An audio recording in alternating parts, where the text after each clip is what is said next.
crazy. But meanwhile, I'd like us to take another video quickly because I only have 3 videos today. The first one I don't take more listen to Governor Oti. We tell us say billions of naira were paid to invisible contractors. Income office now then contain no say billions paid to people who will not do the job at all. You know, and it was marked as done. Let's listen to this. So talking about corruption, I had set up a forensic audit as soon as I took over last year in Abia. And so that there won't be any argument, I called in one of the top 3 audit firms in the world. And not too long ago, they turned in their report.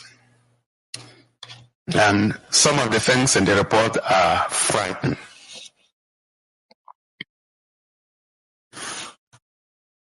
So, some 9.3 billion naira was paid to 7 contractors for contracts that were not executed at all up to today. Another 15.9 billion naira, almost 16 billion, was paid to 63 contractors with no supporting documents anywhere in the state. Another 12 billion naira was paid to 2 contractors for contracts that do not exist. Out of this figure, 10 billion naira was on September 25, 2020. And that is almost 4 years. Paid to some contractor for the construction of Abia State Airport.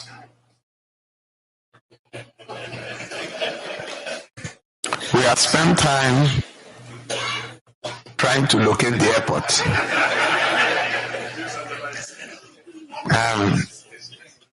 Up to now, we have failed. In fact, one of my aides told me the other day that maybe we are using native intelligence to look for the airport, that we should seek artificial intelligence. So as we continue to look for our airport, we have also involved security agencies to help us search. And so that's just an example of what typically happens. And when you juxtapose that with pensions that were lying unpaid for about 10 years and salary arrears, just one of these heading, the 10 billion that was spent to build a non-existent airport was exactly the amount of money that our government used to take up the pension arrears.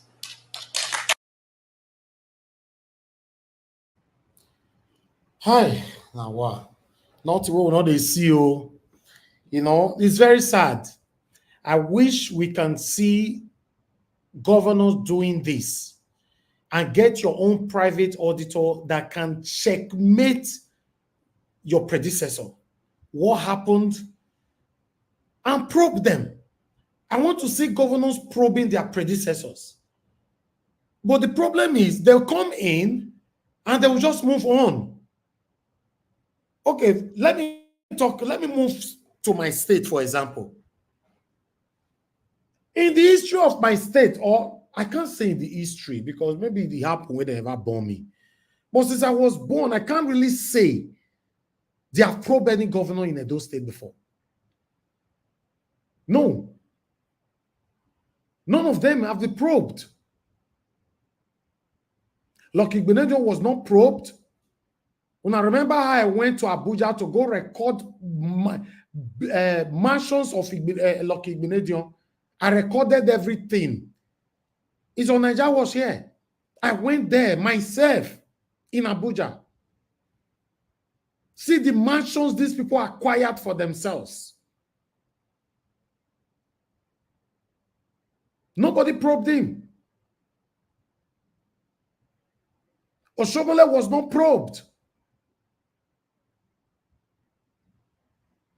Obaseki did not probe Oshomole, even though he promised that he will probe Oshomole for 30 billion naira water storm projects. He didn't. He promised twice, and I have them here on Nigeria Watch. He didn't.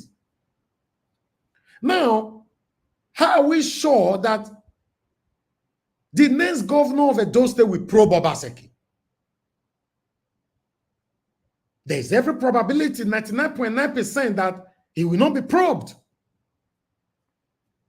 You see, it's like a continuity. Still make you go, I just come here, I continue from where you stop. Who will probe these people?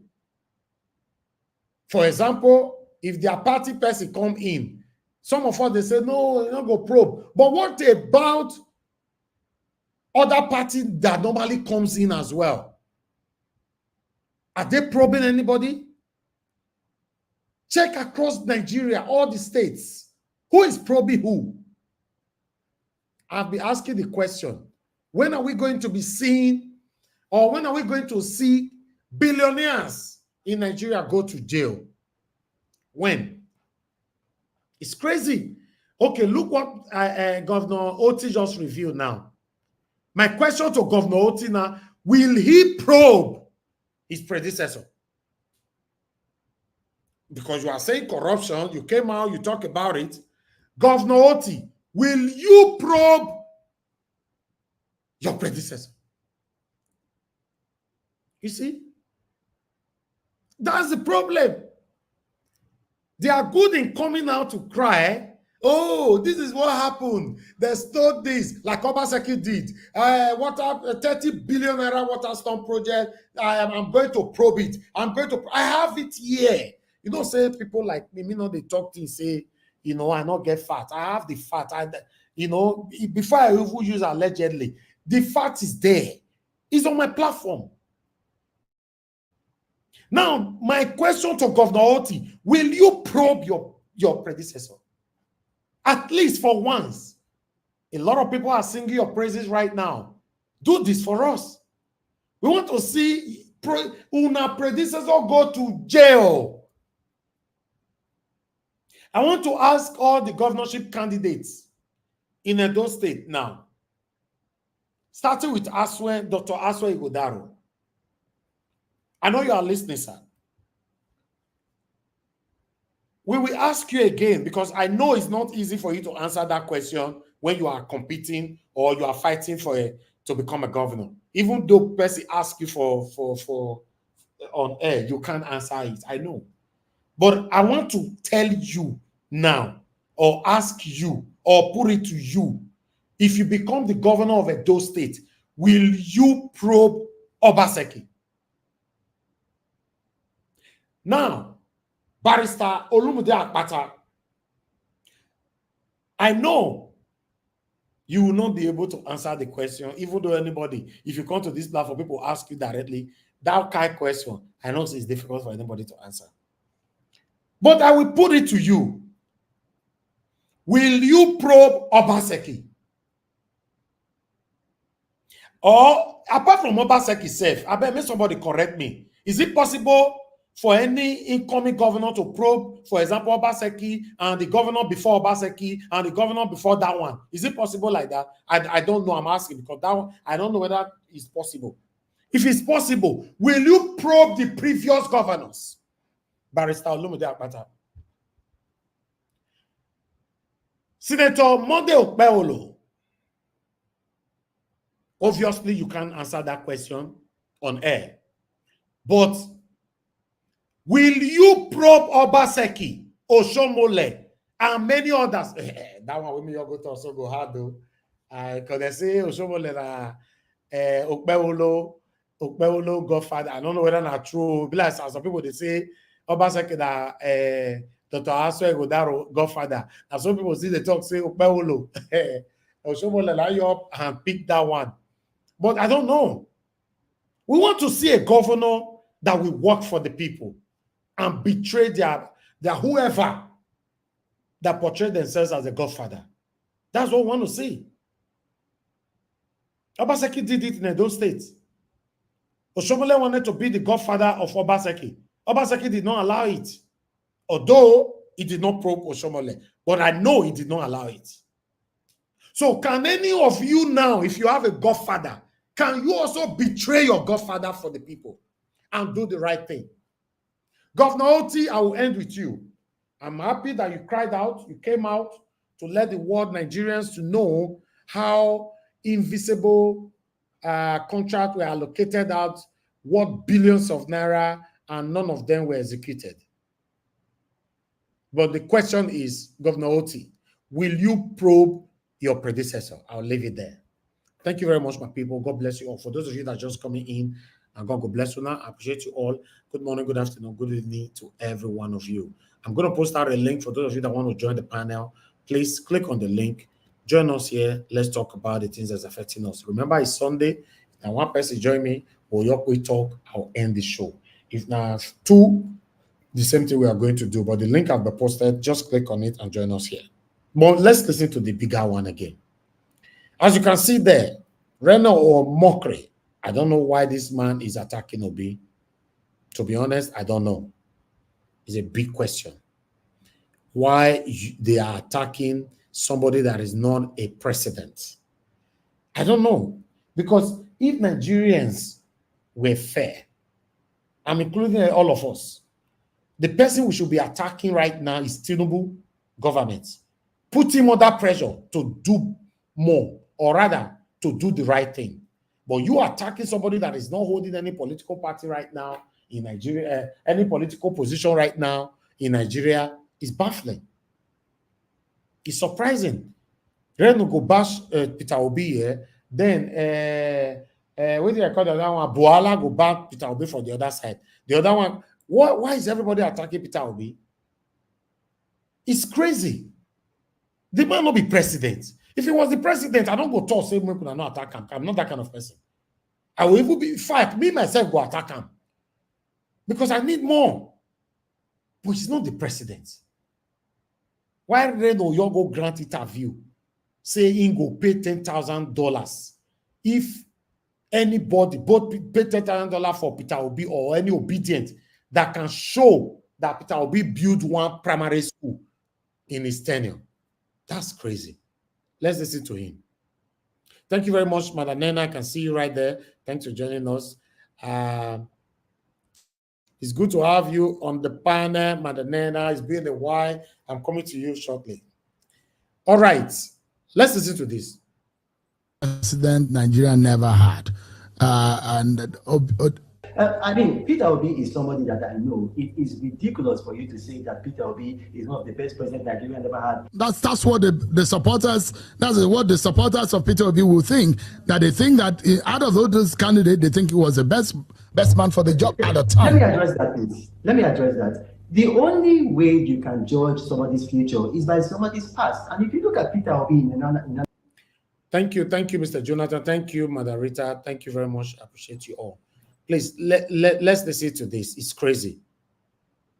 I mean, Peter Obi is somebody that I know. It is ridiculous for you to say that Peter Obi is one of the best presidents Nigeria ever had. That's what the supporters, that's what the supporters of Peter Obi will think. That they think that out of all those candidates, they think he was the best man for the job at the time. Let me address that, please. Let me address that. The only way you can judge somebody's future is by somebody's past. And if you look at Peter Obi in Anambra State, I mean, he was asked, now this is not me, Reno Mokri talking, he was asked his singular stellar achievement in Anambra, and he mentioned the brewery that he put in Anambra, and that brewery is a loss-making brewery. Now, today, I'm speaking to Isheyu Okubaloyin. I'm going to tell Nigerians, and especially obedience, I'm giving a challenge. I will give any obedient $10,000. If you want, I can produce the money in cash. I will give any obedient $10,000 if they can name one school that Peter Obi started, completed, and commissioned while he was governor. One school. So how can you say that a man like Rabbi Musa Kwankwaso, who built 2 state universities, not 1, 2 state universities, who built over 140 schools, who built 8 hospitals, how can you say that Peter Obi is better than that man?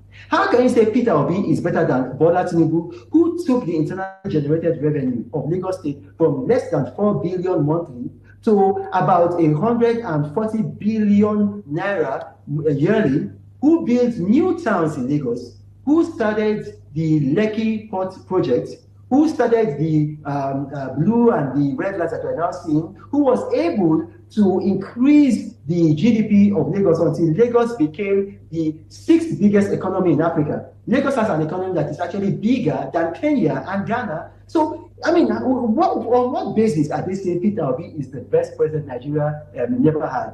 It's when you build something on nothing, it's going to come crashing down. So you think that Peter Obi is a fluke?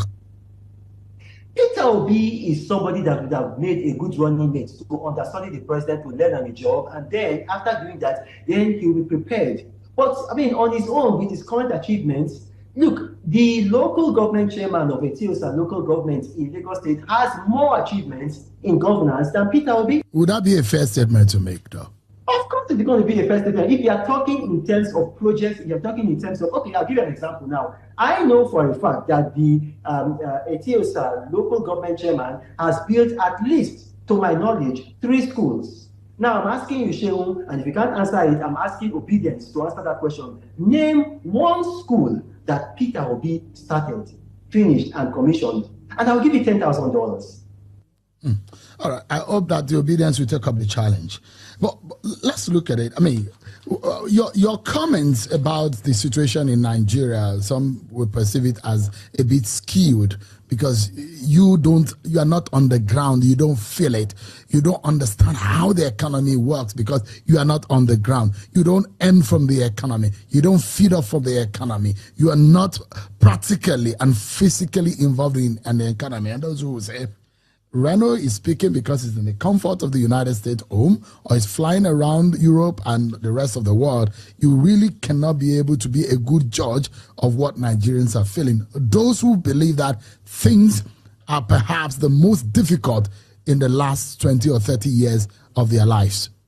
I'm going to address that. I'm an employer of labor in Nigeria, and then you could probably go to the Corporate Affairs Commission. Again, I'm challenging those independent and investigative journalists who hate my guts. You know, I've got, in Nigeria, I've been able to build student hostels. Apart from building student hostels, I also have 1 or 2 things that I'm doing, of which I pay people in Nigeria monthly salaries. Those people, they pay taxes. And if Nigerians demand from those people, they can produce their taxes. So to that extent, I am involved in Nigeria. I'm able to gauge the economic temperature of Nigeria because obviously you have to pay. Okay, I need to stop this man there. May I just stop him right there? This is crazy. But I can see Mr. Joseph Oji, you wrote something, sir. You said Mr. Elvis Peter Obi did not build any school, but handed all schools to missionaries and gave 6 billion naira to the schools' improvements. How true is that, sir? I don't know. But meanwhile, let's see to this short video here, you know, concerning this whole situation. If anybody see you, watch this. If anybody see you, you write a paper, I've done this road. Go to the road. I built a university from the scratch. It's in Ibadan. I built a teaching hospital from the scratch. It's in Oka, the fastest one. So let people say where they did it. Don't tell us in pages of newspaper. Don't give us awards. We want to know. If you say we want to export rice, let's eat rice first. Let's have it. You can be the change. Stop celebrating criminality. I did not go to school that I vote individuals because they come from my ethnic group. Tell me their agenda on health, their agenda on agriculture, so that if I vote for them, it should just be coincidental that we come from the same ethnic extraction. You have been given an opportunity to elect. You elect a hyena to take care of goats, and then when the goats have been eaten, you wonder why. whether we are Muslims or Christians or animists as we are called by other people, we shall live in one geographic or territory, because the God that we worship is a God of diversity. He's the God that says that there is no Jew nor Gentile. And it must mean, if you are addressing us in Igbo or in some Nigerian language, there is no Yoruba nor Igbo. That, I think, was the vision of the founding fathers of the day. The day Nigeria wakes up, Africa will never be the same again. The day Nigeria wakes up, Africa will never be the same again. These are in the reckoning of discerning observers, snippets of the vision of the man and his administration, implemented through the instrumentality of ANIDS. And the story continues. Okay, Unayeram for there. Peter Obi said, I built a university from scratch to finish. You know, although you're not talking about primary school. But what is happening here, my people? Let's talk. Let's talk. Maybe somebody might be able to educate us today. I just did my own research to tally up with that particular video. That is the best I can get for now. But in case you have more information to this, come in, talk to us, educate us, and let us all learn from each other. Good morning, good afternoon, good evening to every one of you. It's good to have you all on the broadcast. And God will bless you, our people. Mr. Joseph Oji, thank you very much, sir, for your time with us. God bless you, sir. UC, Andrew, thank you, Riomi, Aloha Shegun, thank you very much. I appreciate every one of you right there. Patty, thank you very much. Okay, Mr. Joseph Oji is just calling in, rather. Mr. Joseph Oji, thank you, sir, for calling in. Good evening to you. Hello, Mr. Elvis. Yes, sir. Hello, how are you? I'm fine, sir. Thank you for everything you've been doing. Thank you, sir. And God bless you. Yes, sir. I just want to explain my point to you. What's happening is that, yes, he said he did build that university, but then in secondary school and primary school, he handed over back to missionaries. All the missionaries, Catholic, Anglican, and other missionaries. That's what he did. But then he now invested, he gave them money, even the health centers. He handed over them to missionaries to be running. He now gave them money. He gave them money, he even bought laptops. Yeah, I'm aware of that. But according to your comments, sir, you said Peter Obi did not build any school. Any school is not including university. No, he did not. No, it's only university he built. And you shouldn't have put the any. He said it himself. No, he did. He handed over all the schools to the missionaries, and they were all well run. That was what he did. But he gave them, them well.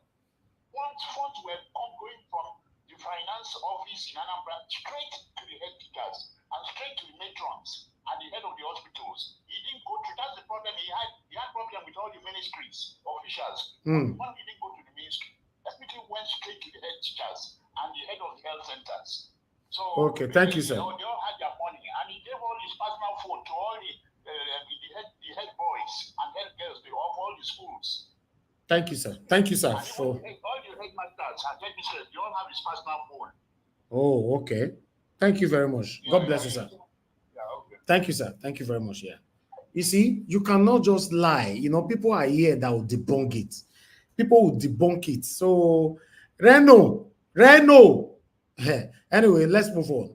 I would like to call on the first person of the panel, Madam Nena. Madam Nena, it's good to have you on the show. It's according to my calendar, it's more than 3 years now. Never hear from you. Mr. Elvis, I am super excited to be here. For the records, good afternoon, good evening, good morning, everyone, from wherever you're watching us from. I'm very excited to be here. For the records, the reason why I was out, I visited the country called Nigeria. I've been in Nigeria for the past 3 weeks. Just got back. Oh, you been to Nigeria? Hey, yeah, Mama, tell us how Nigeria. I just got back yesterday night. As I'm talking to you, I'm still having jet lag. Still trying to switch with the timing. I'm still having jet lag, but I just come back from church now. As I locked in and I saw the fact, I said, okay, let me just come in, and at least even if I not get it, I just say hi to my family. Yes, yeah, that is. I hope you enjoyed yourself. Yeah, I mean, I had fun because I was with my family, but let me tell you something. That country called Nigeria is in a mess. I went to the east, some part of the east, and then I was in Lagos for the most part. honestly speaking, the country is in a mess, honestly speaking. But on the other side, I had fun because I was with my family and like I was able to, you know, enjoy myself, you know, with my family. Yeah. But the country as a nation, forget it. God will help us. Anyway, honestly, things are terrible. Things are terrible. And when you walk on the streets of night, sorry, you want to say something? No, I say welcome back. Oh, thank you so much. Thank you so much. Yes. And when you walk on the street of, oh my God, I was walking, I made some videos. When I walk on the street of Lagos, you will see pain, poverty, like the level. When you hear things that happen in Nigeria, except you step in, you may not really understand. And another thing I understand again, because most times when we say, oh, Nigerians are moving on and stuff like that, honestly speaking, sometimes if you don't step out of the system, you not really understand how terrible the system is. I went into Nigeria and honestly, I weep from walking on the street alone. Like you cry for people, the pain and the hunger and the everything is terrible. Honestly, it's terrible. In Nigeria, honestly, it's terrible. Anyway, that's just for it. But whichever way, I went as to see my family. I spent almost 3 weeks in Nigeria. Just got back last night. So yeah, that is why I've not been around. So I couldn't join the panel while I was there. Of course, you talk about the light issue. I'm like, we still having these issues of light, running generators and everything. It's terrible, honestly. But all the same, good to say, good to be back. So I just want to quickly, I don't know if there's any other topics because the ones I met, this issue of Reno mockery. Yeah. Yes. You know, the Reno mockery, did you watch Alex Oti's own as well? Oh, yes. Even that Alex Oti's own, I think I read it. So you can comment on all of them. Yes, yes. I think I read that. I read something about that before I came into the show, and I saw him talk about it. I think I saw it this morning. Somebody sent something to me, but because honestly, Aba is a place that I grew up. I know a lot of things about Aba. I was born and brought up in Aba, so it's my home. It's like my second home, so to say. So yeah, let me start with the Reno mockery. You know, one thing a lot of people don't understand when Reno mockery is, first of all, when you look at the face of Reno mockery, you see the face of a confused man. You see the face of a man who is so embittered with jealousy, and he's a bitter human being. He's very bitter. If you look at his face, like Sean was asking him, the reason why this man is so obsessed and is so much obsessed with P2B is what I cannot understand. You said it all. P2B is not in any political power, and I don't know why he's so obsessive. Him and Bual, I don't know why they cannot move on from P2B. And I like the maturity of the man P2B because not even waste his time to respond to the likes of Reno mockery. Reno mockery is a bitter human being. Like the man that called him Mr. What was his name that called it? Yes, that's exactly what happened to P2B. One thing people need to understand about the man P2B is this. When P2B, I'm not from Anambra State, by the way, even though we have the same last name, but I'm not from Anambra State. But at least I know a little bit about P2B when he was a governor. One thing that P2B is a man who is so much, if you can use the word allergic to corruption, this is a man who is allergic to corruption. So when he was the governor, first of all, any person that knows Anambra State very well, you will know that Anambra State does not have shortage of schools. They do not have shortage of schools. That is the truth. So when P2B got into power, what he did was, I think he spent almost about something in the neighborhood of 60-something billion naira. I can't remember the exact figure. Maybe when I'll be able to get the exact figure.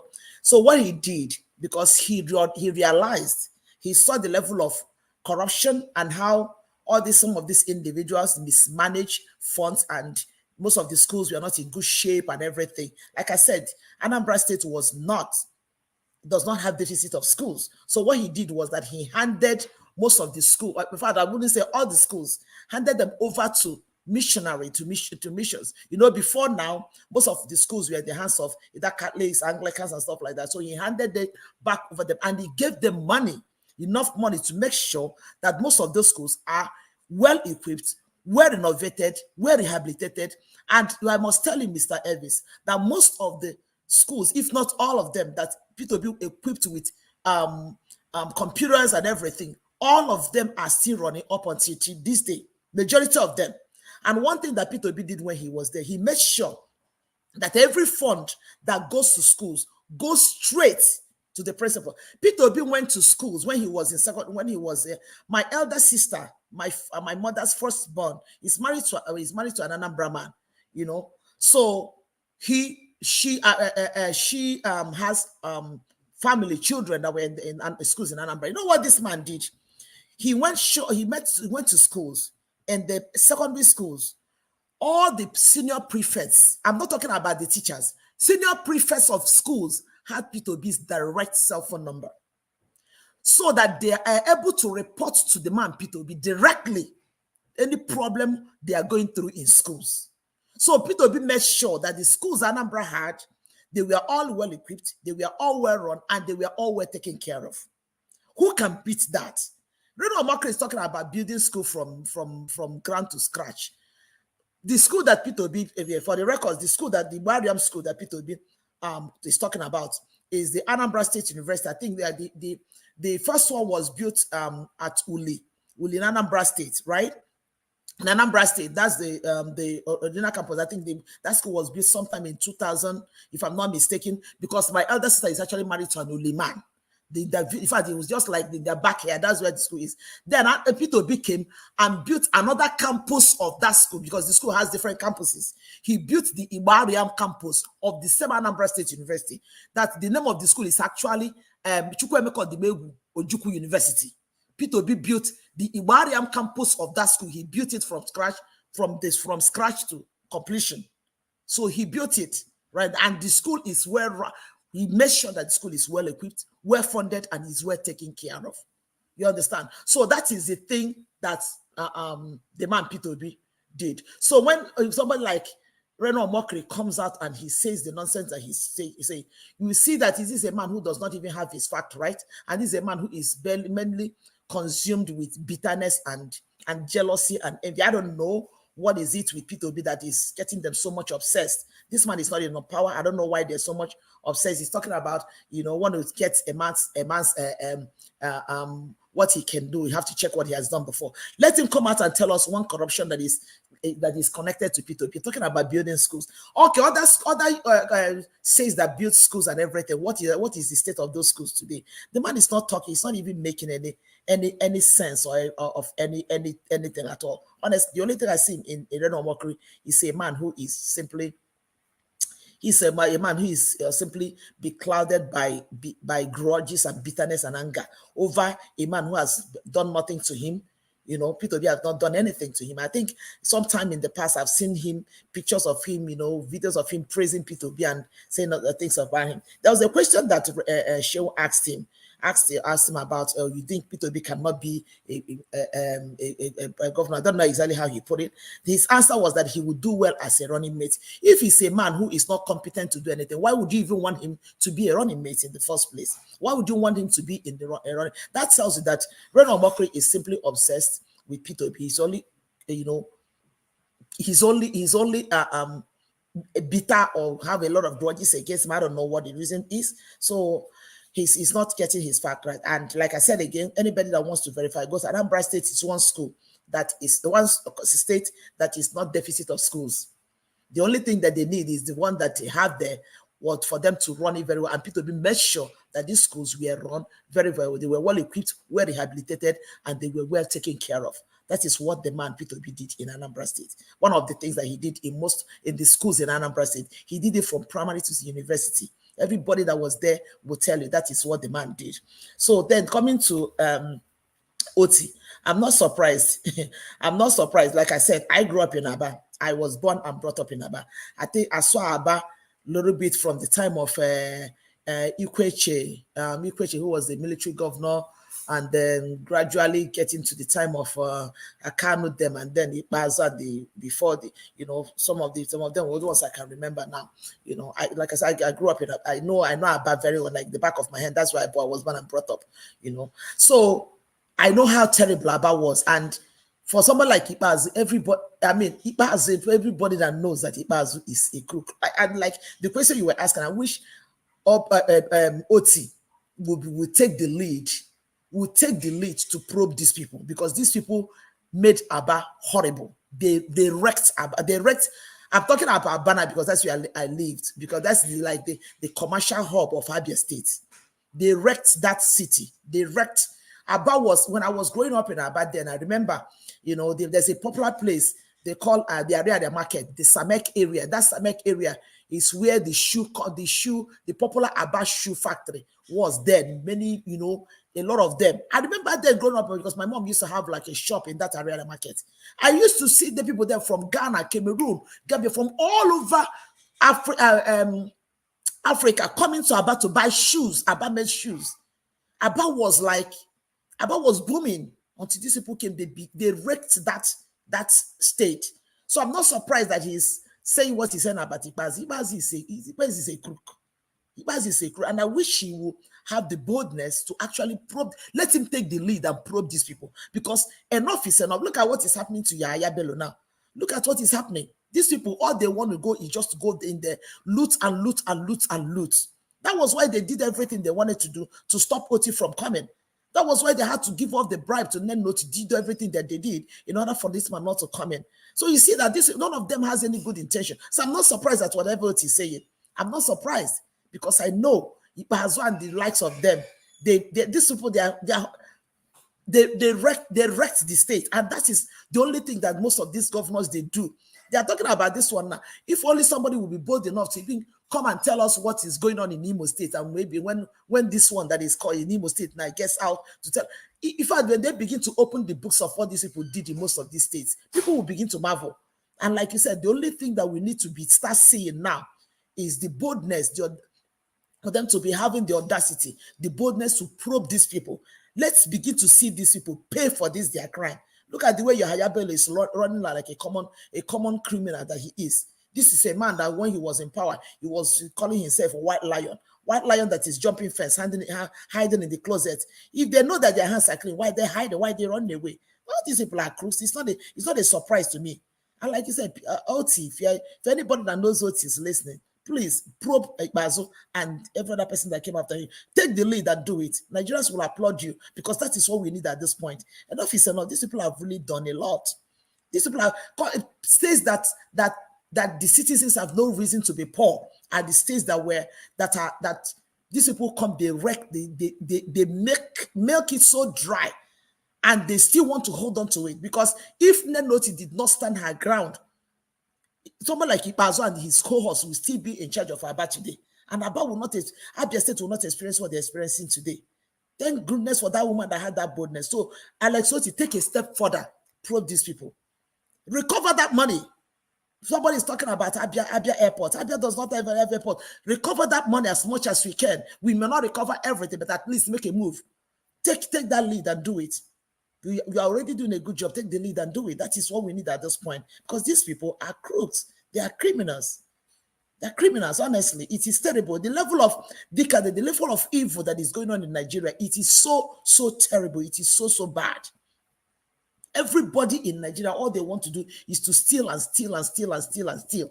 I tell you this one that I went to Nigeria, go to Nigerian airport, from one table to another. People just put tables. You are stopping from this table. They say, madam, come here. What do you have? This bag. Give us 3,000. Go from that table. It says, you think you're done. You're stepping to another table. Hey, madam, what is that? Your bag. I'm like, for crying out loud, can you people just let me go? Let people just go. Pass in peace. What is this?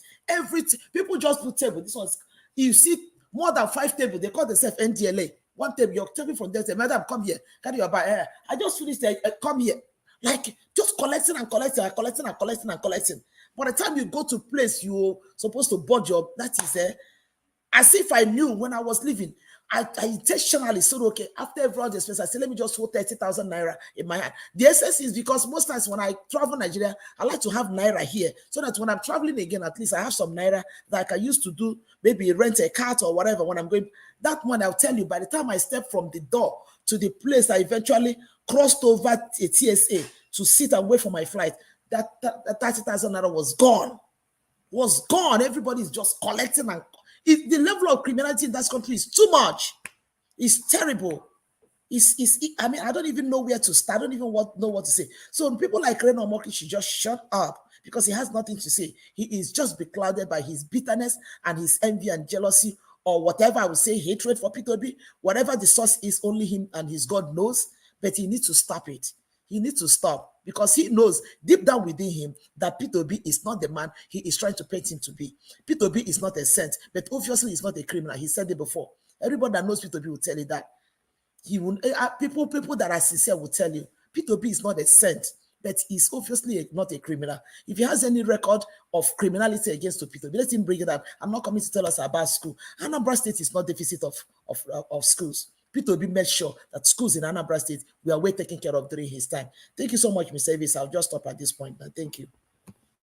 Thank you, Madam Nena. God bless you. Thanks for putting that information out there, at least for others to know. Say, these people are just hating Peter Obi for no reason. He's not the president. They are hating him, and I'm still asking why.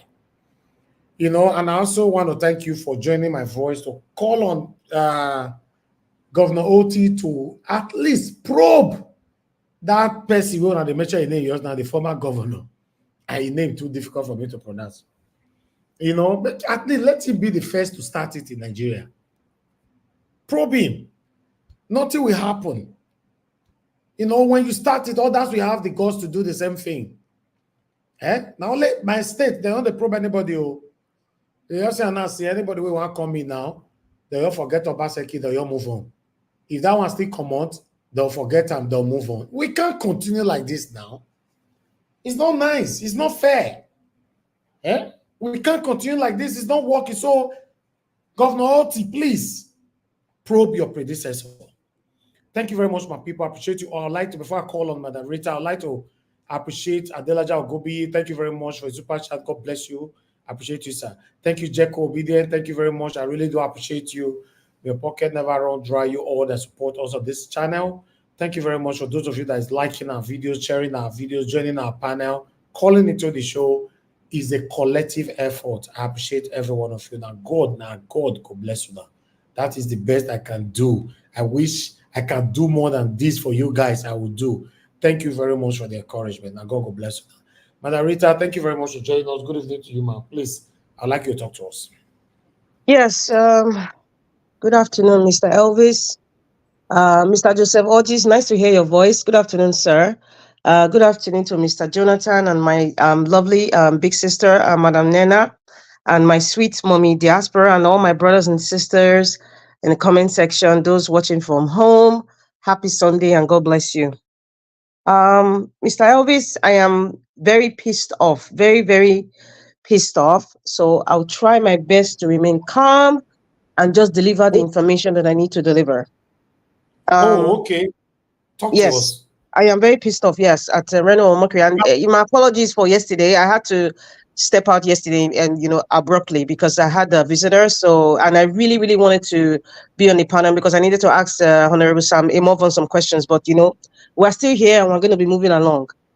And we're going to be election. You'll meet him again. I hope, hopefully. No problem. And I'm sure he's probably listening to us. And please, my people, please like this program and share. Just share, just one click. Speaking about Reno Omokri, I'm just going to continue with what my sister Nena was talking about. Oh my God, it's so much. I'm trying to calm down here. Okay. Reno Omokri made a statement, a statement that shouldn't even be coming from him. He said, I would like to judge, so you judge someone's past. No, you judge someone's future by their past, right? That's what he was telling Sheung Okinbaloye, right? Yes. Mr. Nigeria Watch and Nigerians, please, I want you to refer to Sahara Reporters February 26, 2014 publication. I'm repeating, Sahara Reporters, go online, February 26, 2014. There's a publication about this fraudulent individual called Reno Omokri. And there are few words I really want to use, to describe him. But because of the respect of this program, and because of the rules of this program, and of course in social media, I would just say shame on you, Mr. Reno. Shame, shame, shame on you, because you're shameless, you're disgusting, and you are putrid. You're so shameless, like it's even painful to even say the word shameless. It's painful for me to even use that word because of this program and the rules, there are adjectives that will have been perfectly used to describe who you are. You are a disgrace. You are a disgrace to your generation. You are a disgrace to this generation. You are a disgrace to the future generation. Mr. In fact, you are a disgrace to Nigeria as a nation. Why did I say that? And it's such a shame.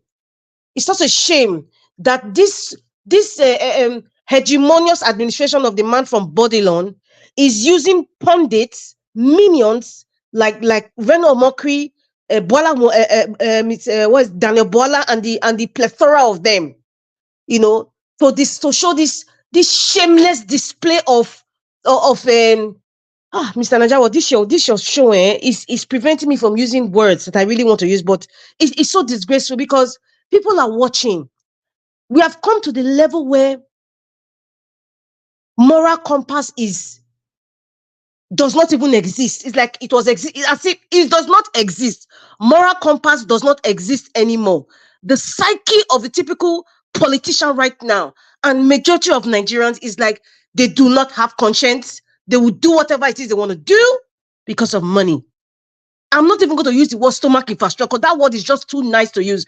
Because of money, positions, and largesse. It is disgusting.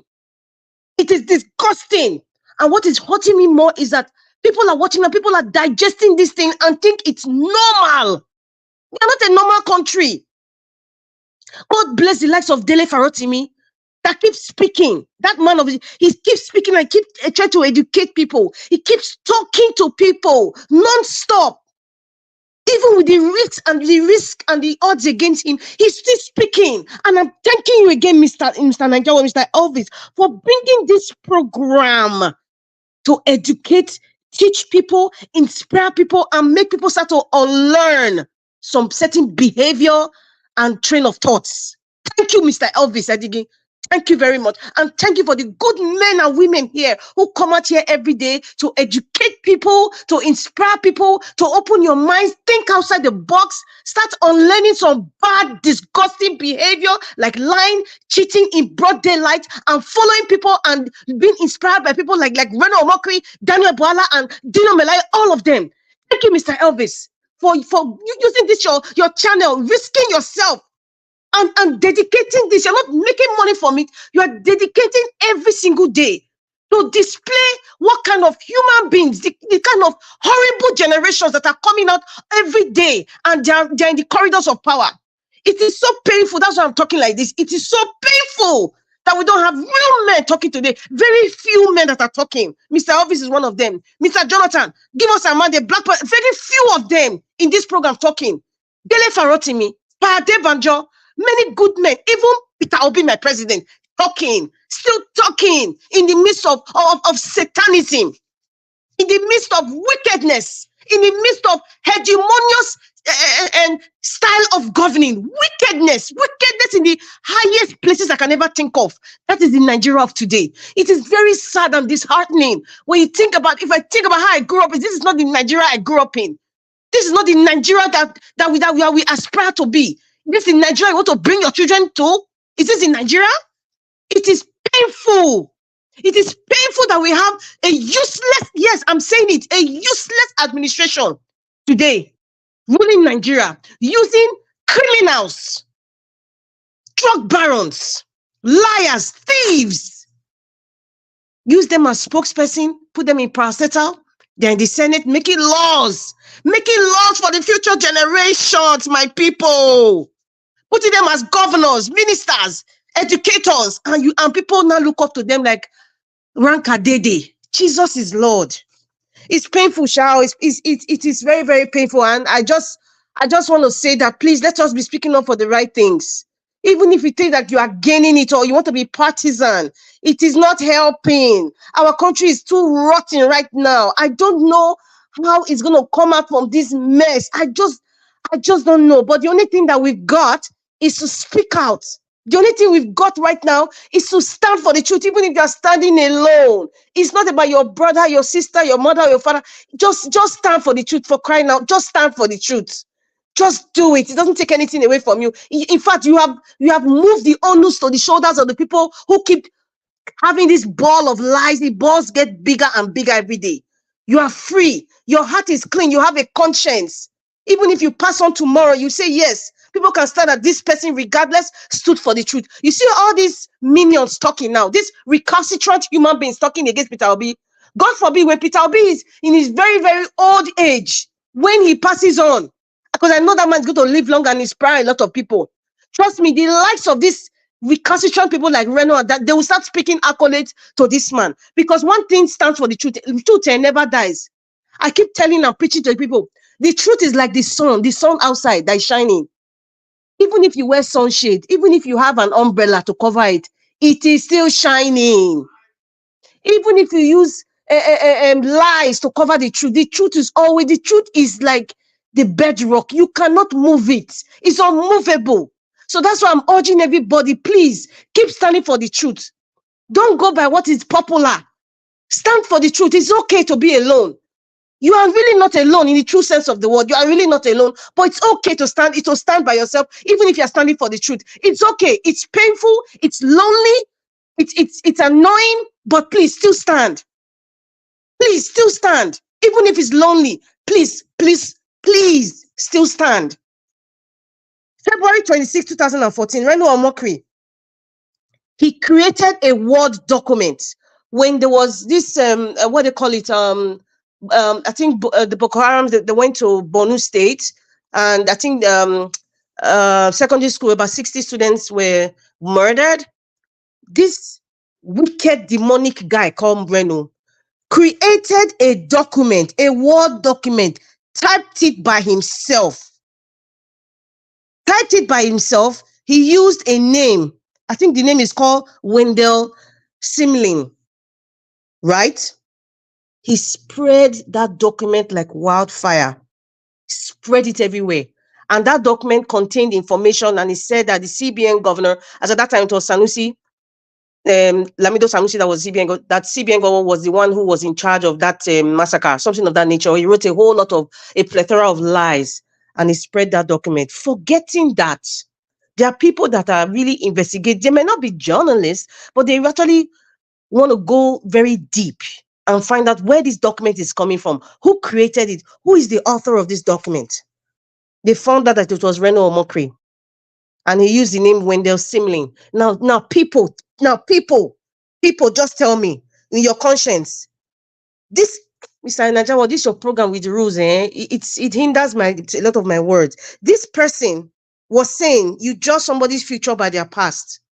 Is this the kind of person that the man from Bodilon is using to go against Peter Obi? Is this the kind of, you see the character of this kind of person? Do you guys see this character of this kind of person that can formulate a Word document, lie, and spread it like wildfire? He has succeeded in having gullible followers, so he knows how to use them. And by the way, this question that he's asking about if Peter Obi this were his statement. He said, I will give you $10,000 if you can tell me Peter Obi built any structure or a school from scratch and commissioned it.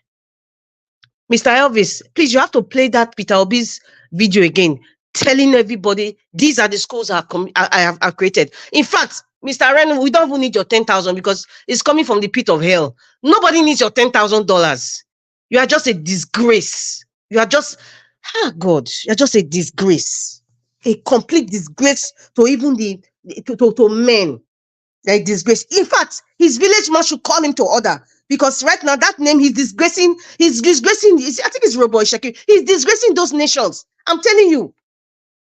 For somebody to do that, now, it just tells you something about this administration. It just tells you that this is what they do.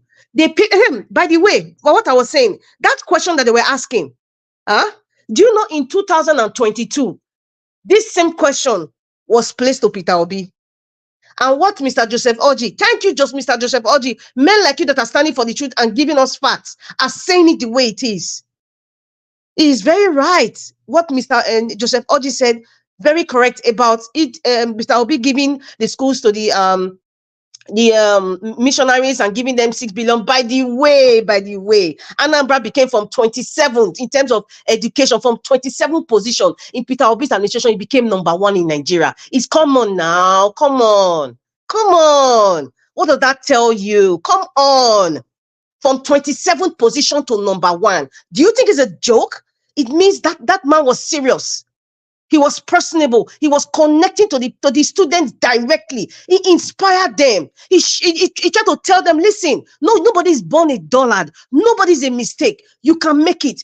Everybody's intelligent. Everybody has skills. God bless everybody. And that inspired the students to make it number one in Nigeria. Do you think that is easy? Do you think it's, do you just think it's just by making speeches everywhere and putting millions on social media talking?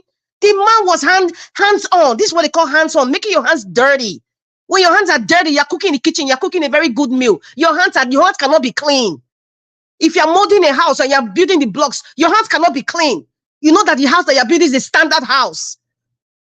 Let me know, Mokri, please just enter house. So I'm just trying to be nice to you because of the rules of this channel and because we're on social media. Mr. Reno, just enter house because you're just becoming of something else. You are disturbing Nigeria, distorting people's thoughts. If you are Reno's friend, please tell him, my name is Rita Adams, tell him he should enter house.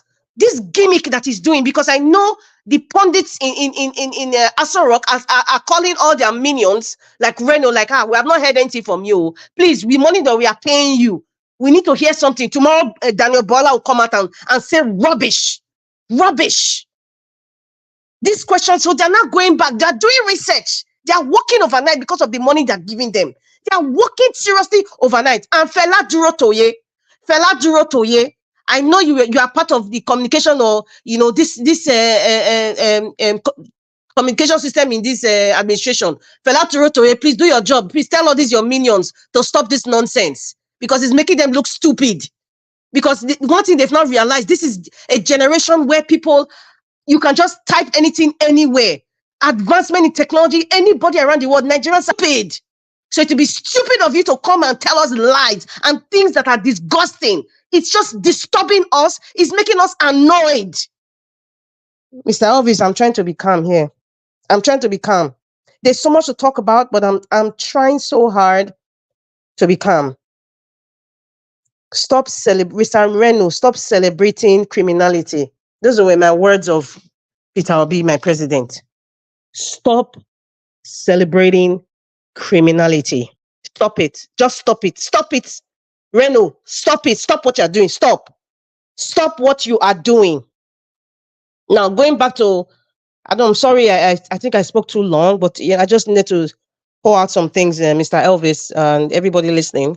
The other part I'm going to talk about is the billions of naira of contracts done, and they were not done by Alex Oti. Mr. Elvis, the question you asked, he said, you said, Alex Oti, will you not probe former governor?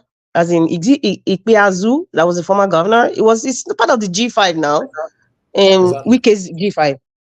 Let me answer that question. Number one, nobody will go to jail. And number two, Alex Oti would not probe. Do you know why? Because he knows the Nigeria he's living in, the judiciary, the EFCC, the presidency, they will make that case dead on arrival. The ICPC as well be involved. Yeah, but at least let him try. That case will be elongated. Yes, that case will be elongated and to be like Andrew Liver Salt. I want to see him try. Mr. Elvis, I know, what you just said, want to see him try. You know, sometimes when you want to encourage somebody, they say, at least you tried. At least you tried. In this case of billions of naira, listen, one thing you need to realize, when you talk about money being stolen, you're also talking about lives that have been lost by these monies that were stolen. You have to add human being lives, because money that will have been for hospital, babies, women, men, children, the roads that were bad, facilities that were not equipped. These things happened as a result of a lot of people passing on.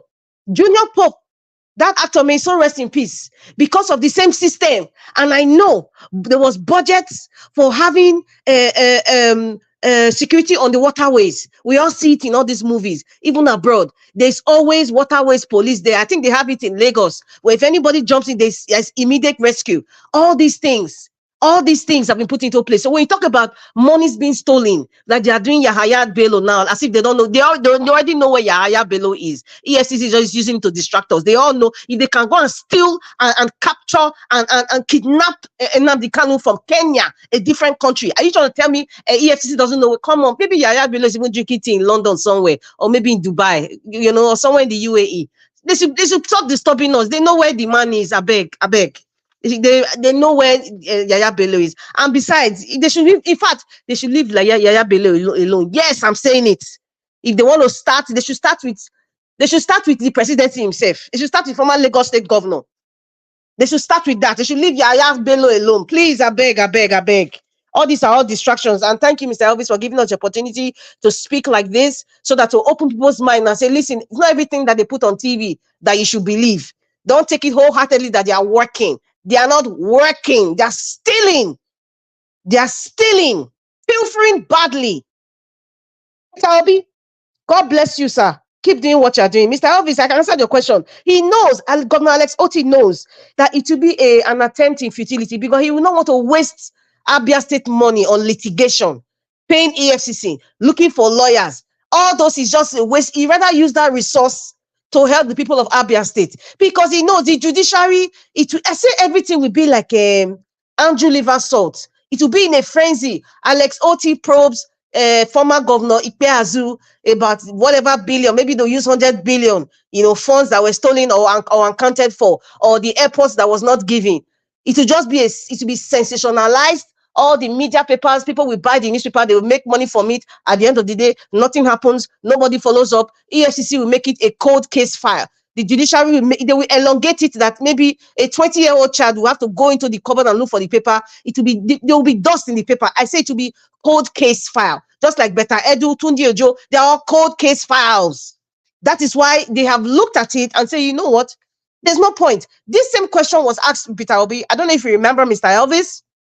When they asked him, will you probe the past administration? He gave an example of what's his name? Is he a former President George Bush Jr.? He said, the efforts in which you go and look for people to probe them for corruption would waste a lot of time. You should put that effort in developing and changing the system, so that same system will find these people that were corrupt before. So that is what it is. So don't expect any candidate that comes here, whether it's from Labour Party, ANPP, or PDP or APC, to answer that question. Trust me, they will tell you, I never entered before, or someone else will tell you, I'm not the present governor. There's not, to me, that question is just, you are wasting. A better question will be better than that question, because that just waited like maybe 2 minutes answer, or perhaps maybe they will elongate the answer to 5 minutes just to buy time. So that is why, Mr. Elvis, because the systems in Nigeria, they will always barricade every single step you go. Alex Oti was part of the system. He's part of the elite, so he knows. Is a waste to say you want to probe who? Who? Governor Obaseki, did he not give Adam Shoshomole an award recently? This year? Was it this year or a bit late last year? Someone can correct me. And he told him, he thanked him and everything for giving the opportunity that he changed his life. We all saw the video. So is it that same person that will not probe Oshomole? Mr. Elvis, an hour for you. I think you know the answer. Let me stop here. Let me not talk too much. But my anger has reduced. I'm no longer angry again. Thank you. Thank you very much, moderator. Thank you. It's good. Sometimes it's good to vent, especially when you are venting for the right thing. I like the part where you said, yes, stand alone when you know you're standing for what is right. Yes, I've advocated that so many times on this platform. You don't need to have everybody standing with you.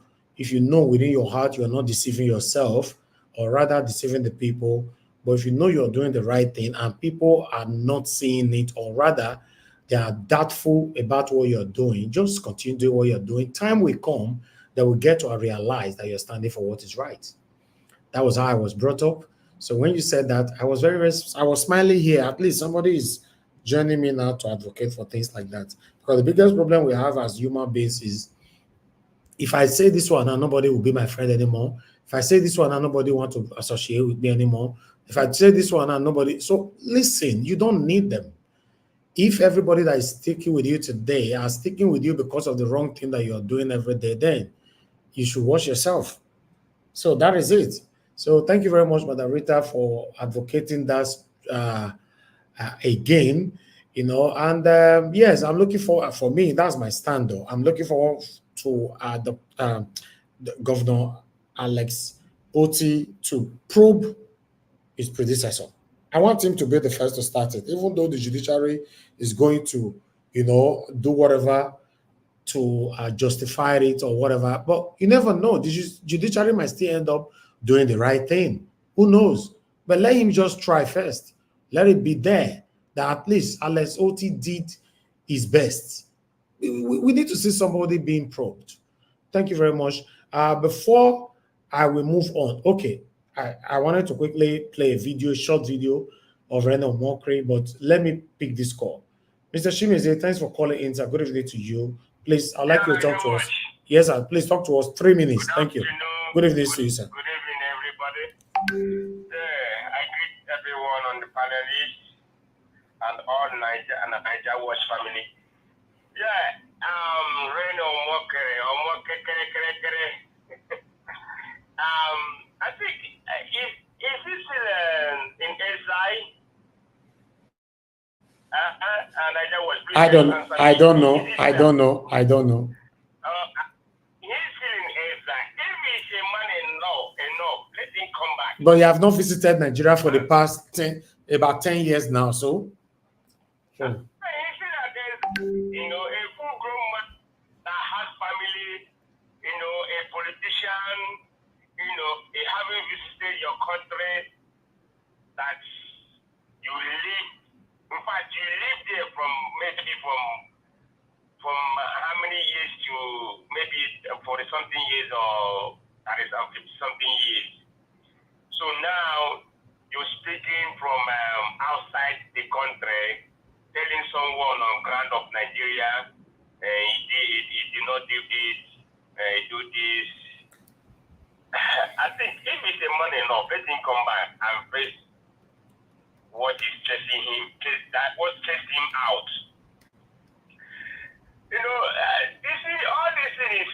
All the politicians, they just, I think Reno Mokri wants to come back. He wants to come back to Nigeria. He wants to say something that this government would like him and say, oh, Reno, come back. He just nowhere.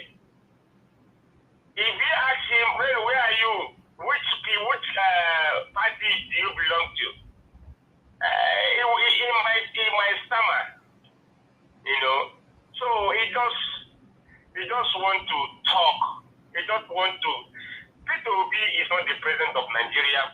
Peter Obi is not the Senate.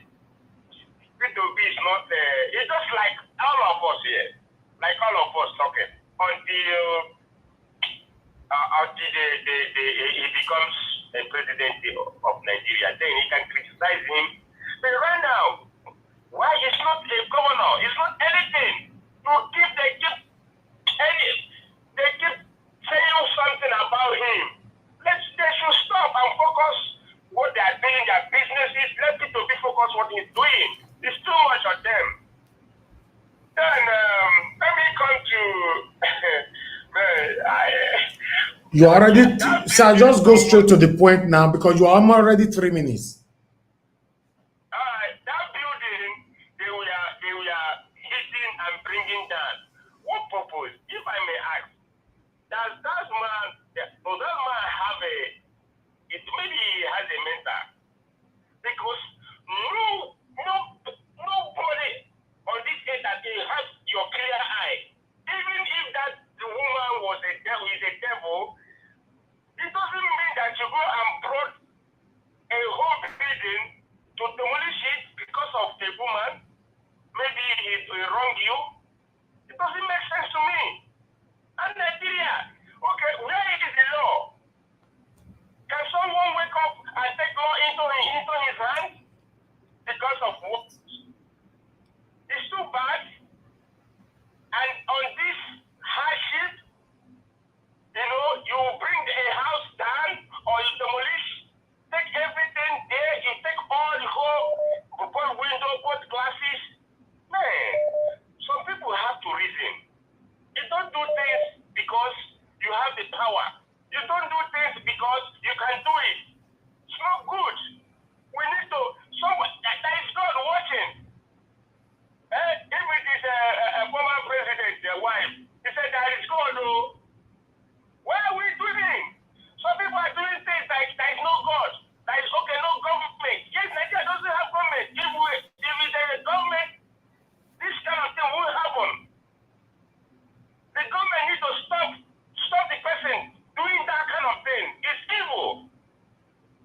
So, you know, all this thing is, it choked him. It choked him on his neck.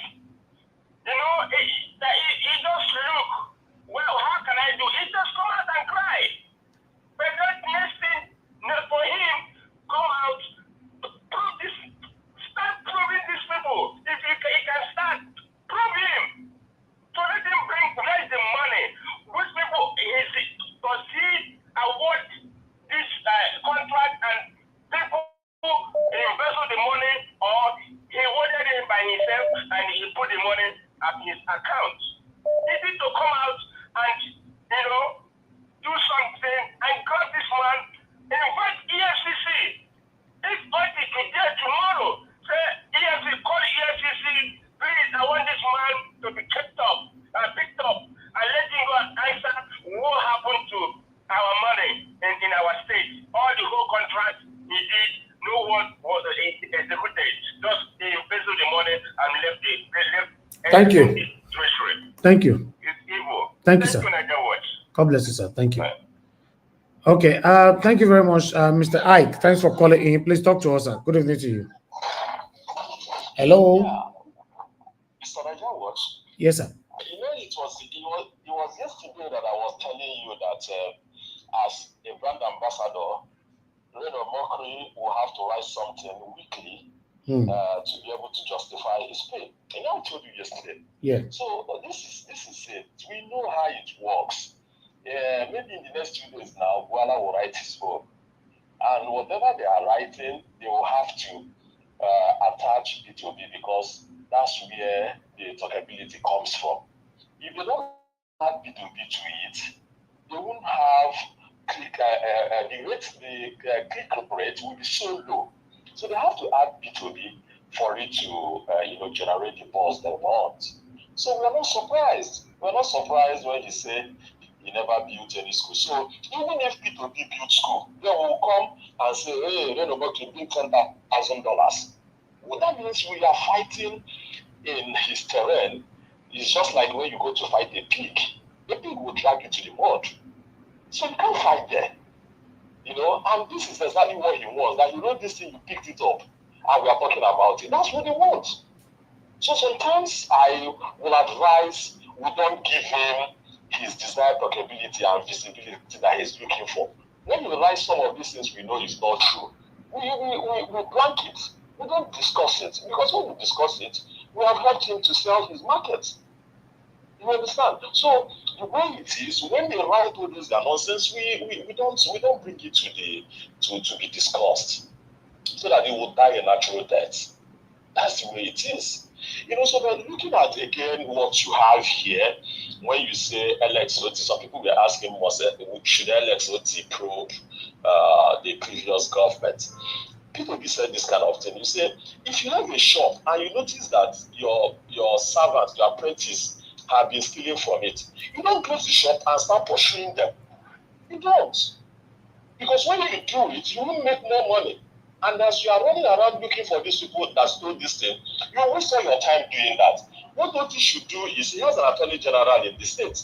Just hand him over and continue his business of governance. And they will follow it up. I can't even imagine that money was paid for airport that has no site, no proposed site for airports. And monies were paid. These politicians are wicked. Every time we say these politicians are wicked, they are too wicked. Why?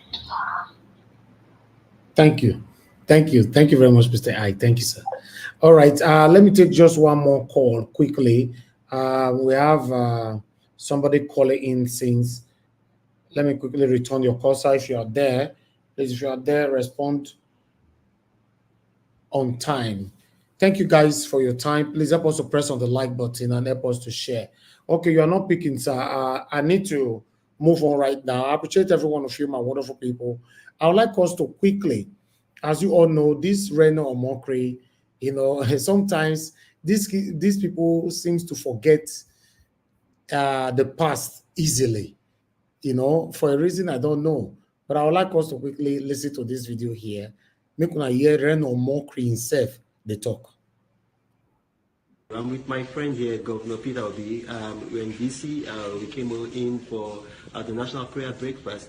But you see, I listened to this man. I listened to Governor Peter Obi. And, you know, ex-Governor Peter Obi, the plans, the ideas, you know, this man raised the bar of leadership in Nigeria. He raised the bar of leadership in Nigeria. Since he left office, can you believe that this man does not take anything, not even like a penny from the Anambra State government? And while he was there, you know, he was a man that built up Anambra State. You know, Anambra State used to be almost educationally disadvantaged. And then in less than 2 years, he brought them to be #1. He left that state with a reserve. Look, you know, we need people like this. I'm so proud of Governor Obi. I listened to him today and, you know, I was taught, like, do we have fellows like this in Nigeria? I'm very proud of this man. Look at everything that he has touched. He made money for himself in the private sector. He made money for Anambra State in government. Anambra State doesn't borrow money. Are you aware of that? These bailout funds that the current administration is giving states, Anambra State, I mean, he left enough for Anambra State. I'm very proud of this man. You know, Governor B, please just say something to my followers, to my fans. Well, thank you, all of you. All I'm saying is that we have no other country except Nigeria. We must work hard to build it. We must build it. It's our country. We cannot bequeath our children and those coming after us anarchy. We will befit them a better country. Now you heard it. God bless you. Talk to you guys later. Okay. Now wow. Now wow. See life. Let me just go to the next person. You know, okay. Let me pick this call quickly. We have Madam Origin with us. Madam Origin, thanks for calling in, man. Good evening to you. Please talk to us. Hello. Hello, man. Good evening to you. Please talk to us. Thank you. Thank you, Madam Origin. Please, everybody, Madam, Madam Nena, good to hear your voice. Sweet to hear your voice. I hope you brought something, Ogiri, to be precise. I greet everyone. Mr. Niger Watch, God bless you. Thank you, man. God bless you. God bless you. It's a beautiful Sunday, and we are here again doing what we are supposed to do. And I just wanted to put in my voice this time because I don't know, everybody is on different time zones for what we are talking about today. Thank you, Madam Rita, for your wonderful submission. Mr. Joseph Ochi, Mr. Jonathan, we're here to hear your voice. Mine is just to, put in this little voice just to encourage everyone, just to beg everyone, just to let you know, please, what you're doing is so important to not only to Nigeria as a nation, Nigeria people, but to humanity. Because what is going on in Nigeria as they are promoting criminality, it is affecting the world. And I hope the world will open their eyes. Because when you don't nip evil at the bud, it grows, it becomes a monster. The evil that we nurtured in Nigeria by obeisance, by, doing elder worship and not saying anything has grown and is. Though one thing I know is that evil will always swallow itself. They are going to, the evil they have, these criminals have created will swallow them up. They think they are draining Nigeria dry. Let me give them an example. If you can steal a nation that is so wealthy and you still want to steal it dry, do you think you're going to be left? Where is the money? I keep asking them. They all look wretched. Look at Reno or mockery. Thank you, Madam Rita. I don't think I need to add anything else from what you have said about Reno. Let him go and let his evil swallow him up. Because as we are speaking, the time of criminality is over. Like I will always tell them, all of them, because these voices in Niger Watch continue to rage like wildfire. When truth rises, nothing quenches truth. You can stop evil. The truth lasts forever. Truth will never be eradicated, because when the lies end, truth rise up. And that is what you all are doing. This wonderful panel, all my job is to just say, well done, as your cheerleader. I say, please keep speaking. It is working. God bless you. God bless everyone. Thank you, ma. And I beg every well-being Nigerian, every Nigerian of goodwill, please join us in this. Putting on, wherever you are, put on your microphone. Speak for truth. Because what Nigeria needs is not money. We have money. It's just that it's being stolen. Truth is what is lacking. And we have to stop people like Daniel Bwala. And we have to stop people like Reno Mokri. We have to stop all the stooges that have sold lies to Nigerians. And the general population is confused. We will tell them, don't be confused anymore. Niger Watch is alive and awake. And he continue to be consistent. And so long as it's consistent, we are not giving up. Even when we feel tired, we just wait. It's a Niger Watch here. God bless you, sir. God bless everyone. Happy Sunday to everyone. Thank you very much, ma'am.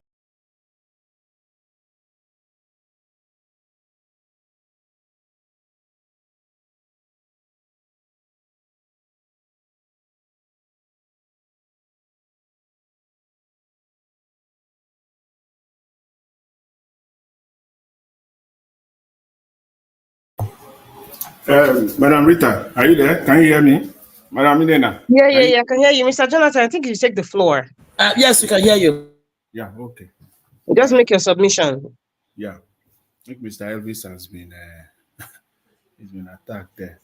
You know, I don't think there is no way. I greet you all. My fellow panelists, Madam Milena, Madam Rita, I greet you all. And all those on the comment section. I greet everyone. Welcome and happy Sunday. There is no way I could say this better than what Madam Milena and Madam Rita, what you have said, especially. Okay. Sorry, because I didn't know. I was calling. I didn't know you guys were not hearing me. I know I'd be for here, but I'm tired of explaining. Thank you very much, Mr. Jonathan. God bless you, sir. Thank you. Please talk to us. Good day to you. Thank you. Thank you, Mr. Elvis. Thanks for the good work that you are doing. God bless you. So again, I greet everyone. See, as I said earlier, I started by saying there is no way I could say it better. You know what Madam Ine and Madam Rita have, said, especially, regarding Omokri.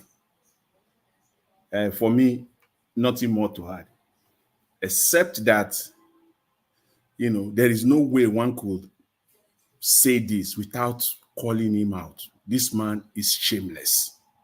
If we have to say that over and over and over again, it will still be an understatement. This man is utterly shameless. That is just who this man is. He has no shame at all. And when he's, the reason why he comes out like this and he says all these things,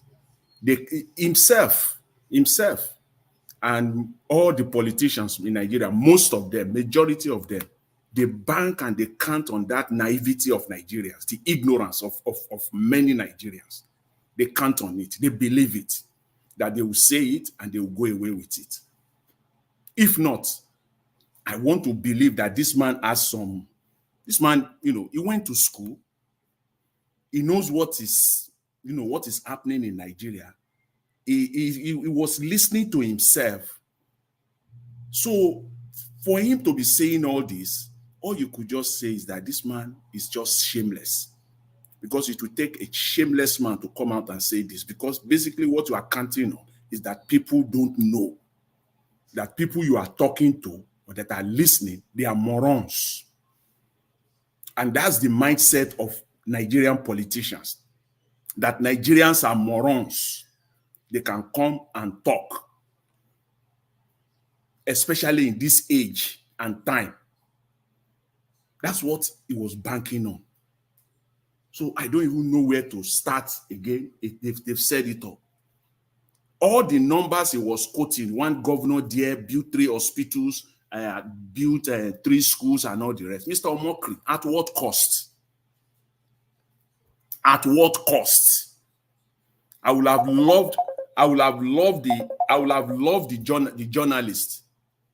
I would have loved the journalist to ask him that question. At what cost? And can they come out and tell Nigerians at what cost? What cost? What was the price? Can they be transparent? That's all I can ask him. At what cost? You are throwing around the IGR of Lagos. Somebody is just telling us now. We all know this. It's a fact. We all know. Madam Inena was just telling us a life experience in Nigeria. We all have our experiences, but let's use the most recent, like 24, 48 hours ago, which tells us that Nigeria has not changed a bit. In fact, we are not talking enough. That's why you don't see them, the civil servant, crying out for change. Somebody telling us now that he has 30,000 naira, and from the point of collecting his boarding pass to the boarding gate, they took it, all 30,000 was gone. Out alone. Talk of the thousands of people that will pass through that airport that one day. And then these are the people you will now say they should come and fight. They should fight for salary increase. So we know that they are not living. Everybody is living in corruption, swimming inside corruption, swimming, sleeping and waking up inside. They are eating corruption money in Nigeria. Nobody can live in Nigeria the way Nigeria is right now without corruption. It is impossible. Entirely impossible. Without one form of corruption taking place. It will be almost, I use the word almost, because there are still few that are doing it. But let's make no mistake about it. They are very, very, very few. If there is anything less than that, maybe that is what it will be. Very, very few people. Almost all of them, they live on corruption. That is why the bag of rice, let's say the way it is, will be 80,000, and people, millions of people earning 30,000 naira, we still be living today and everything is normal. How could it be? How? It is corruption, because that, I can tell you, that immigration guy, that custom guy, that NDLA guy, his salary is not up to 60,000 naira, at most 70,000 naira. Is that what he's living on? But every day he will go home with minimum, maybe another 20 or 30. By the time they share their loot for the day, he will still go home with 20 or 30. Times that, maybe by 20 or 22. Is that so there's this extra 500,000 that is coming from nowhere, or even more in some instances. That is where we are. That is what the politicians are banking on. That is why they are getting away. That is why the likes of Omokri can be talking rubbish and people will not open their brain in Nigeria. So it is sickening. People like this. My hope and my prayer is that people like Omokri will never, never get close to power in Nigeria. Anywhere, even an advisor. Ordinary advisor, ordinary PA to a local government chairman. This man will not get close to it. That's my prayer. Because if these are the people, these demagogues, these sycophants, these people, these are the people in Nigeria that we're looking up to, then the country is done. Again, that's with respect to him, that's all I'll say. They've said it all. The ladies have said it all. I'll talk about Governor Oti. See, Mr. Elvis, thanks for the good work. The fantastic work you just did on Omokri. I always love that when I see journalists or I see that in the media juxtaposing people. When people say something, let them know that we remember. We are not morons. You brought it back. You see, that alone said it all. I always love that when I see that in journalism. Maybe because of my background. I always love that because that is how it should be. If Shehu had brought that out to him, I think he would have kept his mouth shut there and then. Because that's also said it all. So thank you for bringing out Alex Otti. The news is out there, what he did. But I would like to say this, though, with Alex Otti. I will give him kudos. And I will be real. And I will be fair. Dr. Otti is already probing. He's doing what no governor has ever done in Nigeria before. The process of probe is forced to come out with proof and evidence. What he has done now can be tendered in the court of law. Mr. Alex Otti is not going to apply jungle justice. He's an executive governor of a state. He will go by the rule of law. He has done his job. That is what probe is. On a scale of 1 to 10, when you talk of probe, Mr. Alex Otti has done 6, 7 already. It is now the duty of the law enforcement agency, the appropriate prosecution offices, to take it up. You have given them documents. You have given them evidence. Prosecutors, in a normal climate, in a normal country, prosecutors will have been at the governor's office by now. Because you have given them meat, something to work on. Because we will always say, we always say allegation. And this is no longer allegation. It is now proven to a very large extent. The rest now is the court. So the probe has begun. That is the process of probe. Otherwise, you can't just go and hijack somebody without proof. EFCC is now looking for Yaya Bello because they have proof.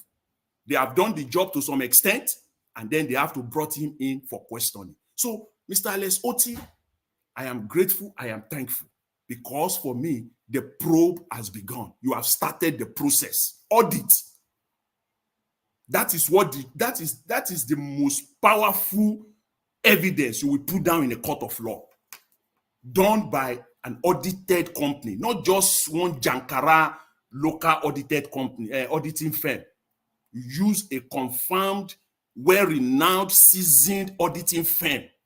You will tender it in any court of law. They will not sweep it under the carpet in a normal climate, because in Nigeria, we saw how they sweep evidences under the carpet.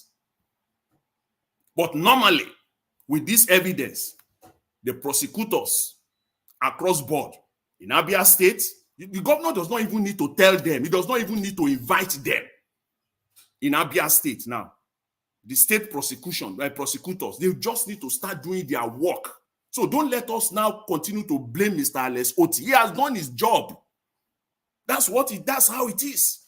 You have evidence, you go and give it to law enforcement. You are not going to be the man that you will find the perpetrator. You will now go and arrest the perpetrator. You will now go and be the judge. No, it's not done like that. Because it's a country where at least we claim we have law. So somebody will have to do this first. Let every governor do this. That is probe. Probe is you audit somebody and you put it on the table right in front of him. Mr. Former Governor, you spend these billions and there's no proof. At least one profound one was the airport. We can't find any airport and you awarded contracts. So what we should be asking now is prosecutors, EFCC, where are you? Your job has been done now. Live alongside with Yaya Bello. Start also pursuing tomorrow, tonight. You should be at the doorpost of the former governor of Abia State to get him arrested or bring him in. At the minimum, you must have sent him a letter now. At least the first process, the gentleman process, will send you a letter, will invite you. By now, the former governor should have received a letter of invitation to appear for questioning. Because the former governor, he had come public with proof of audit. So the governor is not going to be the one that will do the investigation. He's not going to be the prosecutor, and he's not going to be the judge. It is now left for the system to work. That is probing. So I give him that, and I'm grateful that he has done that. And I call on all governors, because what they will say is that they will just come and hold one shallow press conference, or release a press statement, or in one interview that the former governor spent so billion. He has indebted, gone into debt of billions of naira. The question will be, what proof? You can still see El-Rufai running around, still running his mouth, when the sitting governor said the man has, brought the state to billions of naira in debt with no proof. El-Rufai is still running his mouth because it's still an allegation. In fact, way below an allegation. It's like you are intimidating him. You are intimidating him. You are messing around. You are messing around with his character. Right. Please round up 1 minute, sir. Yeah, so that is what that is, Mr. Elvis. So for Mr. Alex Oti, on my own part, I want to give kudos to him. He has done his job, at least to this point. And I want to thank him for that. Let all other governors follow the same footstep. Let them follow the same footstep. Come out with proof that my predecessor had embezzled XYZ amount of money, with proof and evidence. So that is where I will leave that, Mr. Elvis, as far as Thank you. Governor Oti is concerned. Thank you very much. Thanks to everyone there. I appreciate it. Thank you, Mr. Jonathan. God bless you, sir. Thanks for that analysis and submission. Thank you. My people, I'd like to quickly divert because our senior advocate, Barrister Mike Ozekome, just reached out to me. There's something that he wants me to help him to quickly let the public know. I don't know if some of you have seen it already. He disputed it and he said he's not part of it. And it's better, he said I should use my platform to dispute it for him. So please, it's a diversion. Let me quickly put, as you can see that on the screen right there. According to the article, this article, although the link, they have deleted it because they said it's going to make sure it sue anybody behind that link. Why has EFCC not arrested Yari and Matawala Bello despite similar court order? A write-up allegedly made by me, Mike Ozekome. Then he went on, although he wrote so many things, but I'm just going to put this out there for some of you that have seen it already to know that he's not part of it. They went on by saying, this is a lie from the pit of hell. My attention has just been drawn to the above disturbing and shocking piece of trash allegedly told by me. I did not, never did. None will I ever contemplate spewing out such idiots, inanity, and banal statements, devoid of common sense and reasoning. The above write-up ascribed to me is a lie from the pit of hell. So then he went on, but I'm just going to leave it here, but the link, these guys have removed it. But because Barrister Mike Ozekome, is close to me, just like a father as well. So I thought I should quickly just dispute this, that is, these people, these satanic people, they are good, all these lies and all that, they are good to quickly put these kind of things on your head. So I thought I should bring that in. God bless you all. Thanks for your understanding on our diversion. Mr. Elvis, is there any more details on that specific story article? That link can someone? Yeah, that link, they have removed it. If you click it now, the link is telling you. Okay, let me bring the link in for you to see what is not showing. The link is not showing something else now. Let me see how I can forward the link to, because I click it myself. I wanted to, although the platform is good for us to disgrace them as well. Because you can't use you see, one of the things I talk about, this make Nigeria was different. I don't know why people just believe they can. You just use your platform to lie, to gain traffic, or why are you doing it? I'm not sure, but it's crazy. Let me see, because I'm trying to, bear with me, guys. Just bear with me. Just want to quickly put this here to see, at least for you guys to to see whoever that is behind this. Please mute yourself, sir. With the year with today your background, whoever unmuted themselves. Thank you very much for your understanding. You know. Okay, we are almost there. You know, so she's sending these things sometimes. It's like this. Okay, let me bring it here. Okay, that is the link. Okay, it opens. Okay, I opened it from my phone. It didn't open. I don't know. Oh, I would have just read it from here. I opened it from the phone. It said deleted. I didn't know. It's not deleted. It's still there. Okay, let me just put it on the screen for you guys to see. It's still there. Okay. We are almost there. Okay, there you go. It is called Arewa Agenda. Now, the right arm. Why has EFCC not arrested Yari and all that? So they went on. These the articles are by Mike Ozehomen. That's what they put there, by Mike Ozehomen, and they say Tokam. You know, these things, people don't know if you go J by just writing rubbish that is not in existence. They went on, they wrote so many things there, as you can see. You know, you don't do that. Eh? So, but he said it's not part of it. You know, all these are fake. For those of you that have seen it, because they wrote it on April 21st, today. Now the right time. He said by Mike Ozehome, and it's not part of it. Please, you guys to understand that. So we are going to publicize it on every platform that we know that people can see.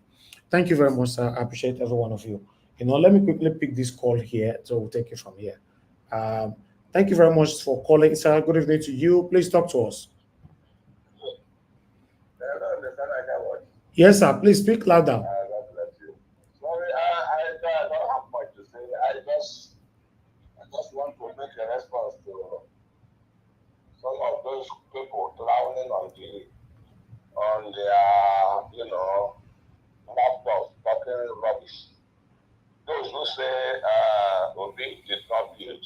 We are thank God you counter them by not saying the comment there he made that he built university.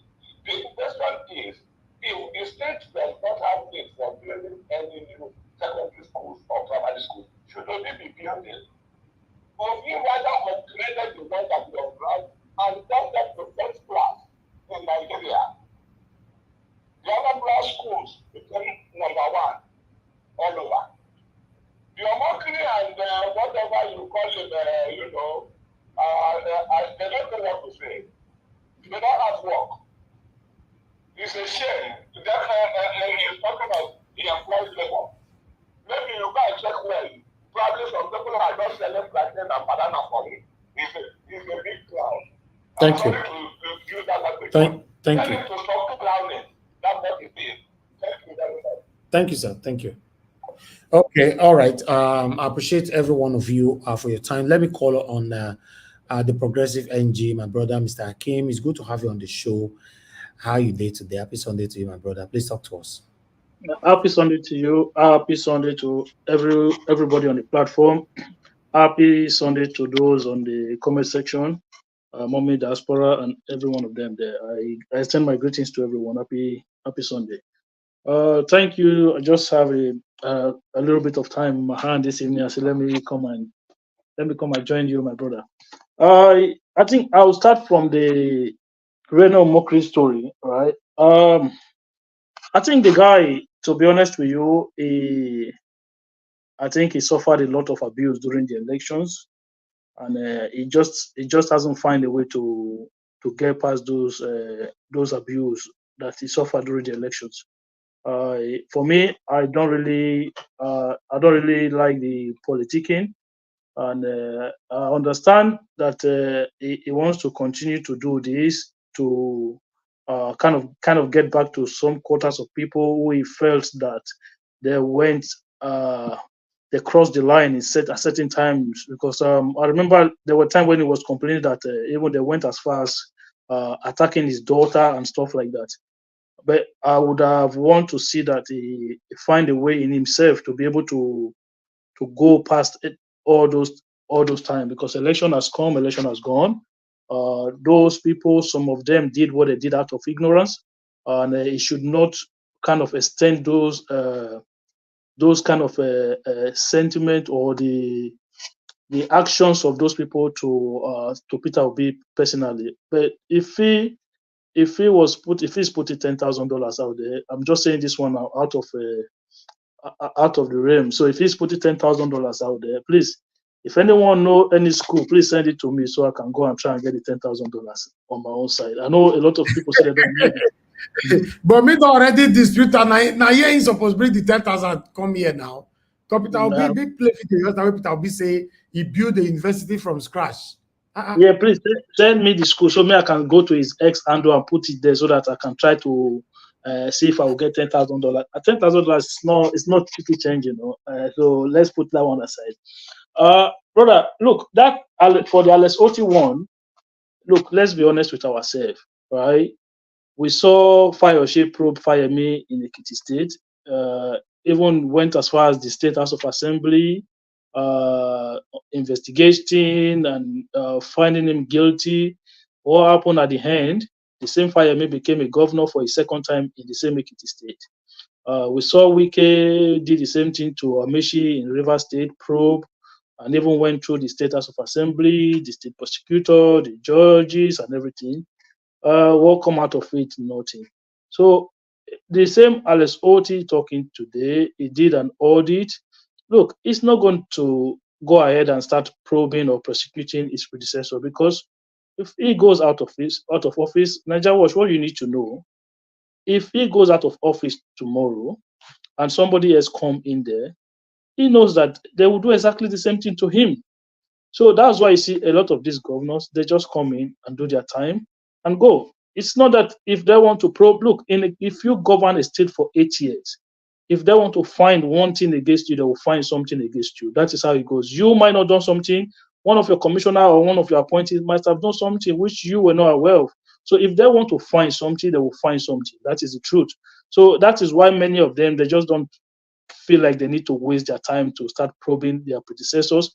If anybody wants to do it, I'm not against it. They can go ahead and probe whoever they want to probe. But at the end of the day, Nigeria, nothing ever comes out of it. It's just a propaganda. It's just a way to make themselves feel relevant.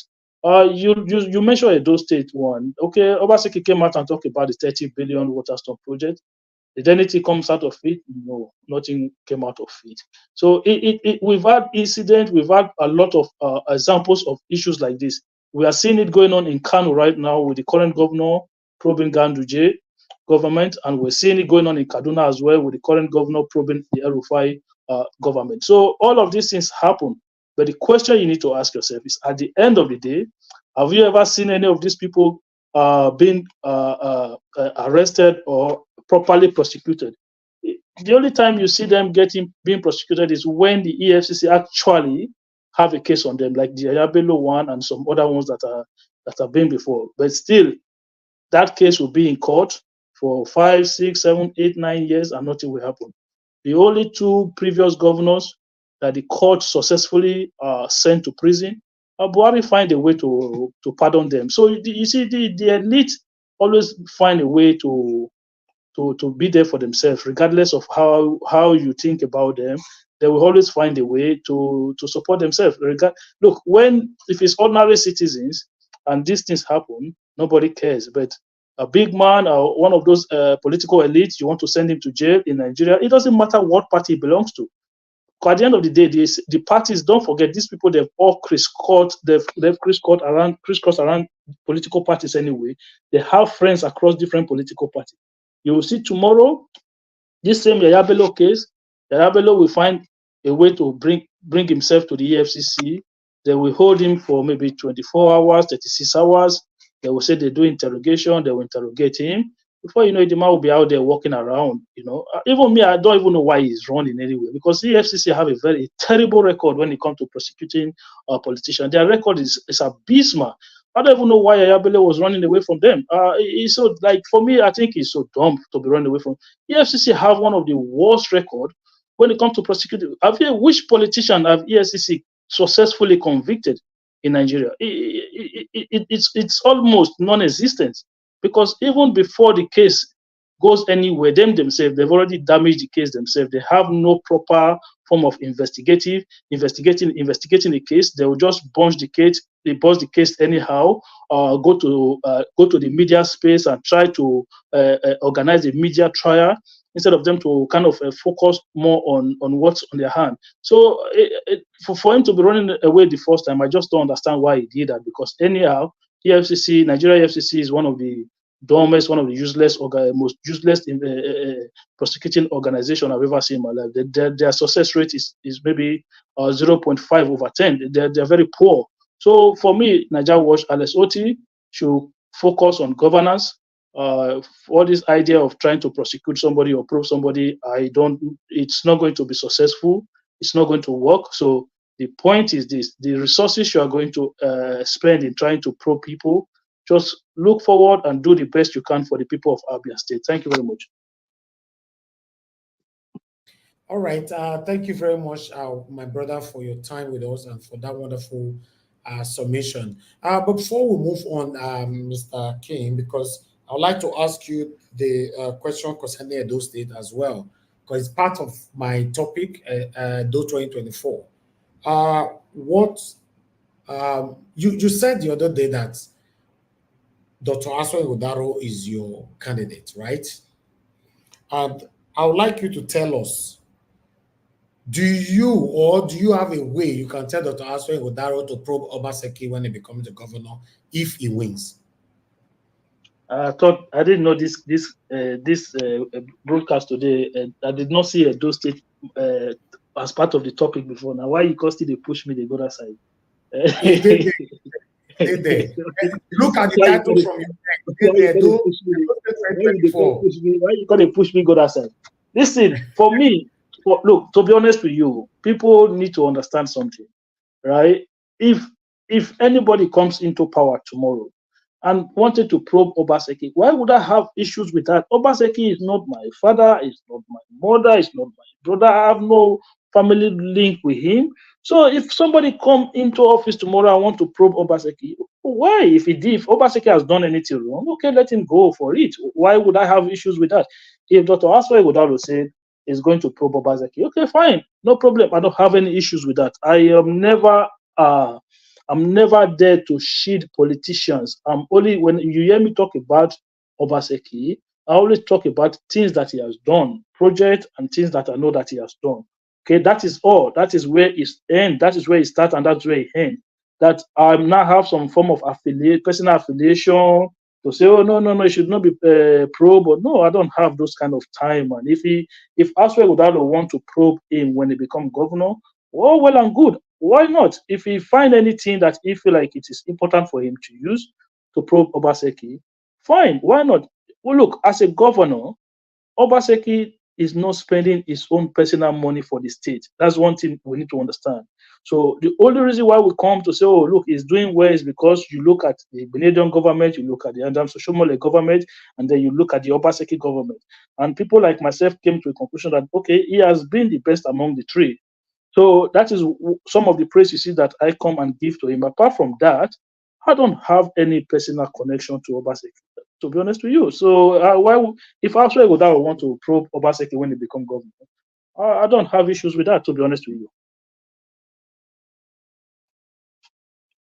Okay, but last question quickly. Would you support Aswa Ighodalo to probe Obaseki? That's what I said to you. If he wants to do that, like, why would I be against it? Will you support it? Do you want him to do so? If I want him to do so, yes. In honesty, in honesty, it is not my personal preferences for incoming governor to have how do I put it, a kind of part of his agenda will be that he wants to probe the outgoing government. I would rather want to see a situation whereby you get into office, you see anything wrong, right, and then you take it up from there. If he came into office tomorrow and he find that the Obaseki government had misappropriated funds in one way or the other, then I will support him to go and probe that government. I don't have issues with that. But to say somebody is campaigning one of the things that you must promise me is that you are going to probe Obaseki? No, not now. Not now. He cannot promise that. I've mentioned that already. None of them can promise that. But I'm saying, would you like any of the candidates to probe Obaseki? That's what I'm saying. If they go, by the time they get into office and they find anything in office to probe him, of course, why not? Okay, good. That's all I just wanted to hear. God bless you, my brother. Let me pick this call. Thank you, love. God is my strength. Thank you for calling in, man. Good evening to you. Talk to us.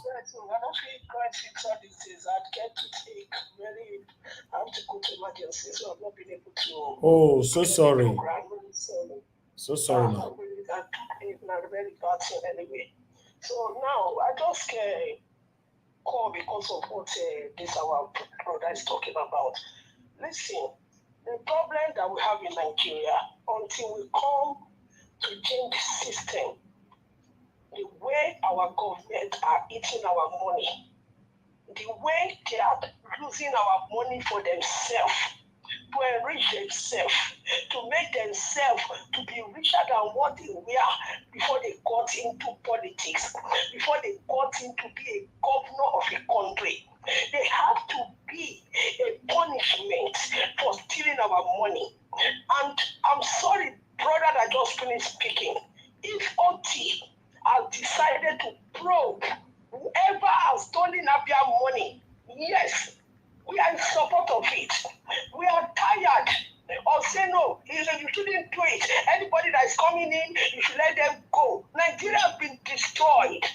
We in diaspora, we can't go home because of the state of the country. They have put money into budget for electricity. Nothing has been done. The money is lost. Nobody is being asked, or nobody is being persecuted for the money that has been stolen. And we are saying that nobody to be persecuted for our money, our resources that have been wasted to make people richer than what they had before. It is so annoying. It is so annoying until there's a deterrent for anyone who has stolen our money. All these governments, all these governors, they will not stop. We are looking at the president of Nigeria. That is the one that destroyed Nigeria. No, it's the governors of states who cannot do what they should do. Governors of states who are taking money that is meant for local government. Government of states who are colliding with the local government to steal the money that is meant for school, that is meant for everything. And we are coming here to say they should not probe. Is it their money? It's not their money. The money belongs to all Nigerians. So we must ask, we must send them to anywhere, prison, or even if they should do what is happening in their country today, in Singapore, so Thank you. to give people lesson, not to touch our commonwealth. We are tired. We want people to be punished for what they have done to our children, to our old people who have worked their lives and they cannot collect their pension. Enough is enough. They have to face it. Please, Governor T, if you can hear me, please start from Abia State so that when they punish them, next time they will not steal our money again. Thank you, my brother. Exactly. Thank you, man. Thank you. Yes, I want other voice to join my voice. Margarita don't join. Now, my love God is my strength. I will want Governor Oti to start it first. Mr. Elvis, me, I want to ask you a question. Oh. Yes, sir. Thank you very much, sir. Good afternoon, sir. And to join to join the voice. Our brother will just speak now. It can't surprise me. Say today now, it's like evil has been legitimized in Nigeria, and then the way we can get out of it, we don't even know. It is not the sickness of the eyes now that Obaseki. I don't know how we can call it. Either Obaseki, Seyi Makinde, Sanwo-Olu, all of these guys, they all have to be probed once they leave office. Bello is a case study. All of them need to be probed. Whether Asue is coming in or Olumide is coming in or whoever is coming in, they all need to be probed.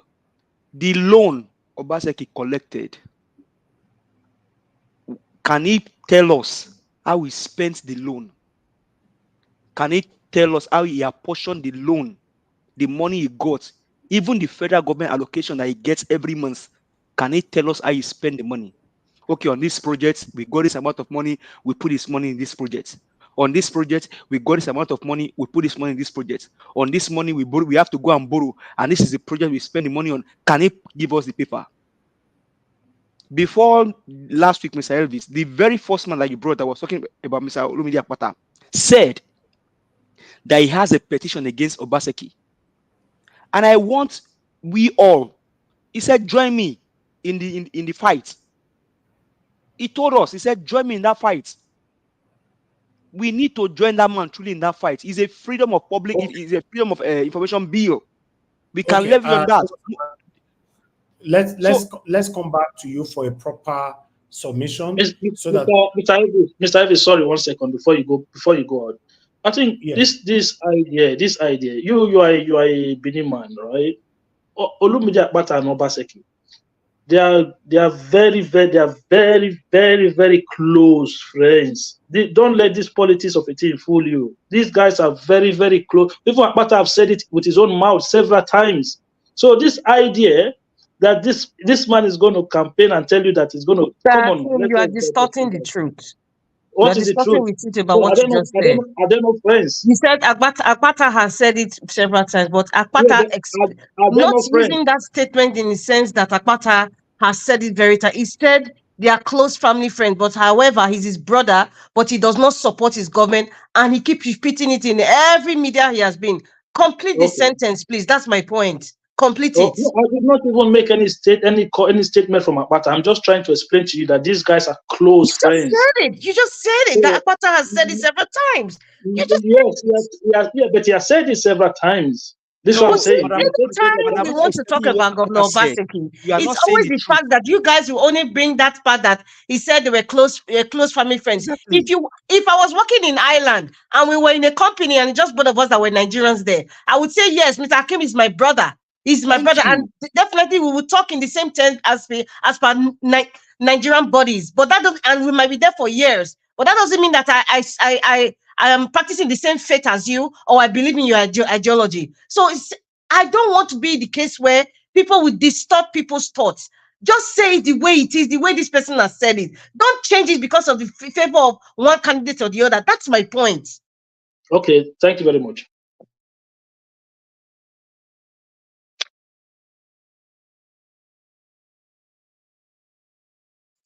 Ms. Harris, are you there? Sorry, I think Mr. Hakim should just continue what he was saying. No, Madam Rita, look, to be honest with you, I did not come here to discuss Obaseki or Olumide Akpata. We know that now. We know that. I know. So that's not the reason why I'm here. I was just responding to your comment. That's why we need to say things. That's why I don't want to continue. I don't want to continue going back and forth.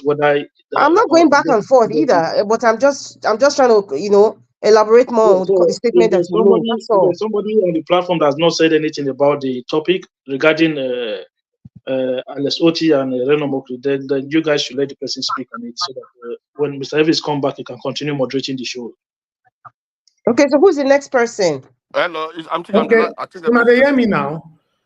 Yeah, we can hear you now. We're hearing you. Oh, wow. Thank you very much, my people. I appreciate you all, But let's move on. The next person is Oga Consign to talk to us. Oga Consign, are you there, sir? Yeah, I'm here. Good morning, good afternoon, good evening, everywhere. Good evening to you. Talk to us. I thank you, Dr. Elvis. Thank you, all the whole panelists, the commentators, my diaspora, and everyone. May God bless all of you for coming today to talk about the issue of that country. It's unfortunate we're supposed to be talking good, like other countries where their country is moving forward. We're always talking about our country that is going backwards. We have a dirty country. We have a country that doesn't want to listen and doesn't want to do the right thing. Mr. Ma, we don't have a dirty country. We have dirty leaders. Okay, so you guys need to need to know how to differentiate My the friend, country I didn't from the interrupt you when leader. you're talking. I didn't interrupt you No, when I you're have to talking. interrupt you because that's not a good statement to make. The country is it not smelling? People are dying people are being killed every day. Is it only government that's killing people every day? What are you talking about? I didn't interrupt you. Why don't interrupt me, please? Oh, people, I don't know. Hello? Oga Consign, what he's saying is right. Attack the people, not the country. Not, it's the people, call them out, not the That's what country. Thank you. You see, if Nigeria is good today, if Nigeria is clean today, most of us should not can't be outside. Why are we running from that country? Those that are, even me, I'm running from the country. Most of us are running away from the country. Some of us don't want to come back to the country anymore. So why are we outside if the country is okay? Even this man that interrupted me, why are you outside? If the country is very clean for you. Tomorrow if they ask you now why you run away, say no, there are people like kidnapping people, this, that, then is the place clean? If it's clean, why are you outside? You are in a place where you come out every day, you don't have any protector in your window and your doors, and you say then you come to compare that place and your country. Small kids today in Nigeria knows what is money. When we are like who said when we are growing up, when we are growing up, where do you see a kid of 17 years, 15 years having enough to keep knowing how to buy somebody? But a kid knowing what is money to go and use somebody for ritual. Did you hear it before? We never heard it before. Even when I schooled, in our school, it's difficult. Even our age mate that time, it's difficult for 20-year-old boys that time to have girlfriends. It's very, very difficult. Even at my age, 23 years, I never have a girlfriend. I respect my parents. Even young ladies respect their parents. But today, is it the same story? It's not the same story. So when somebody, to today's this thing, on these people of Reno Mokri and Buala and so on and so forth, I don't like to talk about them because those people they're empty. If somebody is talking about them, it's the person is wasting his time. Because the same kind of, these are hypocrites and psychophants. You see, someone talking about them is best wasting his time. I don't want to be like them. I suffer for myself. I take care of those I'm going to take. I do everything myself. Those people are there only going to, when you give an appointment, they steal the money and run away. So talking about them is waste of time. If those people have brain, if they have a brain, the time that this past election, both Reno Mokiri, both Showere, both Buala, all of them, they could have joined Delefaro to me. They could have joined him and all of them join P2B and see how the country can be good. Because these are young men who are supposed to fight for their own country. I'm not staying in Britain and staying in every other place and talking nonsense. They're supposed to help the country. They're supposed to at least determine who is the best, who is the person who is at least the fairest of them, and join that person and help the country to grow. But instead, they are collecting money from here. Bola collect from Atiku. He collect from Tinubu. He collect from this. He could just messing up himself. And tomorrow you see that people are following them. I don't know why these people follow them. Follow them to go to where? To go to heaven or to go to hell? I don't know. You see, these are young men that are supposed to shape the future of their country, help their country to move forward, help their country to grow. What this guy from South Africa? What is that guy I forget his name. Even Mandela, all of them. What was their age when they started doing the right thing to help their country to grow? Instead, these ones are criticizing somebody who the people believe that can help the country to grow. That bring the person down. Obi is not ruling. Obi is not the only candidate. Even Atiku is there. Atiku that still in the moment of that country. They're not even talking about him. So all these things they're talking, even today Nigeria want to be good, or today Nigeria want to have a good leader. So they are bringing this Obi down and then pushing Atiku up. That's the kind of people we have in Nigeria. It's very, very unfortunate.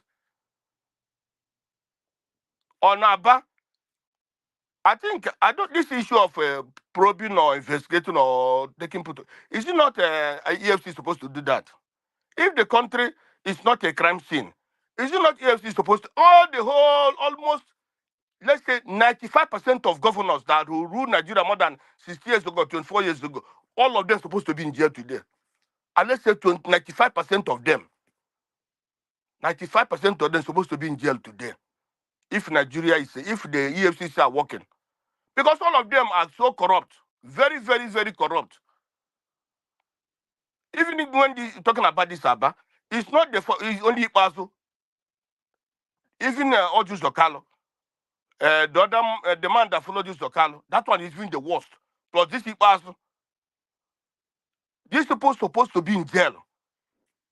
Even this issue, this Islamic law supposed to method to them. At least remove one or two of their hands. You see, like China. These people are terrible human beings. Terrible human beings. If these people are Igbo people like that, really are really. The same thing with this one in Imo State now. Even not the whole people that have really Imo State. These are terrible human beings. Terrible. When you say terrible, they're very terrible human beings that I never seen in my life before. If that the people that are really Imo State all these days for followed the footsteps of Mbakwe, that place could have been gone far. It could have been like that place that with the this one of the Imo people and Abia and all the rest. Abia supposed to be industrialized by now. If that the former governors have done what they're supposed to do. Honestly, they're supposed to two of their legs removed and their hands removed. They're very terrible human beings. That's what I continue to say. Those states, this issue of godfatherism, if you people put anybody of a PDP or APC there, it's the same thing you're going to see. Because those people believe they own Nigeria. Those people believe that they are two. Even if you chase a PDP man, he runs to APC, and the sins are forgiven. If there is another party or another person, do people know there that is a bit okay, put him there. Have a new chapter. Don't continue to go on these people. Any place these people are is evil. Evil. If they are going to meet there, it's evil. It doesn't matter the kind of person. It doesn't matter the person who comes there. Because it's your there to protect the former one. To defend the former one. That's what they are going there to do. God really helped Abia State. God really helped Abia State to have this change. If not, it could have been worse. It could have been worse for them. Because he could have gone through the same trajectory the other people, the other ones went to. The same thing. What I found out now in Nigeria is this. Any governor that comes into that government, any governor that comes, he wants to steal to get the money that he will run for presidency. All of them want to be president. All these governors you see, all of them want to be president. So that's why they are stealing this money so that they can be president tomorrow. So that they can be president. It's unfortunate that somebody like Omokri, Buala, and so they are not even seeing what is happening. This terrorism that is happening. Omokri is not even talking about what's happening in Delta and the Bayelsa. How the military went and leveled that place. He's not even talking about that. I'm very, like me, I think Madarita say, it's very shameful. The man is supposed to, even when he go inside there, he takes knife and commit suicide, that man. With all nonsense he's just doing. He's not even talking about that. He's not talking about how these people went, these evil people went to the school in Plateau State. And when that man was going to school, did he see people coming to their school to shoot them? I'm not even talking about those ones. People look at today, look at Nigeria. The whole world is looking at Nigeria. They say, what kind of country is this? Are we now Afghanistan, where our young ones will go to school and they'll be quiet there in the school? Where our young ones, with even the kids going to school, they'll be quiet or they'll be kidnapped. And these young men are not even concerned about those ones. What they're concerned about will be they want the country to continue to go down instead of going forward. That's what they're looking at. How they can get more money to eat. People have to work hard for yourself. If you work hard for yourself, you can't be looking at this kind of people we can't on what they're doing. The day God will punish them, God will punish them. The day to punish them. The day God will deal with. The day God will definitely God is going to deal with them. I'm telling you. Let them continue doing what all the shenanigans they're doing. God will God one day their cup will full and they will see what they have done to themselves. Thank you, my brother. Thank you, Ogakosai. Thank you, sir. God bless you. All right, guys. I appreciate every one of you right there. Service. There's so much noise on the back. What's happening? Please, guys, let me put this through. If you want to unmute yourself, the first thing you sort out is the noise of your background. If you have not sorted it out, don't unmute, please. You can't just unmute. We'll just be hearing pot and soup, gari, pounded yam, all those things. It's disrupting the media. Thank you very much. Mr. Jonathan, if you are ready, quickly say what you wanted to say. Okay, let's come back to you, sir. Yeah, Mr. Elvis, I'm here. Sorry about that. Okay, don't start the pot of soup. Sorry about that, Mr. Elvis. I just, I spoke for out of all the panelists so far, I spoke less. You gave me less minutes. I just want to say that, Mr. Elvis. I spoke less, yeah, so far. I'll give you less. Yeah, everybody spoke at least 12 minutes minimum or more. I spoke for you talk more than 12 minutes now. Okay, anyway, I just want to say this, Mr. Elvis. Mr. Elvis, if Mr. Jonathan speak less when he's giving his submission, it's good because all of his interjection, Mr. Elvis, can I get 1 minute? If you had them, you don't pass the normal minutes. Exactly. Now for you. See, I heard one or two panelists talking about, there is no need for audit, no probing, it's just a waste of time. I'm surprised to hear that from anyone. How? Politicians can only play the game and say, okay, I'm not going to probe. They're very, very, systematic about it. But when you get into office, you must do it, otherwise you won't go forward.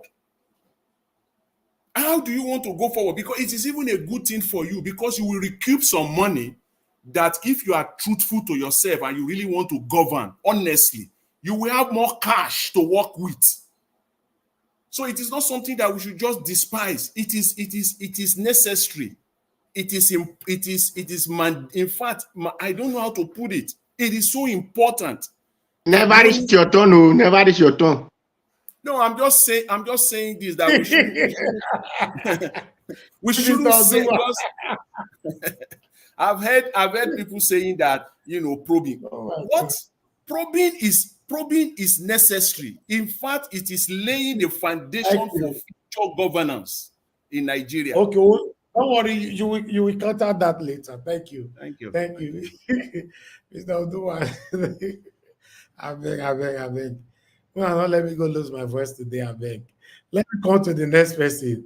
The next person we have on the panel to speak to us now, Mr. Oduwa. Mr. Oduwa, now you there will come to give us a matter before Honorable. Mr. Oduwa, please talk to us, sir. God bless you. Okay, thank you. Good evening, Mr. Niger Wash, all the panelists, commenters, listeners, and viewers. Good morning, good afternoon. Depends on your time. Mr. Moderator and Mrs. Moderator, good evening to all. Well, I don't have much to say. I always come with the topic of Reno Omokri want to give person $10,000. Well, because of he needs schools that Peter Obi built. I believe that since Reno Omokri entered the country that is living, that those countries they have I don't know if it is under Prime Minister or under President's country he live, that they have what they call councillors, or governors who control the zone, however they structure their countries. Like here we call them Sindako, which represent the governor of the place. I believe that they have not found them building schools every day. So not to talk of it is Peter Obi we need to come and use to say it must be before any other thing, before he can believe that he work as a governor. Building of school as a governor does not really mean that is the best work you need to do. He did not see that pothole that fill everywhere. That they should show him the one road that Peter Obi make in the states that make enjoy the benefit of governance in the Peter Obi time. He did not say, let me see the standard of educations which Peter Obi give to the people that enable people to not have wisdom to reason or have a good faculty in their memory. He just say building of schools. If everybody builds schools, the schools that was there before, what is the need of that? Because if it is just to come and build schools, then why did the first governor has to build school in his time? Another one will come and still spend money to build another one will come. Where are they building it? So are they going to build it in every houses or in every street, just like the way they are creating churches in the country? No. The schools has been there before. He need to be renovated, and Peter will be renovate them. Not just only renovate, he make his people or the student to now understand what is education, to compete with other countries of the world. And I believe they even said they become, I think, whether third or something like that.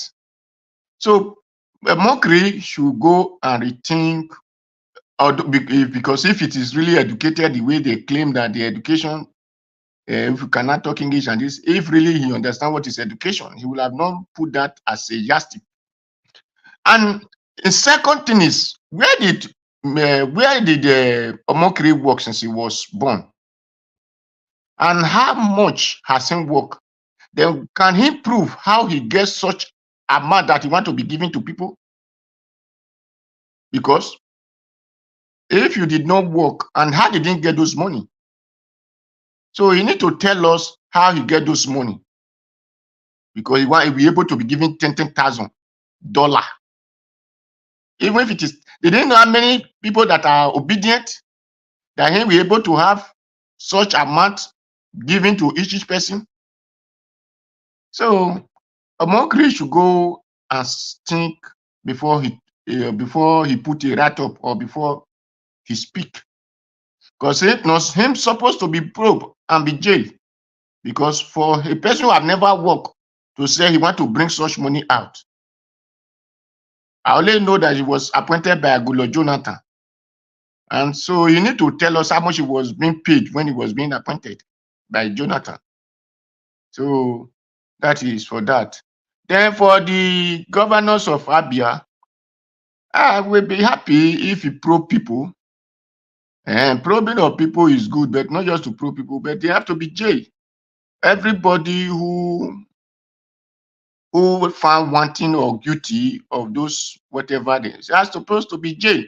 But in Nigeria, the economic crime commissions did not know their work. It is only in Nigeria that what the people call economic crime commissions are facing the people who are selling food in the market and leave the real people who steal money. They will tell you not to write to them before they can know that people steal money. Those are people who did not know their job, because they are the ones supposed to be working with whether it's the central bank of the country. So they're supposed to know whenever money go out and wherever that money is being used for, whether it was used or it was not used. But it's only Nigeria we now see that they will tell you to come and write to them before they can go after the people who sit in the power. But if they want to go after the person who is just selling gari on the street, nobody will write to them. So it is only foolish to see that a governor or a government duty could not know their real work. So I don't really know what to call such people, because I will never kowtow to their boho whenever they said, come at us before we know our work. But when they want to go and kidnap people, like we go to Oshowore, nobody writes them. And when they want to go to Kenya to go and bring person, nobody write them. But then when they want to goes into person who is in power, they will say, come and write us. So it is anyway. So Nigerians did not even know whatever name they are bearing as a title of any government positions. That is why we hear people who said they will use money for waste and miss. And waste and miss are the people who bring money to government, but Nigeria government were not bringing money to waste and miss. So, well, anyway, that is all I have to say. Thank you. Okay, thank you, Mr. Oduwa. God bless you, sir. Thanks for your submission. Let's go to give us a mandate. Talk to us, sir. They'll come to Honorable before Oga Chris. Good evening, Mr. Elvis. Hopefully, you are enjoying your weekend. Yeah, I did enjoy for here. Thank you. How is the family doing? Thank you very much for all that you do. Greetings to all the panelists. Comment section greetings, and then the warriors on the comment section will greet you. Mommy Diaspora will greet you. Thank you very much for always supporting Mr. Elvis. Thank you very much, Ma. God bless you and increase your days. You will continue to grow and work strong in Jesus' name. Thank you very much, Ma. We do appreciate your effort. Amen. Well, on the topic that you have today, somebody is saying that he will pay anyone that can bring the name of school that Peter Obi built. Who is the person? Well, the last time I checked, that guy is in exile, right? Why is he in exile? You want to ask yourself, why is the person that said he will give anyone that tell us the school that Peter Gregory Obi, my own president, built, that will give the person 10,000? I will not mention his name because his name I don't know. I can't even mention his name because he's not a common human being. He's an uncommon human being. And so I don't relate with uncommon people. I don't relate with uncommon people. Nigeria, only if we understand what is happening in our country today, maybe we all will look at ourselves and see and ask ourselves, do we truly have a country? Do we have a country? I will not waste my time on some shenanigans and then be spending time on. I have better thing to discuss. Issues like Edo election. Issues like what Shoyimakene is doing in your state. Issues like what Yabelo is doing, Ododo, Alex Oti reforming Abia State. Those are pertinent issues. This one is not a pertinent. This one is just a waste of time and Oga Bosiwaju. Thank you. Now, when we talk about EFCC, as it stands today, somebody has a very pertinent question. During Obasanjo's regime, we can say the people that that were taken to custody, they deserve it. Yes, but the issue of EFCC has become political witch hunts. But it now become critical because today a senior criminal is looking for junior criminal. The senior criminal is in power in courts, stealing and looting, deceiving Nigerians, and they are looking for young criminal that stole 80 billion allegedly in his state. And the sitting governor is even giving him a police orderly to protect him. That is the highest level of impunity. When we're going to bring in Mazinam the Kanu, that was fighting for the just cause of the common man in Nigeria from exile, Buhari know what he did to get Nnamdi Kanu to Nigeria. Sunday Igboho, they know what they did. Now they are looking for Yabelo. Yabelo all of a sudden has become a needle that they are looking for. Hey, Tinumbu, Druggy, we know you. We know we know what you guys are capable of. Once you guys are done dancing your macabre dance, let me know. Then I can speak. As of right now, I cannot give you guys any mileage. Now, going to the issue of Edo State. Mr. Elvis, you always say it here, you are not a perfect human being. Neither am I a perfect human being. But what we stand for, and I always say this thing, our brothers in the East, they sang that song for you, not because they feel you are perfect, but because they saw how you stand on integrity and on righteousness. The simple question I will ask all of these people going around now trying to sell Obaseki. Is Obaseki the fourth candidate on the election for this year? Maybe he's the fourth candidate. Now they are trying to sell him for third term. If you do better, your handwork, then go pray for you, then go propagate you. The reason why you see people jumping from one challenge to the other today is because Obaseki failed woefully, and he's trying to bring another failure to the state.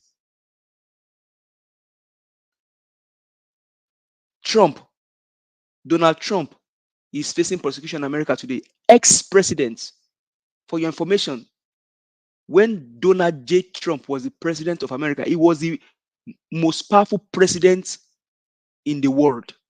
So you can say that one time most powerful man on earth is being prosecuted today. I'm suggesting I ask you, if you say don't uncover books, then it means that we are deceiving ourselves. Then what's the issue? Somebody borrowed money.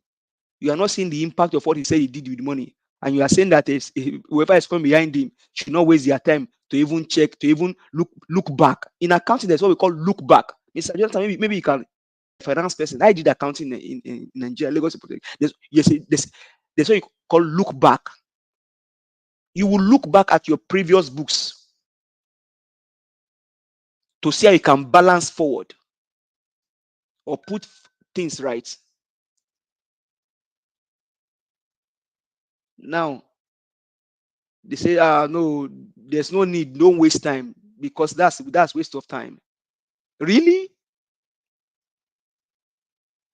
Then Buhari printing money, it should not be probed either. I think as a country, we are not ready as a people. We are not. You have 1 minute left. And it bothers me when you see men that say they are people of integrity come to speak for these evil politicians. When our people are dying, they are dying of hunger. Edo State, I'll continue to say it. If you want to give Obaseki a third term through Aswe Godalo, now your choice, but I go borrow you my money. The right man for the job is Olumide Akpata. Please don't waste your votes. You will ask yourself, who brought in Obaseki? Obaseki is trying to bring in a surrogate. Why is Obaseki dying so hard for him to get in Aswe Godalo? Because he knows that Aswe will cover the books for him. This is what they do. Kogi is not far from you. Kogi State is not far from you. Right. When a sitting governor can tell EFCC, hey, leave that guy. Now my guy. Thank you very much, Mr. Elvis. I appreciate you, sir. Thank you. Thank you, my brother. Thank you so much. Tiobala, as a Tabore FA, please, thanks for calling in. Good evening to you. Talk to us.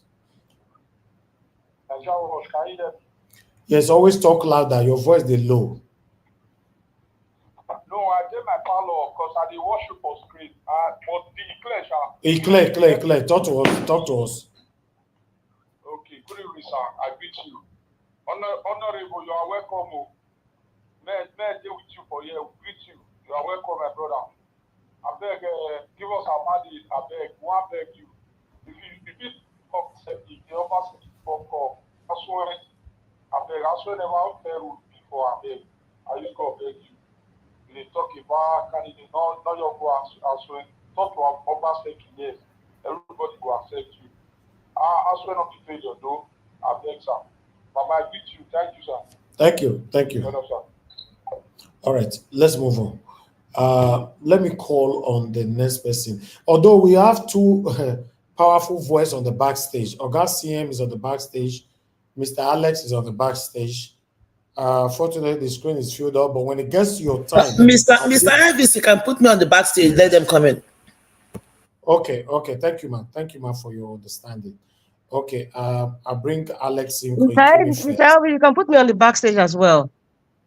Okay. Why are all the women leaving, man? That some of the guys should try to volunteer as well. Now, why not only the only two women on the platform to just leave like that? Yeah, I think we are among the first that came in anyway. Yeah, so that's why it's kind of like fair because we're one of the first two that came. But we need I'm on the backstage, but I'm here. If I want to speak, I will ask Mr. Elvis to swap. Okay. Madam, we need a little bit of balance on this show. Okay, I would stay then. Okay, that's fine. Maybe another guy should volunteer. Honorable Sam Domosa, I'm happy that you are here because I missed asking you a question yesterday. Come backstage, please. Thank you, madam. Nice to hear your voice. Okay, Honorable Sam, thank you for joining us. Good evening to you. It's your turn. Please talk to us. You have 8 minutes. Before that, Honorable Sam, let me ask you this question because I'm asking everybody this question. Please, sir, would you like Dr. Aswa Ngodaro to probe Obaseki if he wins? Yes, definitely. A good governor should do that. Probing should be part of governance. Probing should be part of governance. If Obaseki hand is clean, he shouldn't be afraid of probing. So if Aswa become the governor, the money Obaseki used is public money, it's Edo State money. So give it the opportunity. If he can probe, if you see anything needful of probing, he should. He should. Like he said the other day, he was not careful when he said it, that Obaseki will account to Edo people at the appropriate time. He said it openly. He said it, and he will speak for himself. Speaking for himself, there should be a forum where we will have to speak for himself. So to me, I don't say anything wrong about it. It's only when I was reading the comment section, it's only an incoming governor who is corrupt, is afraid that he's corrupt, then he will be afraid of probing.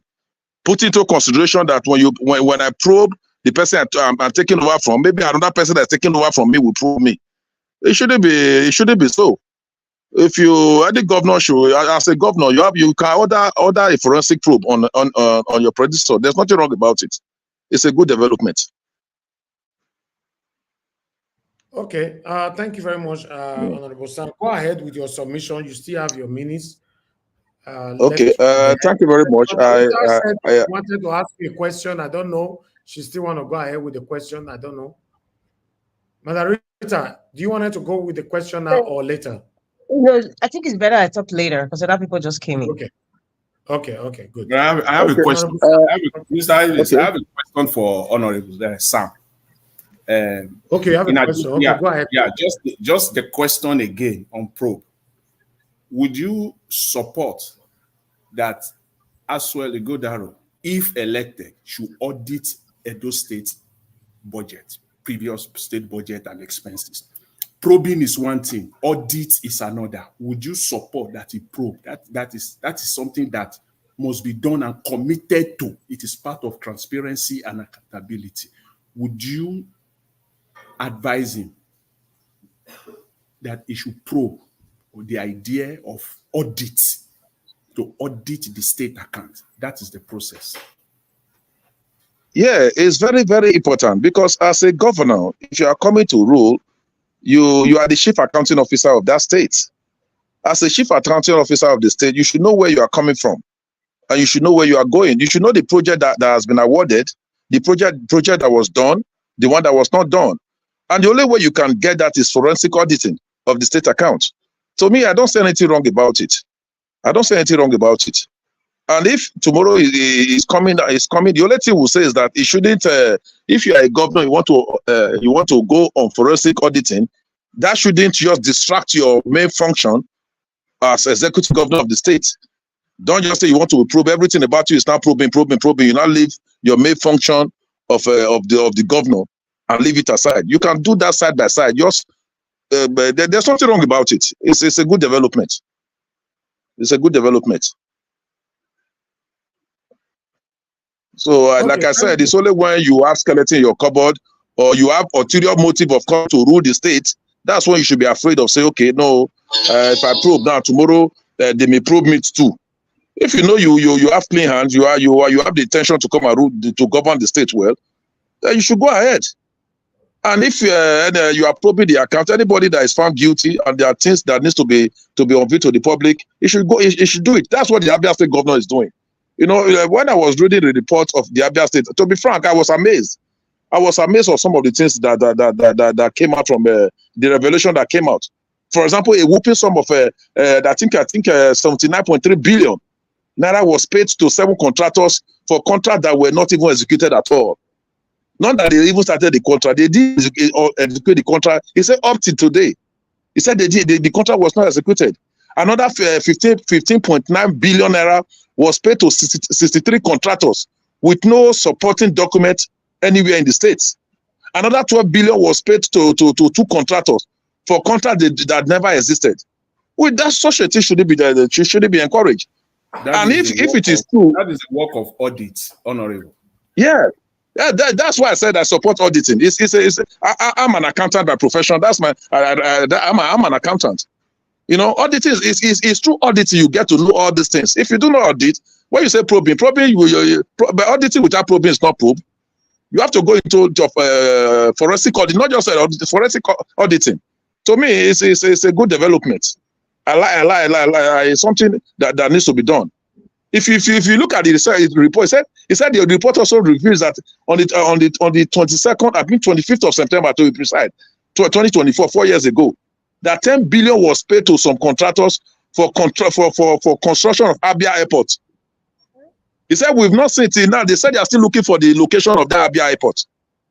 Honorable sir. Still looking for the location of the Abia Airport. Honorable. So the contractors they are existing. They are human beings.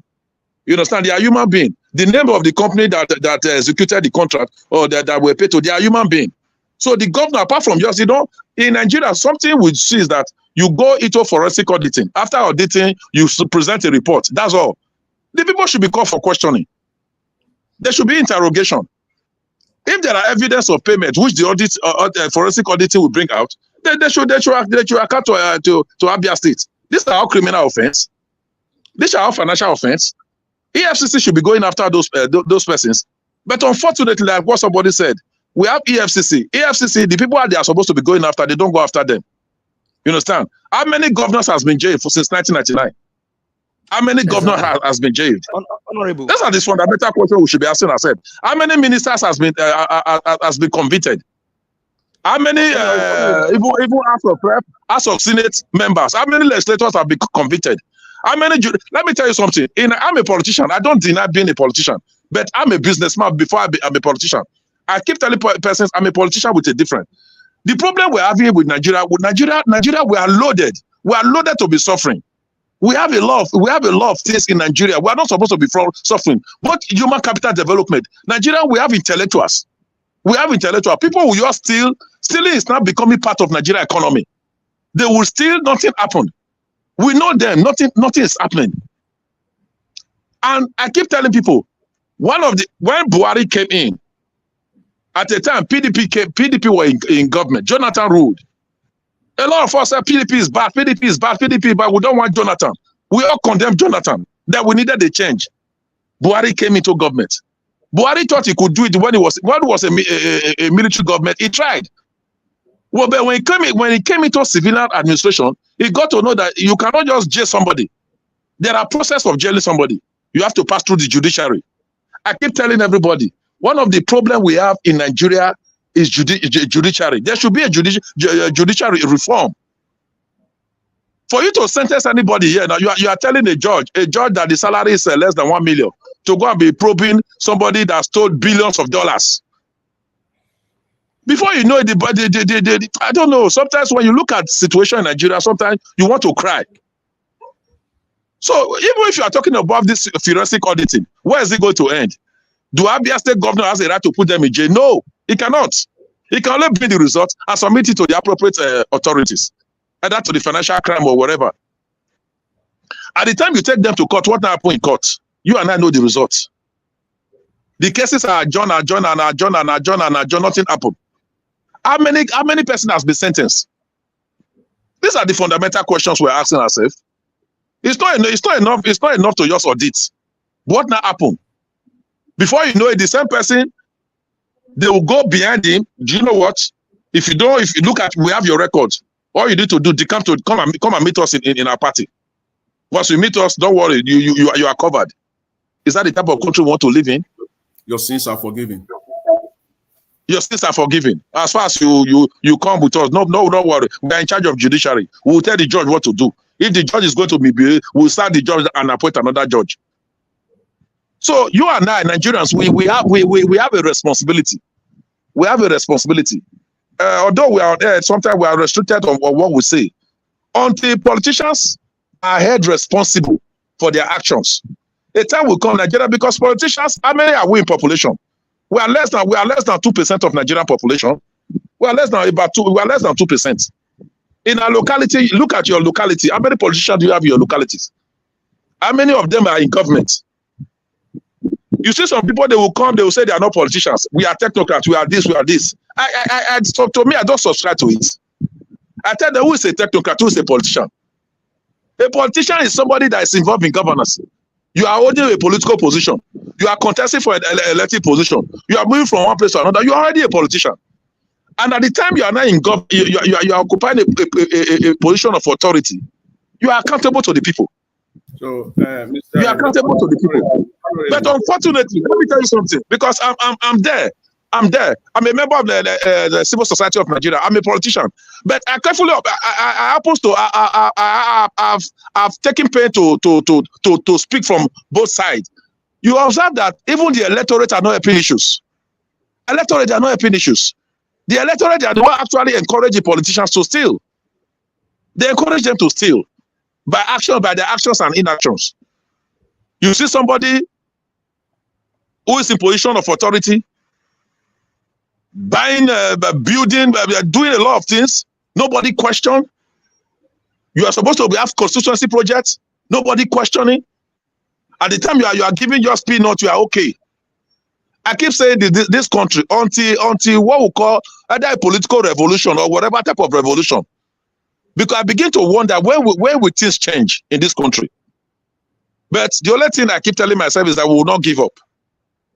I see a better Nigeria tomorrow because God has blessed us with both human resources and natural resources. Just imagine if you look at the looting that is going on in Nigeria every day, the looting that is going on. To say Nigeria is still surviving, we are still Nigeria, still a country called Nigeria, to me it's a miracle. Looking at the way looting, they are just looting without impunity. Judiciary is there, nothing is happening. Nothing is happening. So to me, I support 100%. 100% forensic auditing on not only in all states. If the governors are bold enough to do it anyway, the incoming governors, if they are bold enough to do it, they should go ahead. At the time you are auditing the person you are taking over from, what are you saying? You are telling the person that is going to take over from you that I'm subject to auditing. That is accountability. That is accountability. So to me, there's nothing wrong about it. I approve of it 100%. Okay. Is it not better to say, Honorable, that instead of saying that someone that will cover the track of Obaseki should come in as a governor, why don't we say Olumide Akpata is the best candidate that has a mind of his own that can actually put all of this thing that you have just said into perspective? No. What do you mean by mind of his own? Hello. Governance is so very complex. It's not the way some of you look at it. What does Olumide Akpata, what does he know to become the governor of Edo State? I want somebody to come here. Hello. You brought him. I try as much as possible. I've tried as much as possible to talk about him. My major interest is my candidate, and I have given reasons in this program why I believe Aswa Ighodaro is a better candidate. If you believe Olumide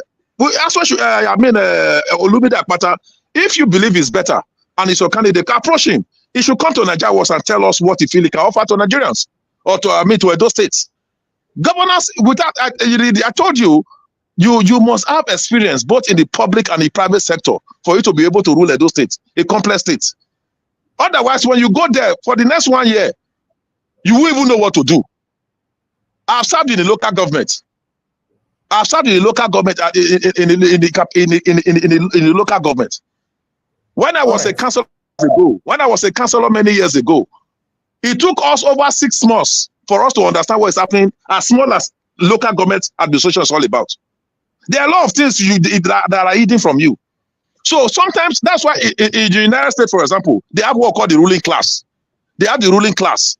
You see them, nobody can just jump into governance the way you like. No. You must have had some experience for you to know how the government is run. Otherwise, if you just come from nowhere and come into government for the next 1 year, 2 years, you are bamboozled. You won't even know what's happening. So call your candidate. If you know he has something to offer, call him. He should come and tell Edo people, I'm happy that Niger Wash is being washed by millions. Let me ask you this before you. Let me ask you this. Now, let me tell you this. Allow me, sir. Maybe one minute, sir. Allow me, sir. Hello. So I don't know what I'm talking with. Who am I? There's a moderator. There ought to be a moderator in this. Hold on, sir. Now, Olumide Akpata has everything. Who am I talking? I like to know who I'm talking with, please, if you don't mind. Give us our mandate. Give us our mandate. Is one speaking. So, Olumide Akpata is Mr. Give us our mandate, please. May I know your name, please? If you don't mind, please. I beg of you. Okay. I'm Honorable Sam. Let me finish. I'll tell you my name. So, Olumide Akpata is a man for the job. And I tell you what, he has experience both in private and in public office. Olumide Akpata built school in Edo State. Okay, thank you. Olumide Akpata challenged. I bet you, not even Obaseki can challenge Buhari. Olumide Akpata did it, and he's still working. When you have your floor, I think my time. I don't know if my time is over. I'm the one that's supposed to be speaking. Like I said, I'm not against. I've never spoken against any aspirants or any candidates. I told you. I have never spoken against any candidate. I salute the courage for anybody to come out and say, I want to be the governor of Edo State. You went for primaries. I've contested an election. I know what it is to go for primaries. I know what it is to be nominated by your political party. You understand? It means you've got something up there, you know. But no matter how, 3 of them now, we have 3 major candidates. Before now, we normally have APC, PDP. But thank God today, Labour Party has joined. We now have 3 major candidates in Edo State. Edo State people will decide. You know, very soon campaign will start. They should come out and tell us what they can offer. What they can offer.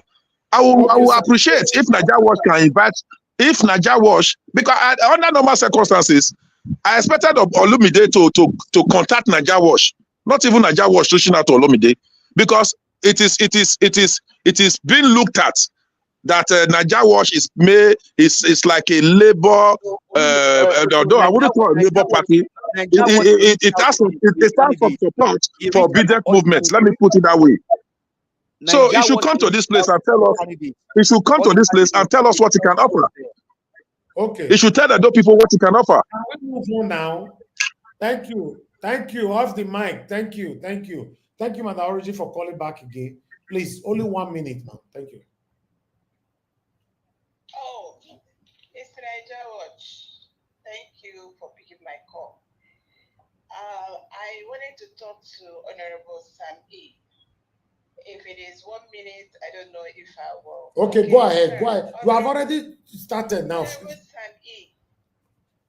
Thank you, sir. The first day I heard your voice, I was like, who is this guy? And I've been listening keenly to your voice, sir, and I really appreciate you. I appreciate the fact that because what stood out for me was you came in with one person called a pastor. And the pastor began to talk, I began to listen, and my stomach was turning because I am a Christian. I am a proud Christian, I own it. And then when you began to speak, and I began to look at you and the pastor, and it was like, something is wrong here. So that made me, I began to respect you. And I also began to look your PDP, sir. And I go straight to the point. I really, really think that you could be in the category of Mr. Oti, Mr. Gregory Obi, and a few people in these political parties that are well-meaning, but because of where they are, and I bring this, you see, tribe, religion, and now political party is added to the pain of Nigeria. Because one of the things I differ with what you're saying is when you're defending PDP, and PDP and APC are the major pain in Nigeria.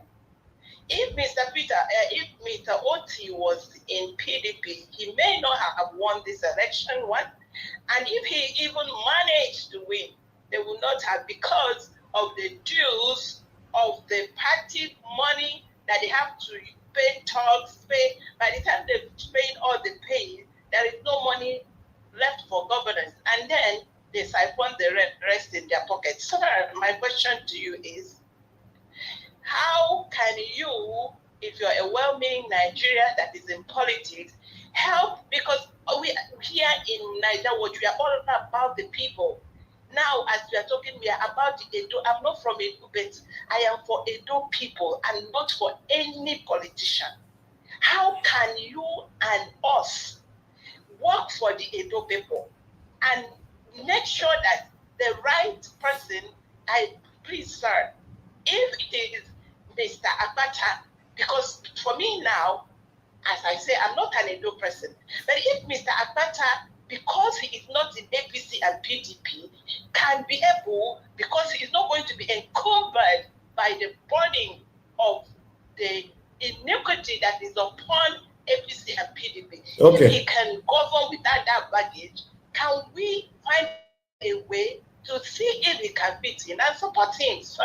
I rest it there. Thank you so much. Thank you, Madam Origin. Thank you very much. Thank you. Okay. We lost Honorable there. Hopefully, he will join us back soon. But still, let me move on to the next person. According to the people on the panel, let me call on Mr. Alex. Mr. Alex, it's good to have you on the show. Please, I'd like you to talk to us. Good evening to you. Yes, can you hear me? Yes, can you hear me, sir? Okay, thank you, sir Najawash. Thank you so much. There is I agree, those on the panel, those on the comment section, viewers worldwide, and our enemies. Thank you for taking our time to join us. And for me, we have to continue to educate ourselves here. We have historians on this platform. We have public administrators. We have lawyers. We have doctors here. We have medical doctors. And we have humanitarians and activists. Using the word, for me, American ruling class, for me, is a slap on citizens who aspire to become anything in life. Nelson Mandela said, sir, he told the judge, he said, I dream of a South Africa where anybody can aspire to be anything in spite of the color of its skin. He said, this is a vision that if need be, I'm willing to lay my life for. Abraham Lincoln was born into poverty. He was self-educated. He was born into poverty. Poverty. He was self-educated. Do you know what it is to pay your own school fees? Do you know what it is to send yourself to college? Have you been through that? No, you don't understand. You know, when people, for me, they kind of mingle a little bit, they forget their history. J.F. Kennedy was a journalist before he became House of Representative member. A journalist. And journalists those days, even till now in some quarters of the world, they are not well paid. They survive on, handouts from businessmen and from people who want to advertise their product and political class too. But he became an American president. And people tell us, there's a ruling class. What does somebody know to be a president? You don't need to know anything. You just have to be compassionate. You just have to be loving, caring. You just have to see people suffer and you cry and weep and say, how can I help? You don't need to have all the degree in the world. According to my own history, you don't need to be a billionaire. Coming from the house of Caesar to become Caesar doesn't mean you will not give to Caesar what belongs to Caesar. Caesar only come to collect. They only come to collect. It's a poor man's child that comes to power, and the Bible says when the righteous rule, the people rejoice. That is my thinking. Leadership, all the books I've read, hardly you see people come from aristocratic background and deliver good governance. Hardly. It's rare. It happens, but it's very rare. It takes inspiration. Listen, when Kwame Nkrumah of Ghana died, he had less than $2,000 in his account. Go and verify. When Julius Nyerere died, he had less than $3,000 in his account. These are presidents of countries. When Sankara died, he had less than $1,000 in his account. These are presidents, head of state. Do you know why? Check their background. They suffered. They've been there. They've been there. I'm not saying poverty is the yardstick to be a good leader, but it helps you to feel the pains of people. It helps you. Malema is Malema today with the EFF of South Africa. He broke away from the ANC. He said he was raised by his grandmother in a poverty-stricken area called Limpopo, equivalent to Ajegule of Lagos. Ajegule is even UK compared to Limpopo those days. He said, I am who I am today because poverty, neglect, insecurity, drug abuse, everything helped to shape me. So I don't believe in that term ruling class. Was Abraham Lincoln not from America? That's the 16th American president. JF Kennedy was an American also. I believe in a son of a poor woman or a poor man who have gone to school by struggling, and he's reading with his candlelight or lamp or finding a way to go through school, dreaming and thinking, one day I want to be a senator. One day I want to be a rep member. One day so that I can help people because I've been there. Through those challenges, they build dreams. Jesus never chose his best disciples from the king's palace. They were fishermen. Poor men. Of course, he had a few friends who were ruling class too, but the 12 apostles, but 90% of them were poor people. But today they shook the world. They took the vision far. They gave it to generation. So let's not limit it to the ruling. There is nothing like ruling class. It's an academic nomenclature. Yeah, it's just a terminology. It's an abstract word. If there was a ruling class, Abraham Lincoln would not dare to go close to that ruling class. He lost election about 6 or 7 times. He broke his spinal cord at the time. He lost his daughter. He went through a lot. He became one of the best American presidents ever. So, brothers and sisters, he lost his wife, and he also had nervous breakdown. He had nervous thank you, my brother. He lost his wife. Leaders are born. When Samuel came looking for the king, he told that man Jesse, "Bring all your children." The best ones came around. The ones I work with saw they all came around. He said, "Is this all?" He said, "No, there is one, but it's in the bush, taking care of the animals." Leaders are compassionate. Mr. Alex, please, sorry to interject. Sir. Yes, sir. Carry on, sir. Yeah, thank you for what you've been saying. Yeah, we know leaders are born. I quite agree with that. There are people who have that leadership trace in them. While there are some through training, they become whatever they become. You made mention of the disciples of Jesus Christ, how he was picked. If you look at Jesus Christ carefully picked his disciples. He didn't just go. He prayerfully picked his disciples. Look at Apostle Paul. And let me start with Peter. Peter was not an ordinary man. Let me bring your attention to Peter. If you go through the Bible recorded that Peter had a sheep. Jesus Christ stood on the sheep of Peter and he was preaching. For somebody to have a sheep 2,000 years ago, that will tell you it was a big merchant. Okay, are you done now? Can I also interject you on that? Please. Can I address you on that? let me quickly finish before you. Let me just finish it so that you know where You I'm are trying coming to from. take over my time. Now it's my time, sir. No, Please. just a minute, please. You know, I'm There's a trying to make difference a point. between interjection and a submission, sir. No, I'm not submitting. Just give me 2 minutes. I'm appealing, please. 2 minutes is Just too 1 much. minute. 30 seconds. Okay, Sir. 1 minute. Please. 1 minute. 1 minute. All right.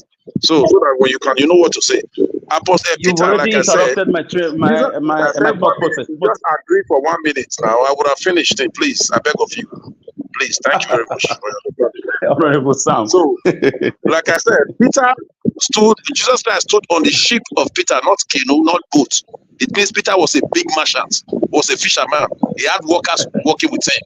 Look at Steve. Look at Luke. Luke was a medical doctor. Then look, I want to say the Baba of Apostle Paul. Apostle Paul was a legal luminary, was a PhD holder. You understand? A PhD holder. Okay. It's on record that Apostle Paul wrote more than half of the New Testament in the Bible. If you read the book according to Can I continue, sir? Thank you. Thank you very much. Yes, thank you for that coming in. But for me, I thought you were going to interrupt me about Sankara of Burkina Faso.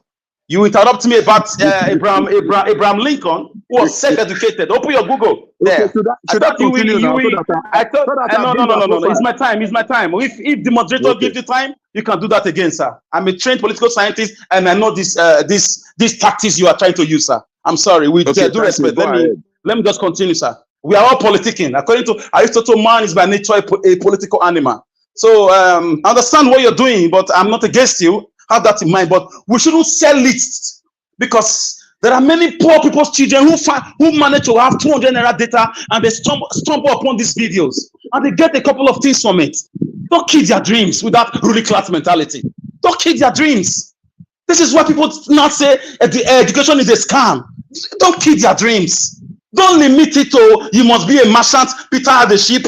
Peter had a skyscraper. Don't limit it. That's my point. Allow them to dream. The man that said I had a dream that one day the former slave owners' children and the slave children will sit down in one place. Didn't it happen? Martin Luther King Jr. said he had a dream for the black people. Leadership is all about compassion. It's all about feelings towards people. This is what moves people. Malema in South Africa today, who is doing great things, speaking truth to world powers, speaking about Palestine and Israel, telling the world bodies what to do and what not to do. He was from a poor background. He said, I suffered. I saw the repressive apartheid regime. So it's not about limiting it. I'm not against rich people. I have them as friends. But that's not how I was taught in school. We cannot dream. The sky is big enough to fly. The son of a woman who is at the marketplace can dream. The daughter of a man who is a carpenter can dream. Jesus, for God's sake, was born in a manger and he saved the world. Jesus was the son of a carpenter, for God's sake. The man you call savior of the world today, the man we all believe today, was born very humble, from a humble background. So people should be allowed to dream. Kill that ruling class. No. We kill it. Let people dream. Good dreams. Ruling class are not restricted to the rich men. Get something straight. You are getting the whole narrative wrong. Okay. But from the way people are turning it around, from the why can't you allow me finish? When is your turn? You respond to me, sir. You are misinformed. You are interrupting my thought process. I did not interrupt you just now. I let you speak. No, I could have done this to you too. No, I'm not. I'm helping people to dream. Children of the rich men. That's not what I meant. Allow people to dream. We don't intimidate people. Don't tell them you have to be ruling class. Don't tell them you must have a PhD. Don't tell them you must be a billionaire. Don't tell them you must have a CV that's intimidating. No, let them with their BSc, with their OND, with their school certificate, let them dream. Character is what matters, not the size of your bank account.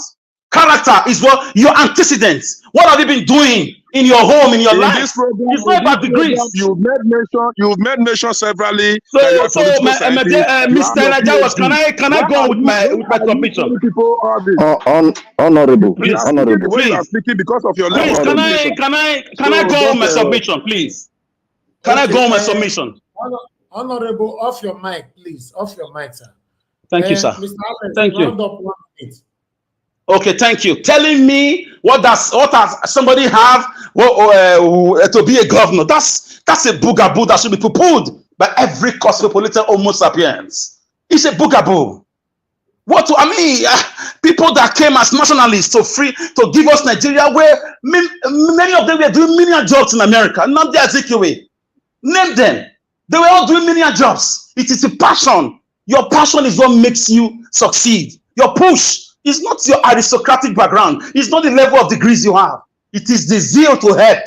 Jesus said, the zeal of your house has consumed me. My father's house shall be a house of prayer, not a den of thieves. So let people dream. Let the poor people also allow them to have chance to dream. And anybody can be anything in life. Thank you, Mr. Nja. I would like to mention quickly if I round up, or mockery for me, I do not really have, I don't take him seriously. If I want to explain his name in English, mockery means mocking people or you are being mocked. So just I avoid that guy. I think it seemed like, he's doing a job, because at the time he endorsed Mr. Peter Obi as a nice guy. He endorsed Atiku at the time. He's just a political rolling stone, and the rolling stone do not gather anything. So I think we should not take him seriously. As for me, please, Edo people, open your eyes. Open your eyes. Don't allow affliction to come the second time. If the state was great, the governor will not be running a task to endorse one candidate. He will allow his party to choose the right people. Thank you. Okay, Mr. Najawa, sorry, I just want to quickly say I'm going to be taking my leave. Thank you very much for the opportunity this evening, and thank you to everybody on the panel as well. Sorry, I have to go. I told you I had some time, so I just need to come and participate. Thank you, Mr. Thank you very much, and good night, everybody. I'll still be listening from the background. Then thank you very much. God bless you, my brother. Thank you. I appreciate you. Thank you. Mr. Elvis. Okay. Mr. Elvis. Yes, sir. So sorry. Just 1 minute, I beg. Ordinarily, the word ruling class, I just read that it's just to even intimidate Nigerians. The word ruling class, where people say, "Who is your father? Are you guys in the ruling class?" That word alone is even to intimidate Nigerians. Let people dream. Martin Luther King said, "I have a dream." Normally, in Nigeria, it's very, very intimidating, if we have to be honest ourselves. Not just the word ruling class, also the word the elites. These guys don't deserve to be classed as elites. Very intimidating word.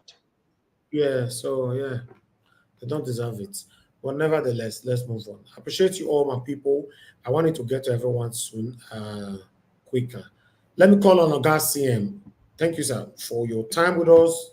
Good evening to you. Happy Sunday to you. Unmute yourself, talk to us. Then Black Panther later on. Okay, thank you very much, Niger Watch. Good evening, everybody. Please, all protocols duly observed. Niger Watch, you don't jump me. Okay, Chris, yeah. No, Oga, continue. Yes. After Oga CM, Oga Chris. Chris Dublin. No, say sometimes I like to cheat you now. So. Chris Dublin, I recognize your presence, sir. I greet you, sir. Okay, continue. Okay, thank you. So actually, I have to the two issues I want to touch on: Alex Otis, Abia State, and the revelation, and then the one called Reno mockery. Yes, I listened to Reno Mokri's interview with Shehu Kimbaloya earlier today. I don't know, it popped up on my system. I listened to him. You see, like I've always said here, people will always remember me for that. We don't manufacture news here. It's not a factory. Whatever Niger Watch shows puts up for the day, we must have had it. Either it is trending all over the world or in Nigeria, or he beams it from Arise or any other reputable mainstream media. The articles, the same thing. I think either Prime People or People's Digest, Sahara Reporters, anyone. So whatever it is, he just like he's trying to tell us, this is what I have for you. We've already seen them or listened to them. But what we do here is the perspective we bring to it. Some of this news or the articles, they are written in English. Most of the people listening, English is not their first language. So we try to interpret it and analyze it the way we see fit and point them in another direction. so that they have to consider, not to change their point or not to change their what is it called, their viewpoint about what happened, but just for them to consider, say, look, when you know this, there's other way. You see, this brings me to what Reno Mokri said in that same interview. I have to say it like this. He compared the three candidates. He said Peter Obi is the least educated. That Atiku, his principal, because he still paid loyalty to Atiku for till whenever. Say whenever Atiku calls, he will listen. He said Atiku has a master's degree.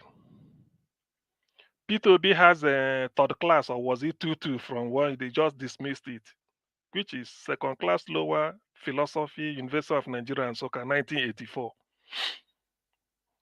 He said Tinubu is of the three. Atiku has a master's degree. Peter Obi has either second class or second class lower in Nigeria in philosophy, or then Tinubu has a first class degree from Chicago State University. So I want people to follow me, do this analysis. Reno Mokri said Atiku is his man. He won't disobey, whatever he goes to him, he will always campaign for Atiku. That why he's listening to Tinubu or following this, because Tinubu is doing something good. Now, Reno Mokri, let me remind those listening. Atiku went to pilgrimage. I call it pilgrimage, it's my own description. He went to Chicago State University. He showed Chicago under deposition, for those of you that are lawyers, under oath. Chicago State University, in this case, the person they appointed to represent them, said whatever Atiku is flashing before them, which Atiku took from INEC as belonging to Tinubu, he said whatever Atiku is holding, he said it did not originate from them. They didn't issue the certificate. Do you see it? Meanwhile, Reno is still saying that that certificate is first class. You see, why I'm saying this is that I don't like to suffer fools gladly, especially when I know that I'm holding you by, I don't know, by the most, holding you at the most vital part of your anatomy. See, people will now ask, which first class are you talking of from Chicago State University? Okay, even if it's not first class, it's something higher than first class. But the university say it didn't come from them. So who is original now? That is to tell you sometimes, or not sometimes, but in this case, the messenger is more important to study. Leave the message. Study the messenger. Moderator says something about when they're sinling. We know all those things. I don't want to go back to it. There's something that happened in California when they're sinling, all those nonsense, forging so many things. You see, why we have to bring this type of thing up is that some people are not ashamed. Ordinarily, I won't be saying anything. Any person who want to defend Tinubu, the least you could do to fool yourself is to mention certificate. You could say, oh, Tinubu is tarring the road from Nigeria to heaven. You can be saying all those things. Forget about his record. Today, in this day and age, April, I think that interview took place today or recently. Reno is still calling Tinubu a first-class degree holder. Hey, Jesus Christ. Wonder shall never end. You see? So that's why I have to bring it. I want to bring this so that people will also factor this in when they're analyzing Reno or Mokri. It's a shame, really, but that is where Nigeria has come to. Now, there's one contradiction I can never understand, which is regarding to Alex Otti. I was listening before. Somebody came here. Niger Watch put him on the spot. He said there are 3 candidates gunning to replace Obaseki as the next governor of Edo State. That if any of them is lucky to be elected, and the person decides to probe Governor Obaseki's regime or something like that, will you support it? The person said yes. I mean, the tapes are here. He said yes, he agreed. He said yes.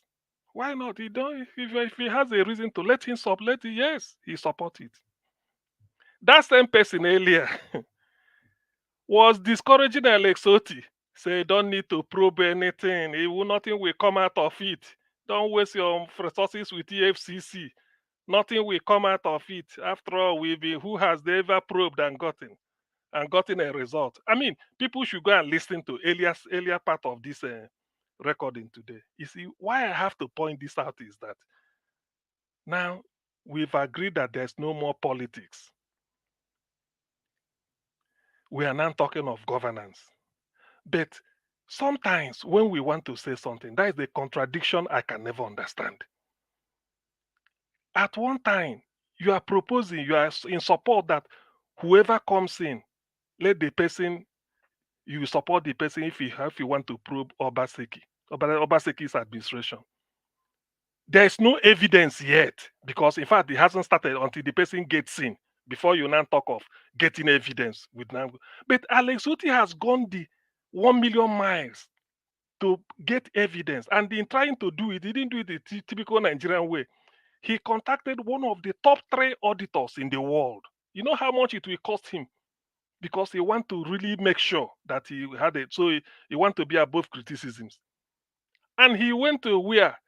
Johns Hopkins University School of Advanced International Studies in the state of Maryland, USA. So there, he told Abians or people listening that this is it. Are you telling me what we've not had before? We've heard of contract being inflated. We've had it. Oh, they did somebody did a biscuit road. Even if he tells you it's 1 trillion, at least he will say this is the road. But you will now be talking, is it value for money? That is the issue. Oh, this is the road. It's biscuit road. So you now be saying, but you can't do this thing with 1 billion or so trillion. You can see something.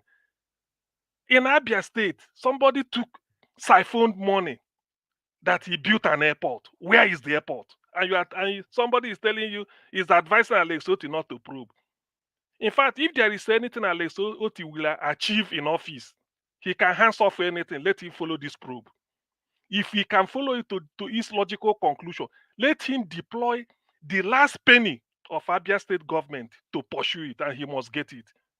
I mean, sometimes part of political progress or development, it doesn't just come in giving electricity, maybe building fancy schools. Sometimes it's a moral regeneration and changing the political IQ of the people. Black Panther here, we call it the trajectory. Allowing people to understand what really is happening around them. So I'm so disappointed to hear that. When Alex Otti has gotten all the evidence, what no Nigerian governor, I don't think so, I stand to be corrected, to use the international auditors to audit and then get, I mean, where is the airport in Abia State?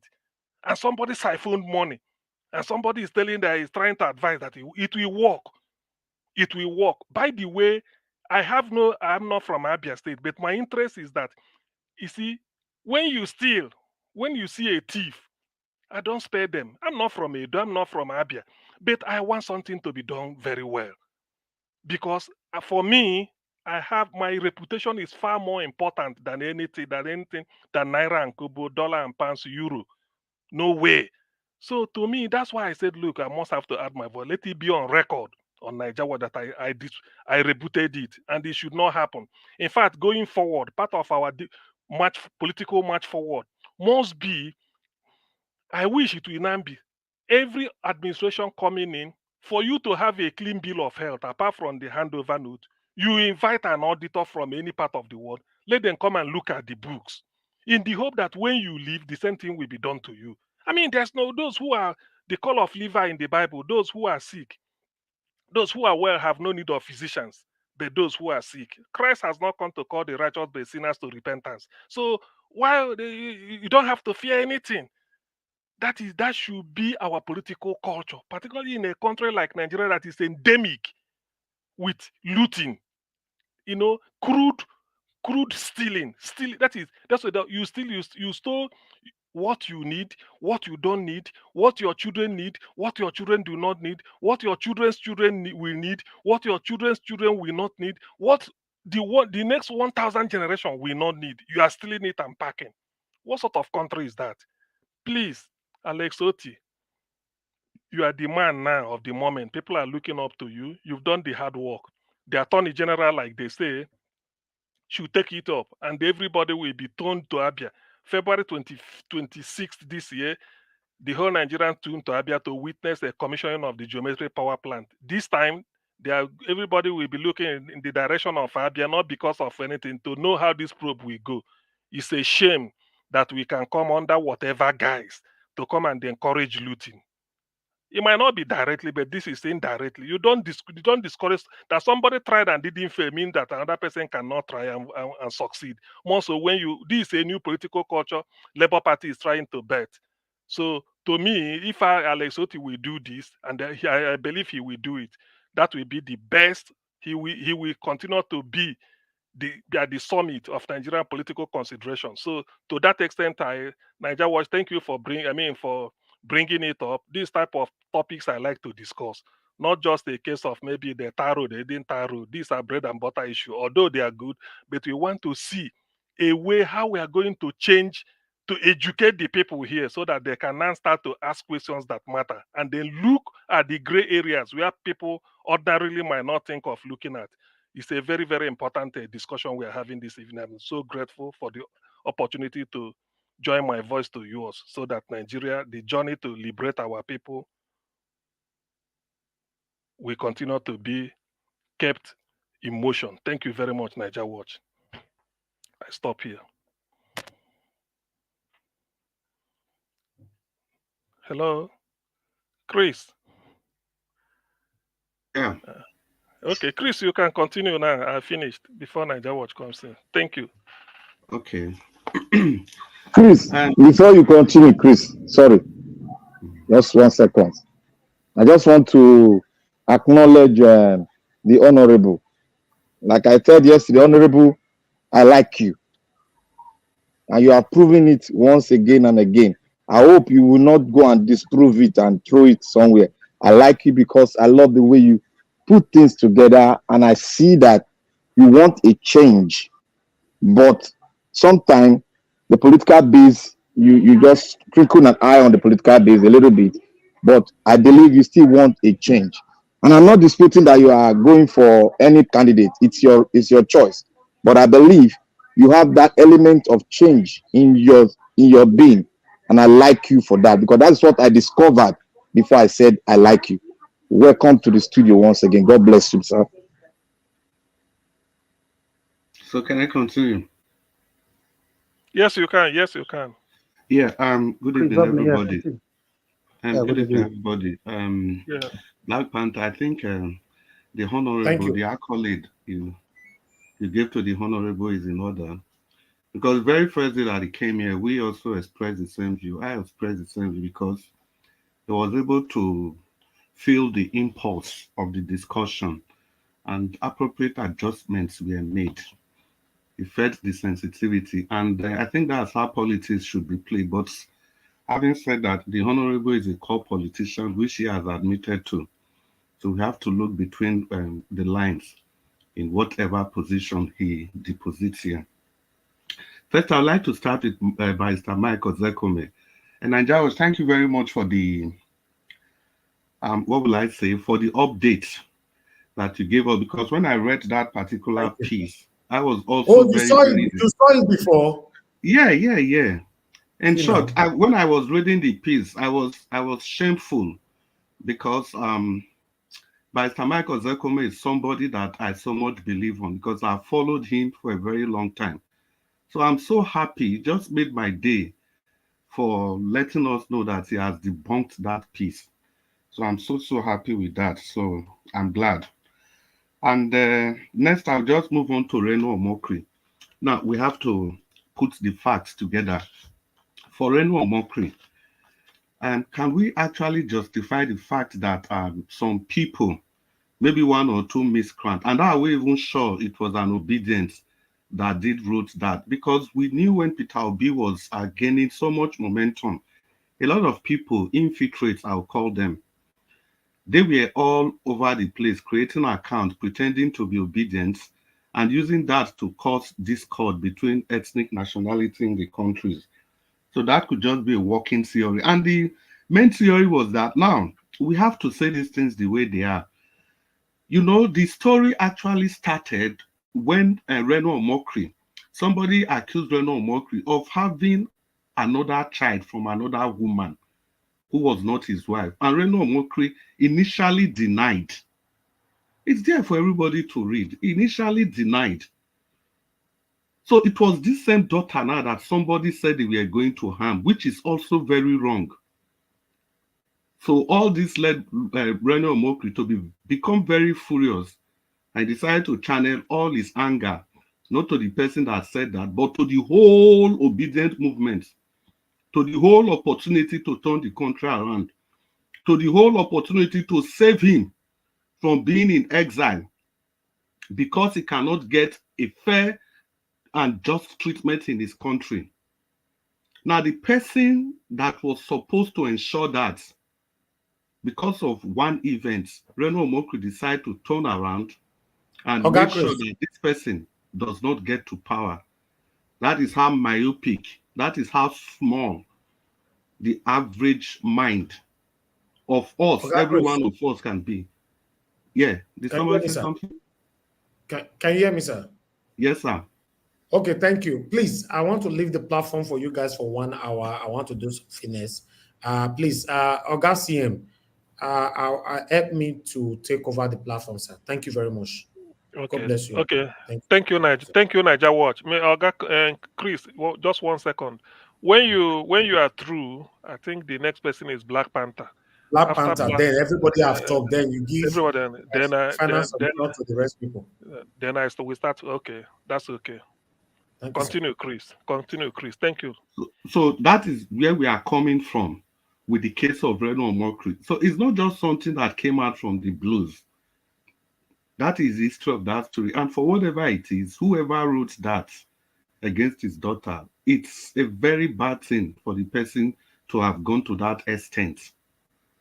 But it's equally even worse for Reno Omokri to lash on that, to start spewing lies against the person of Peter Obi.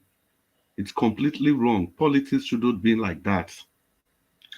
Then, concerning the ruling class, I think the problem is that, Mr. Alex, thank you very much for trying to make us understand that you don't really need to be in the ruling class before you can perform well in governance. Actually, the Constitution of the Federal Government of Nigeria says that to even become the president, all you need is a secondary school, not even that you must pass, an evidence that you are tempted, and even an equivalent of O level. This is what Mohammed Buhari lashed on. There was no requirement for having any political experience, any ruling experience.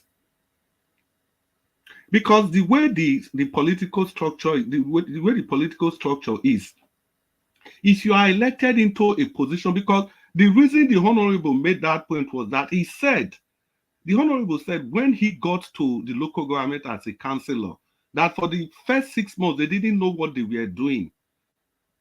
So he believed that it is better you come from the ruling class so that you're already prepared to be part of governance, which is a complete fallacy. Because in local government, in the state level, in the federal level, there are administrators that are already there.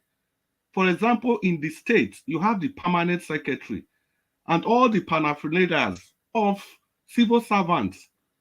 So what the politicians do is to go there and use these people to implement the manifesto of the political parties. That is simply what the politicians, that's what they are supposed to do. They go there and use the instrumentalities of these civil servants to administer whatever the manifesto of the political parties are. So that is why some of us are very, very livid when state executives refuse to conduct local government election, like Obaseki did. For how long? They were just running this local government as a one-man show, which is not supposed to be. And again, Mr. Honorable, a distinction, because I can see the comments you are posting on the private chat. A distinction must be made between the political class and the ruling class. The ruling class, they don't necessarily have to be in politics, because what you are posting there is the ruling class. You see, there has to be a clear-cut dichotomy, because we are using these two terms loosely. The ruling class, you can be a big businessman in a state. You are not involved in politics, but you are the background, controlling the politicians, sponsoring their elections. But the political class are the people that are actively involved in politics. So a distinction must be made between these two sets of people. So that is why I support Mr. Alex, because he made it clear you don't need to be anything. You don't need to. There's no basis for argument, because the Constitution already took care of that.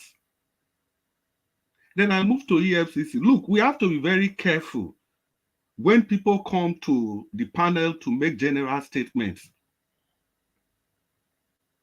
Because this same person, Mr. Alex, Dr. CN, you refer to, is the same person that said it doesn't matter if they are local government chairman, if the state executive conduct local government election or not. This is the same person, is on record. Unfortunately, he's not here, so I can't call his name any longer. This man is known for making general statements like this in order to defend a particular position. Now, he just wrote up the EFCC that how many people have they convicted, how many, it doesn't matter. No, it does. Nigerians, I give you a list of 5 governors that have been convicted by EFCC. Starting from our own Igbinedion, who went in for a plea bargain, Joshua Dariye of Jos Plateau, Ibori Onanefe, we know what happened to him. He ran away from EFCC and he was convicted in the UK, but it's still part of the EFCC's job. Got about Alamese of Bayelsa State. And of late, Oju Kalu. So how can you just write off the EFCC that what will the probe lead to? And again, we must understand that the problem is not the probe. The problem is not the EFCC. The problem is the political class, because they manipulate the EFCC to do their biddings. If you allow the EFCC to work the way it is supposed to work, they will be very, very effective. What was the reason why Yaradua came, why Obasanjo went for Yaradua? Yaradua was not on the race. He didn't print any poster. But at the Federal Executive Council meeting, the EFCC report, Obasanjo tabled the EFCC report in front of all of them. Odili was the top contender. And the report was there. They all stole. In short, Tinubu that you people are all clapping for today, on that list he was number 1. The number 1 thief on the EFCC list. That was one of the reasons Obasanjo went for Yaradua, although there are other political undertones to that. So let's not use our political leanings to kind of write off a very big institution. Apart from a big institution, a political tradition. Tell me, is there anywhere in the world that you talk about that a probe is not really important, you just want to do it? You know? These are fallacies to distort public record, to distort public opinion. So we should not be taken away by these easy-speaking people. They know exactly what they are doing, and they will continue to do that. That is why a lot of people, they don't want an opposition man, somebody from a different political party, to become the governor of the state. Because the facts are obvious. When Oshomole left, he gave power to Obaseki. Did Obaseki prove him? The answer is no. And if Obaseki leaves and he hands over to Willie Ighodalo may not agree. He may see that Obaseki has done so many things, but He wouldn't just go ahead to probing, because it's going to rub off not just on Obaseki, on other political associates who are now loyal to Asue Ighodalo by virtue of him being the governor. Because they can never work in isolation. There's a video circulating where he took birthday cake to one of the political juggernauts in the state. Chris, so these are the issues. Chris, one Dr. more Sen, you minute. want to say something? 1 more minute, because okay. I'm timing. So these are the issues we are dealing with. So I want to use the last 1 minute to remind you, Edolites, it's an opportunity to bring that change. Vote Barrister Olumide Akpata, Barrister Osagbovu Olumide Akpata. Vote him for change. Vote him because he's riding on the shoulders of giants. Vote him because we can see the difference that his political party is making. Vote him because election is not as individualistic as people think. Vote him because we cannot look at Asue Ighodalo in isolation. Vote him because Barrister Olumide Osagbovu Akpata represents the new hope for Nigerians. And that new hope is the hope emanating from His Excellency Peter Obi, who has demonstrated beyond reasonable doubt that he is incorruptible. And he does not in any way tolerate anything that has to do with corruption.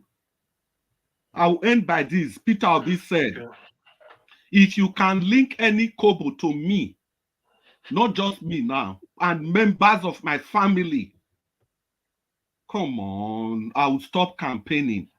Come on. Come on, wake up, guys, and smell the coffee, like Madam Rita would say. Vote Barrister Olumide Akpata, vote Barrister Osagbovu Olumide Akpata, and vote Barrister Osagbovu Olumide Akpata for Edo 2024. Thank you very much. Okay, thank you. Thank you, Chris. Black Panther, are you there? So that Mr. Yes, I'm here. Dr. CM, please, Black Panther, please, just 10 seconds, if I can, please. You know, Black Panther, can I go ahead? Okay, yeah, go. Yeah. Okay, thank you.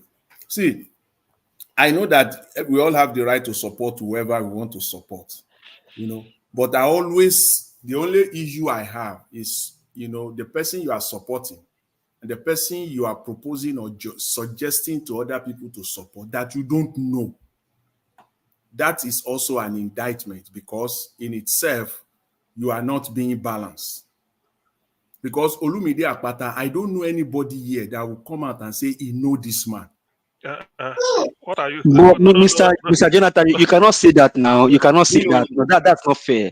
No, you cannot say you cannot say that. He has landed. Let us leave him. He has said it. No, you can't repair it.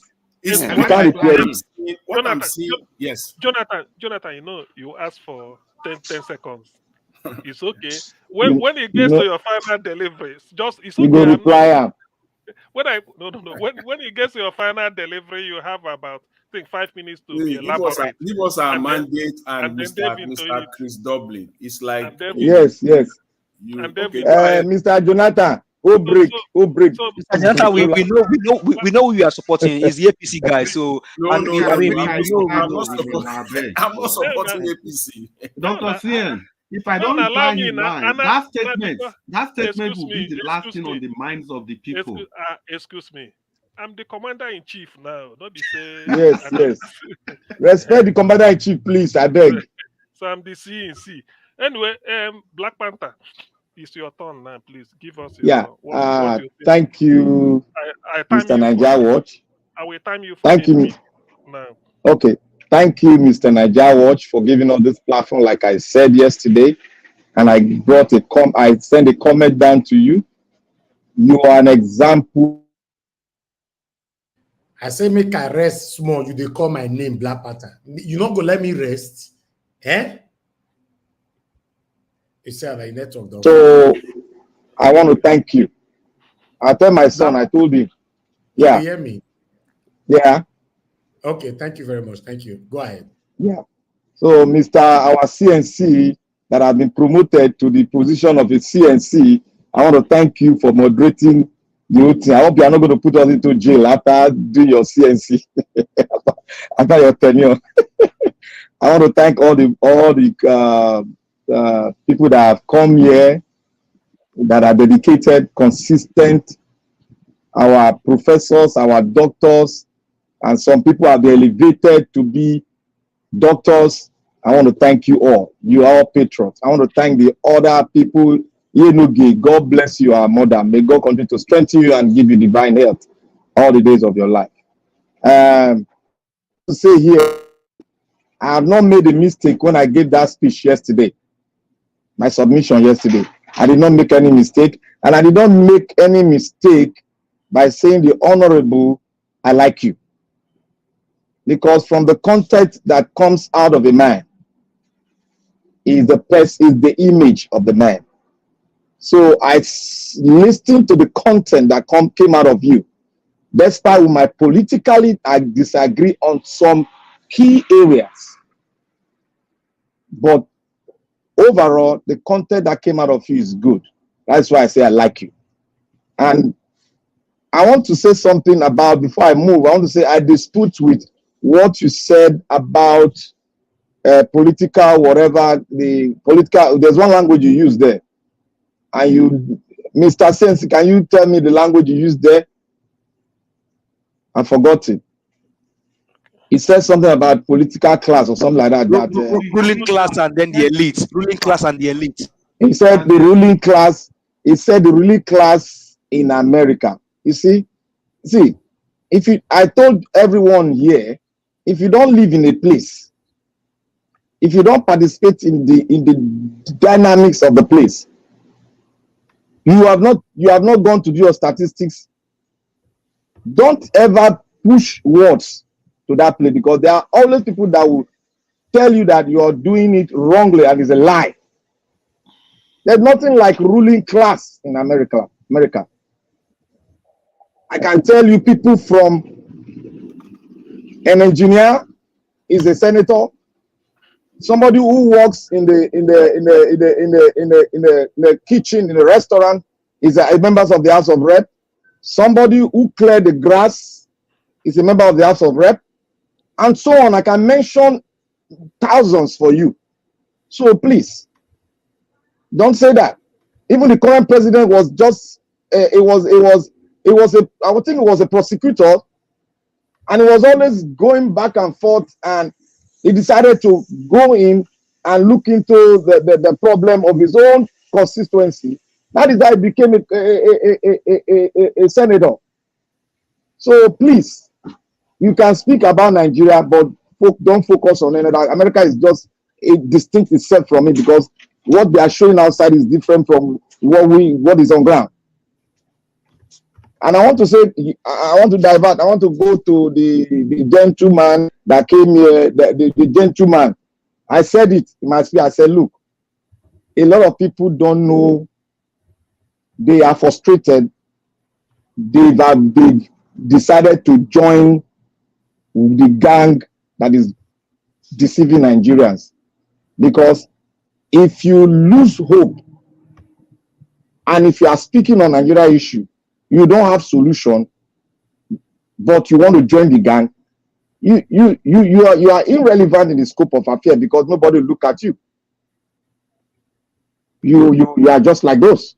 How can a Nigerian come here that, oh, we should not probe? That tells you that if people like him get into office, they are just going after the money. I submitted it here yesterday. And I said one thing before. I said they planted cell all over Europe and America. And they will show themselves because of the content that is inside of them. You will know a man that have solution to Nigerian problem inside. If he speak, you will know that this man will want change. So on that aspect, let us forget about that. Being one of the requirements that every incoming government should do, but should do this side by side with your developmental program. That is what will be said. And I was expecting them to say that, because it has been said several times. I was expecting to go that that road, but they decided to run now on their own because they cannot change Egypt to cement Egypt. So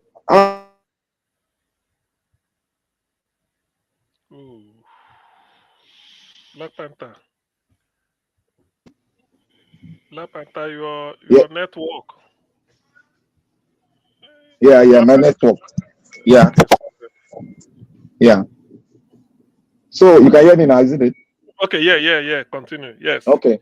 So we should always respect a man that is doing it side by side with proving.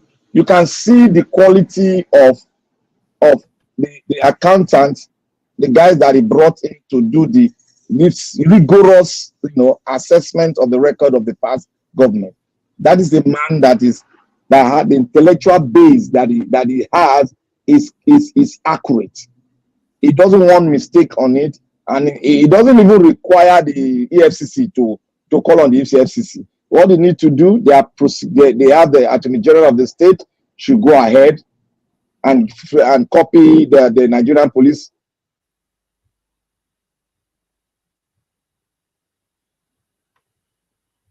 Okay. Black Panther. If they want to come in, they can also come in. But the Attorney General of the state should go ahead, go to the High Court. So on Reno Omokri, we should leave Reno Omokri because Reno Omokri, we've seen his betters before, and those people are just under a curse because there are many children, but they are good children and they are bad children. I think it falls into the category of the bad children of the state. So I think he's a lawyer himself. I don't know. I think he's a lawyer because I heard somebody said from when I was reading some article, I think he's a lawyer. And these are one of the failed lawyers. If you see all this thing, you know the reason why some people, I said one thing about lawyer, I will never allow my son to go into law. Never. Because Nigeria law system, Nigeria lawyers, 75% of them are just out of the scope of our reason. They don't know, they are not articulated, they are corrupt, and their sense of reason, they don't love their country, rather they want to just take money. They are more or less like the politician, because a lawyer that loves his country, when you see a criminal case, the best bet to tell his client, in the US they normally do, they'll tell you, look, go in there, let's go in there, say you are guilty, let's go for plea bargaining. And if we get that, so be it. If we don't get it, let's go for lesser jail time. Simple as ABC. That is a patriot. Like I said here, when somebody was talking about other things, and we were talking about politicians. Look, if you don't require a technocrats are even failures, because technocrats, they are going after the money, and they are not going to make any change. They are not going to make it. What you need is a patriot, a believer, a lover of his people, that want to put the engineering on ground to make sure that the people get what is needed. The fundamental things that need to be played on the ground so that they can build on that. That is what a patriot and somebody who loves the country should know. You don't require serious educational, whatever, to become a leader. All you require, get your education. And before I go forward, before I finish by this, I want to say here, we should, honorable, there's an advice. You see, every one of us here, we want Nigeria to work despite our political differences. And you see, Mr. Alex is a faculty of knowledge.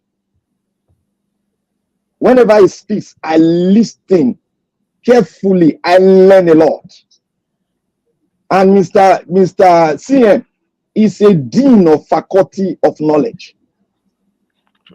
And the rest of us, they have the capacity to be honored as a doctor of letters. So we learn here, despite we have it. We learn here, and we have doctors of economics right here with us. When they speak on economics, we listen and we learn from them. And anything they postulate always come to pass. That is a position of a doctor. I just want to advise you that instead of you arguing, let us learn. We also learn from you. That is why I like you. We learn here. When we are into politics, we do politics. But when we are saying the reality as it is, just look at it and let us learn from each other. Thank you, CNC. Okay, thank you, Black Panther. Actually, I'm not receiving any salary. Nobody is paying me as per what the position you are giving me. So let me put it out there as a disclaimer in case somebody is hoping that tomorrow they make I can't do chairman of a fund launching committee. In case. Anyway, I think in trying to round up, I think just please, you people should permit me to give honorable. I will call him a guest because he's not usually. Yeah, I mean, I started seeing him here. Is that last week or recently? So let me give him. I give you honorable instead of 5 minutes, take 7. But we just want you to. Yes, it's true. It's true. Thank you very much, sir. I appreciate you. I want to appreciate the last speaker too. We are all here to learn. We learn from each other. If I don't like the way things are discussed here, I have a right to remain and not be part of the discussion. Me being here is because I love this platform and I love Nigeria Watch. I love people that are talking. I've always believed in my life that politics is conflict and resolution of conflicts. Why is there conflict? At the time you have yours, you say your the way you know I'm, me say the way I know I'm. At the long run, we'll still come to a compromise. I learn from you, learn from me. That's what politics is all about. At the time, we're not willing to. A man that wouldn't want to learn is a dying man. It means the man is dead. As long as we're alive, we keep learning. Being here, I've learned a lot. I would want to just say little on some questions that was asked from the background. Somebody was asking me. He said, "Okay, I wish I can get the question." It's honorable. Did you? Okay. It's honorable. Answer my question. Has been saying the answer. I'm how can we deliver Edo and Nigeria at large from APC and PDP bondage and something enslaving the people? In my answer, I said the issue is not all about PDP or APC. So rather is it all about labor? It's all about individuals. It's all about you and I. Until we learn to remove greed from our system, until we learn to remove greed, we cannot move forward as a nation. There must be national consciousness among Nigerians. We have to start teaching ourselves. Sometimes we look at us. If you even look at the people that are coming below us, if you look at the way they think, the way they talk, you begin to wonder what is the future of Nigeria. There's no national consciousness anymore. Nobody is thinking of how we can build this our nation. Nobody is thinking about that. All we are just interested in self, me, myself, and I. Accumulate. That's what is leading to people accumulating wealth they cannot even use in the next their fourth generation. The other day we saw how people accumulated money in a warehouse. Some were getting rotten. That is greed. That is greed. So the first thing we must learn as Nigerians is to remove greed out of our system. It is greed that will make people to go and steal. I want to be the richest man in my area. I want to be the richest man in my streets. I want to be the richest man in my local government. No. You even discover that some of these things you are accumulating, your children may not even need it. They may never need it. You are building houses. People look at is it the president of which country where they brought the house? Is it Liberia? People cannot even live there anymore. So what we need as Nigeria is not all about political parties. Can you hear me? Please, sir, please. You did it to me too, please.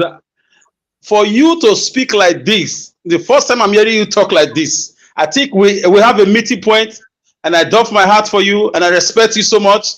Thank you. Thank you so much. But it doesn't mean I will support a candidate, but thank you. Thank you for saying greed. Thank you. Thank you. I'm beginning to change my mentality about you. Please allow him to flow. It's okay. Mr. Alex, I think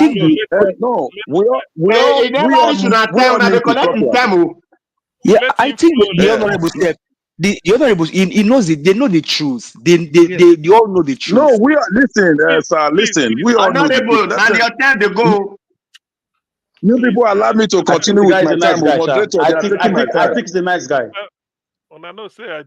Please, what we are saying, Nigerian belongs to you and I. Most of you, they are in the diaspora. If Nigeria is working, because no matter how comfortable you are, wherever you are, there's no place like home. You agree with me? There's no place like home. If Nigeria is working, all of you will come back home. You'll be proud that you are a Nigerian.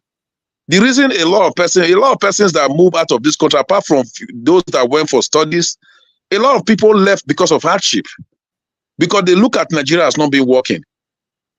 I told somebody, they were talking about people coming all the way from the north to Edo State. We are seeing a lot of people from the north now. They were looking at the disadvantage side. I told somebody, I said, if not because some of them are here now, labor would have been problem. We don't see young men wanting to work anymore. The young ladies, I'm sorry if some of them are listening to me now, they are professional and it now runs. You don't see any girl going to learn trade. No young man wants to learn trade. The young boy wants to go to Ghana to go and learn Yahoo. So the question I begin to ask, where are we getting it all wrong? We are talking about politicians. Politicians are from the society. What we need is a societal reoiling. You understand? If you the politicians we are talking about, they didn't fall from any other place. They are from Nigerians. Yeah, we are Nigerians. So we must have what we call reorientation of our mindsets. Reorientation, there must be a transformation from within out, from within. That is what we need as Nigerians. We should start talking to ourselves. It's not all about political parties.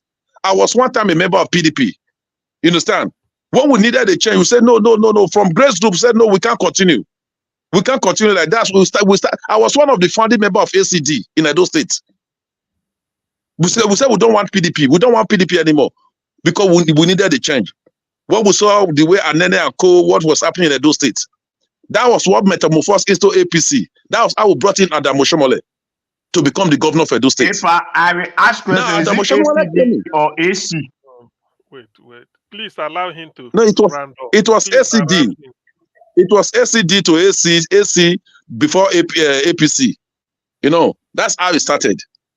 We started from Grace Group. From Grace Group, we just said, no man is God. We said Grace Group, no man is God. This God for that reason didn't just start now. It started.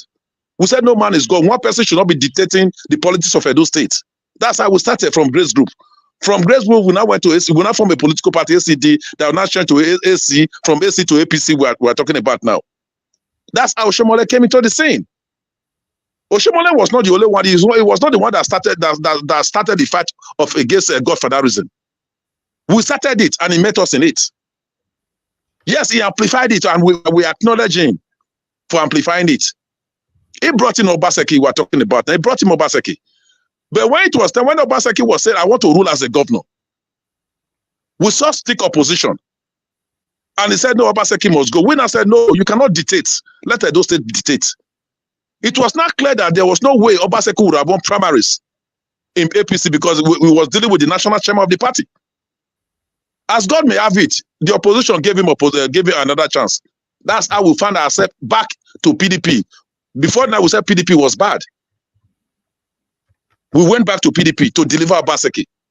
So in my movement, I'm not supposed to be talking like this, but I need a better Nigerian. In our moving, we were moving to get it right. It's like a farmer farming a cassava. From cassava, I said, cassava, may I go farm yam? But until he's still a farmer. We are trying to get it right in Nigeria. That's why I tell people it's not all about PDP. It's not all about APC or Labour. Look at what's happening in Labour now, the national level. Fighting leadership, fighting against leadership. That's why I keep praising the principal, the main man in Labour, who made Labour Party, person of His Excellency Peter Obi. He remained silent over it. Because they wanted him, if not because he used wisdom to remain silent, that would have rubbished him. But he remained quiet over what is happening at the national. And that's why it's still gaining momentum all over the nation. We believe that one day, 2019 is coming, a lot of things will still happen. I told us in this platform, I said, obedient movement is not Labour Party. And the earlier we know, the better it is. This platform, Nigeria was not formed for obedient movement. The platform existed before now. I may be silent. Nigeria Watch is set to attest to it. When the group was founded, I was one of those that I was there from the very beginning. For some reason, sometimes I just want to be silent. You understand? Obedient movement, we saw somebody who is antecedent. Is antecedent, because antecedent matters. What have you done before? Where are you coming from? What do you intend to do? You understand? We Nigerians saw Obi as somebody who we know, yeah, he may not have been able to get 100%, but we know to some extent he would have been able to take Nigeria to where we want Nigeria to be to some extent. That's why Nigerians all over, civil society, market women, student union government, a lot of people mobilized for him because we wanted a positive change in Nigeria. Unfortunately, you and I know what happened. You understand? But I told somebody, I said the movement is still on. The movement is not dead. The movement has come to stay in Nigeria. The movement is emancipation of Nigeria as a country. The movement is fighting against oppression. The movement is fighting against corruption in Nigeria. It's not all about political party. Obedient movement is bigger than PDP. It's bigger than APC and it's bigger than Labour Party. And the earlier we get to know this, the better it is. So wherever we see anybody who we know that can make a change, like what Uti is doing, whatever he's doing in his state, it's not because he's a Labour Party man. That is his nature. That is his person. That is his person. That's why he's been able to do what he's doing there. It's his person. He has that national consciousness. He has that tendency of not wanting to loot. He has the opportunity. He's the chief executive. He has the opportunity to probe and not to probe. But it's making it all right. Just the same thing Peter Obi did when he was the governor. When Peter Obi ruled, he was not a member of a Labour Party when he was the governor. But he performed creditably well. So it has nothing to do with political party. Yes, political party to some extent, they can help in bringing into the system. But when you now become the chief executive, you hold your state responsibility, you hold them accountability, you hold them to rule effectively. Don't add under the name of because you are a member of APC, PDP, or Labour. No. Okay, your time is. So I know when I made mention of the ruling class, I was misconstrued. I'm not saying anybody can be. It's just that when you say ruling class, I have to put us a write-up at the back office. I said all over the world, the ruling class in a country typically refers to the group of individuals or entities that hold significant political, economic, and social powers, often influencing government policies, societal norm, and wealth distribution. Whether we like it or not, they are everywhere.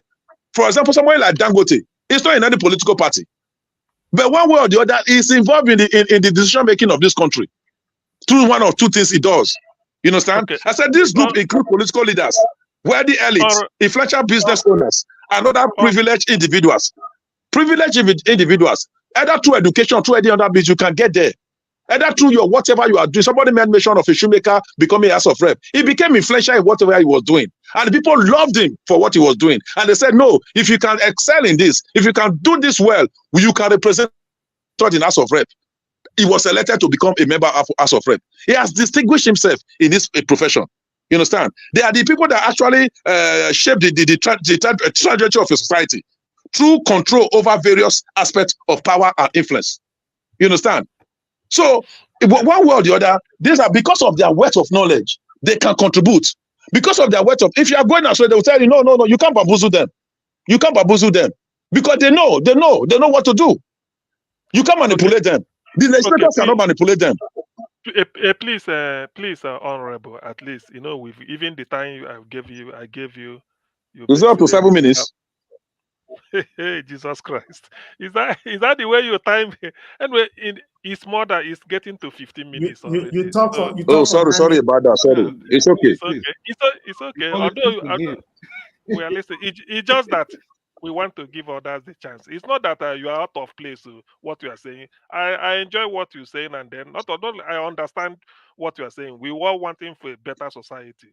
It's just that when we are here, time is not our friend. That is just the issue. So please, round up in the next 30 seconds so that another person can carry on. Okay. Thank you for saying. Sorry, I didn't know I've actually exceeded my time.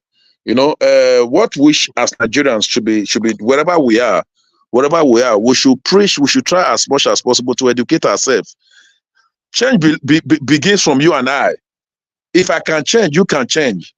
Tomorrow, you see some persons, they've lived all their, if you even look at the people that are dominating the political space now, are those even from the diaspora.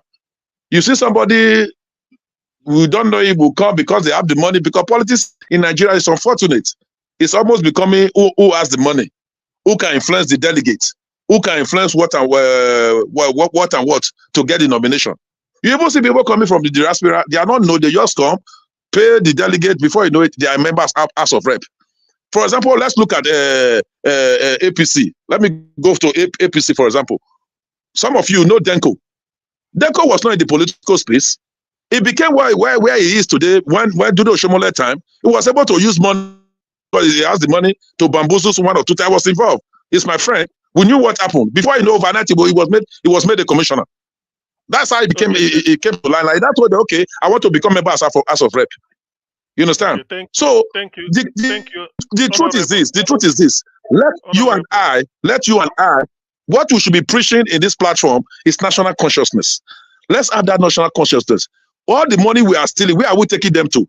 That is the question I keep asking. Where are they going to take it to? They'll go and dig it under the ground, put it in a warehouse to be rotting. It's not unfortunate. I pray there first. Thank you, Honorable. Thank you very much. I now know that you've been here before. I thought you are just a new person like us. That's okay. Thank you very much. I now know. Now, for us to go around again, I think I will start with Madam Nena. I know Alex, not you. No, how can it be your turn? No, not this time. Madam Nena, if you are there, take the next 5 minutes and then round up your thoughts. She's not there. Madam Rita, who is Madam Rita on the? No, Madam Rita is not here. I think it's Jonathan, Mr. Jonathan. If you are there, I give you, after you give us a mandate, the increase. Then I come down to Alex, move to Dua, then move to Black Panther, and finally, Mr. Jonathan. Okay. Yeah, I'm here. I hear Dr. CM, I'm here. Onsuni. I mean, so. Okay. Okay, you have the next 5 minutes. Thank you. 5 minutes or 7 minutes? No, we don't do that. I cannot be said. This is 5 now. Or wait, if we finish, if the power confound on me has not been withdrawn, then we continue. so okay, continue the next 5 minutes. Thank you. Thank you very much. You see, thanks to everyone. You see, I just want to say this, with respect to Edo politics. But don't let us forget, though, election is also coming up in Ondo State at about the same time.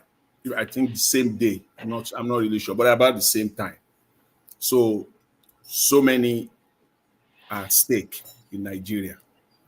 So we must also have that at the back of our mind. As I always say, Nigeria is not existing in isolation. Nigeria is made up of states, and what happened in these states at the end of the day constitute what happens in Nigeria. So we must take them all holistically and approach them with equal importance. I think I want to say that. With respect to Edo State, the upcoming election, you see, for me, I like standard, and I don't like to deviate from standard. In other words, when I'm doing comparison, I follow standard. If I'm using this standard to compare A, I will use the same standard to compare B, especially when it comes to politics. So when it comes to Edo State, the candidate for me at this point in time, I don't have a specific candidate. All I just want, at the end of the day, I'll put out my voice there. I'll put it out there to support one candidate. But it must be a candidate that I know. This is the fundamental line for me, the borderline for me, and which is unnegotiable for me as a Nigerian going forward in Nigerian politics. This is not negotiable for me. Every politician in Nigeria must deviate from the status quo. It's as simple as that for me. If I see a politician today that deviates from the status quo, even if he will get one vote, he will vote for himself. The second one will be me. And at the end of the day, he will get 2 votes. For me, that's the standard. All other things will have to follow under that. A politician must be ready to deviate from the status quo. Everything that everybody will say or they have been saying We've heard it before, unless we just want to deceive ourselves. Unless we want to be romancing and bouncing and dancing in deception, self-delusion. We've heard it before. It is not new. The reason why Mr. Peter Obi today came out in 2022 to the limelight and become, for me, the top #1 politician, the most respected politician in Nigeria today, it's not for anything else. It's for the fact that Mr. Peter Obi deviated from the norm. He separated himself completely. How? He did what has not been done in Nigeria before. What we always say, if you find anything in me, I will stop campaigning. That is new. That is complete deviation from norm. That is in terms of character. He separated himself. In terms of policy, he said Nigeria must move on and Nigeria must move to production from consumption, because we are a massive consumption country, an massively import-dependent nation. And he emphasized it, that it will be from consumption to production, another deviation, and without any ambiguity. Mr. Peter Obi went ahead. He also said that when I'm in government, my family will not be part of it. My wife will not have the office of the first lady. That's another deviation from the norm. It's not that Mr. Peter Obi is a saint. He said it himself. He's not a saint. We are not saints. We all have our shortcomings and weaknesses. But he deviated. It is these things that make people like you, like me, that we are standing today, and we will be talking of Mr. Peter Obi. Please, take these 3 things that I've highlighted. Take them away. Let's just assume. Just take them away from Mr. Peter Obi. Just an hypothetical scenario. Let's just assume that these are not there. Do you think all of us will be talking about Mr. Peter Obi today? I don't think so. He went further again. He said when he becomes the president, he has the opportunity. It will be made in Nigeria. We will buy made in Nigeria. We will focus on made in Nigeria. The federal government will be buying inoxing. We will support them. Another total deviation from the norm. These are the things for me.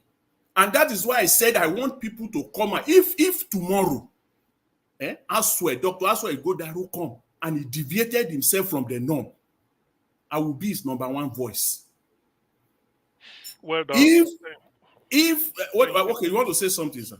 No, it's your time now. You know, say that. Yeah, okay. So if the same thing, if Mr. Akpata, Barrister Akpata comes out tomorrow and move away from the norm, I will be his #1 voice. And I know no matter what, 1 or 2 or 3 people will listen to me. As a result of my voice, they will also vote for him. The same thing applies to each and every one of us. So for me, that is the underlying factor. That is why I said I have to know the man that I want to vote for. The man that will deviate from the norm, because our problem in Nigeria is not alien. We all know the problems. They are all there for us to see. Are we going to continue to do it the same way, or are we going to move away from it? Even if you have to pretend while you are campaigning, please do it. And when you get there, do the normal. Okay. For me, that is my position. And the same thing applies both at the state level and at the federal level. I will leave it at that for now, Mr. Dr. CM. Thank you very much. Thank you, Jonathan. Well said. The next person should be... Yes, I beg, before you call on the next person, information they reach me, they say Air France is now serving par the diem in their airline. Not true with that. Not fake. Now we get patent. That fake news. Like, who then they cultivate yam for France? I'll be waiting. They serve par the yam. Not good thing to Nigeria economy now, because the Nigerians will be participating in Nigeria with any money, because they cannot do it in that France. They will do it in Nigeria. Anyway, so that's it. So if they serve par the yam, it's not par the yam, it's potato and grounded rice they've put as pando. Don't worry. In the next 2-3 months, we will know. We will fly Air France. Anyway, we will know. We will know. Thank you. Thank you. So give us a mandate if you are around. Okay, you know they give us a mandate. I call you the next one. Give us a mandate. Okay. You don't sleep. You don't sleep. You don't They don't sleep. sleep. Oga Chris, the silent assassin, the slow assassin. Oga Those are Chris. the Oga CM. Those are the Make people a I'm fire. with. Don't go anywhere. Don't go Mr. anywhere. I'm here. CM, I'm Mr. here. CM, what Mr. Najawas could be, what Mr. Elvis said could be true. That Please, they are all this, serving, that they are please, serving for the army in Air France because of Air Peace. please.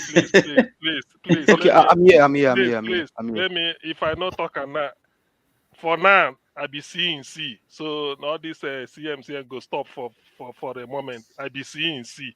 So CNC. Okay, I'm sorry, sir.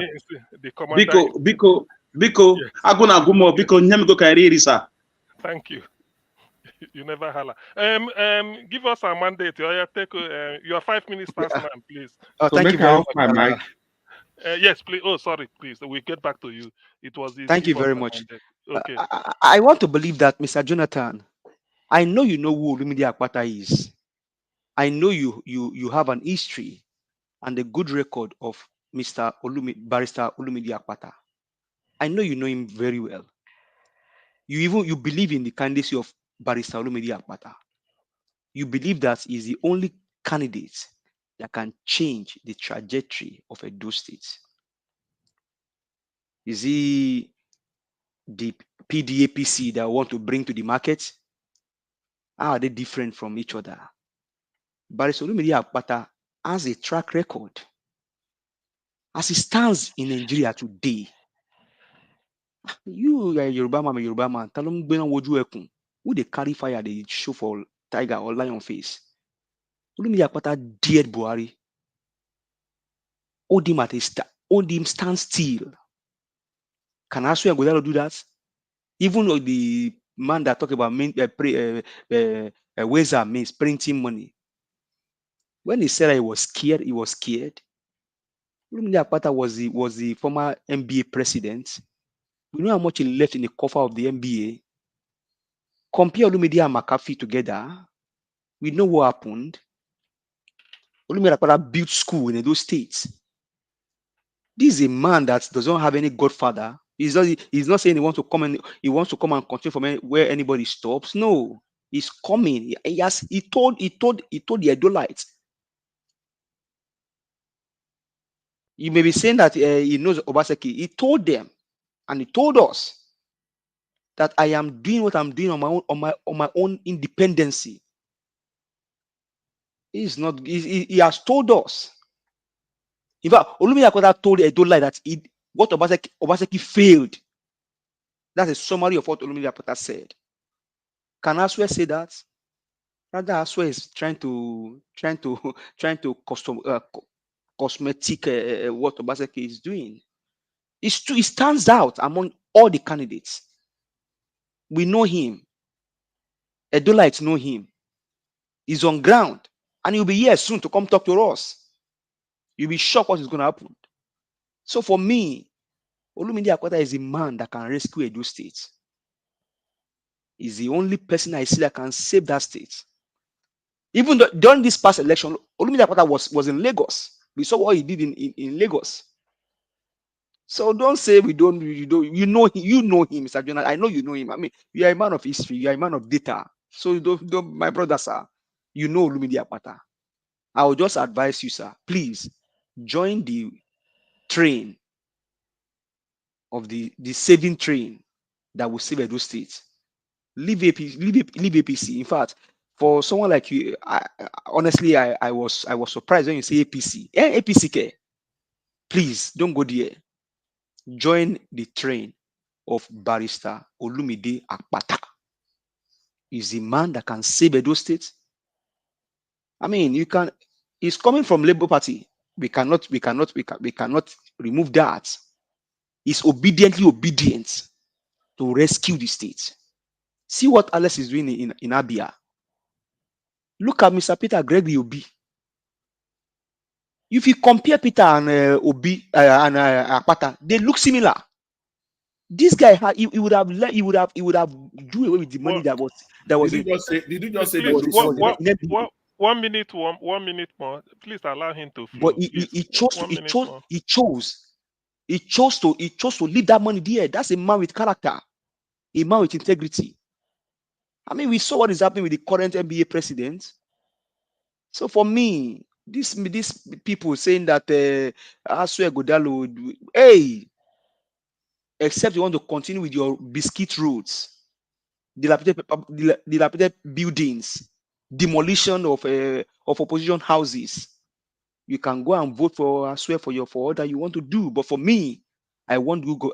Julius Badger is not fighting with Edo State, unless what is using Julius Badger in Abia State. Julius Badger is not fighting with Edo State. So Okay, for your time. me, Olumide Akwata is the way. Thank you very much, sir. Okay, thank you. Thank you. Give us a mandate. Thank you very much. The next person is the slow assassin. Oga Chris from Yes, Dublin. Thank Dr. you. Slim. Take the next No, 5 minutes. for whatever it is, we try to be balanced and fair while promoting our candidate at every point in time. We cannot see the truth and run away from the truth. Oga, please, sorry, Dr. Mr. Chris. You will allow me to respond to give us a mandate and Mr. Chris, please. Okay, later. Okay, yeah. Chris, you start now. Your 5 minutes start now. Allow now. You want him to respond or I should start? No, you start. You start. You Okay. continue, Chris. Well, like I said, no matter our political leanings, we always find a way to say the truth. And now, like I've always said, from the very day one about Honorable Sam, you see, he's a politician with a difference, and that's all we just need. And for the fact that he is here, I know he's not here because he wants to come and participate. He's here for damage control. I know that. And whoever has nominated him already tells us that this person lacks quality. This person, is sensitive. And this person can identify talent. I'm sure that's why he's here. That is why he's here. So we must give credit to that person. But be that as it may, I know he's coming to clear the ground for Aswe Godal, but be that as it may, that's where it begins and ends. I just need to give them the credit for that. Because it's not politics of bitterness. Now, I was taken aback when Jonathan said nobody knows Olumide Akpata or whatever. I don't know to what extent or in what angle he was making that assumption. Olumide Akpata is well known. Actually, there is no, if you mention the 10 family names in Benin City, the Akpatas are there. That is how important that name is. That is how widespread that name is. So if you mention Akpata, the only question they will ask you is that which of the Akpatas? It's a well-known name. And now that this man is coming into the foray of politics, is it just coming because of his family background? No, not at all. He has the capacity by himself. And give us our mandate. You keep saying that he fought against Buhari, but you don't always finish the sentence, because he would have succeeded if not that the northern NBA people sold out. He would have succeeded. He would have been the only person that fought Buhari to a standstill without fear of EFCC or without fear of anything. Considering the fact that it was even against the Chief Justice of the Federation, he had everything to lose. But the man stuck out his neck. And again, during the EndSARS, we saw him with the people. Olumide Akpata, Osaigbovo took sides with the people during the EndSARS campaign. He was there. We saw him feeling the pain, feeling the pulse of the people. Where was the other candidate? Where were the other candidates, if I may ask? They were nowhere to be found. Even when the Igbos were being oppressed in Lagos, don't forget, Olumide Akpata was in a PDP government. But he went to speak for those people. Despite the fact that the majority of people being oppressed, they were all from the APC. They were all from Labour Party. But this man jettisoned political considerations and went out to speak for these people, giving them services, free of charge, completely free of charge. This is Olumide Akpata. He has done this and he can do it again. He has repeatedly said that he is a man of himself. He has told us clearly that Obaseki failed. See, those are the kind of things we want to hear. We don't want any sugarcoating. If Obaseki has failed, it should be said. There's no need to be trying to say, okay, this, no. If we want to say he tried it, 1 minute Dr. more. CM. 1 minute Okay. more, continue. If we want to say that Obaseki tried in some areas, then it means nobody has failed since 1960, since the beginning of, because all of them, they tried in some areas. All of them, they did excellently well in some areas. So we shouldn't go that route at all. It is either you've done well or you've not done well. Olumide Akpata is tested and trusted. For somebody to have been able to win an election when he wasn't a son, NBA, for that matter, the first in history, it shows you his doggedness. And he has also demonstrated that he is not a thief. He left 1.5 billion. And he has also repeated what Peter Obi said, that he doesn't have any corruption case, any financial, economic misappropriation during his tenure, no scam, zero. So what else do you want in a man? And moreover, he's a complete departure from the status quo. How come we've all agreed that the APC and the PDP destroyed Labour Party, destroyed Nigeria? Now we have somebody that's completely coming from a new party. Above all, he's in the same party with Excellency Peter Obi, and somebody in that Labour Party has demonstrated what governance ought to be in the person of Alex Oti. So please, guys, it's an opportunity for a Dolite that we shouldn't miss at all. We shouldn't contemplate missing at all. And there's no way I will conclude this without saluting Mommy Diaspora for all you do and everybody in the comment section. And Honorable Sam, I salute you again. Welcome to this panel. We say the way it is. If you do well, we say it. If you don't do well, we say it. We don't have any personal hatred for anybody. So thank you, Nigerians. Thank you, Edolite. Good evening. Sorry, Mr. Chris. I have one question, please. Thank you, if you Alex. allow me. No, no, hold on, please. Okay. Hold on. You know, I promised Jonathan that he will reply to give us a mandate and Chris. So, Jonathan, please, can I give you 30 seconds? If you finish that, then probably I listen to give us a mandate and then before moving to elect so that we hurry up. 30 seconds. Thank you. Thank you very much. I appreciate that, Dr. CM. I would just, because of time, I would just say two things, I think, to re-emphasize it again. See, don't let us be, hypocritical. The fact that a man moved from one party to another does not differentiate him from the system. Please, let's get that straight. So that point, I think you are demarketing. If you have to stand with people that can talk and promote and market their candidates, you are demarketing your candidate. That's one.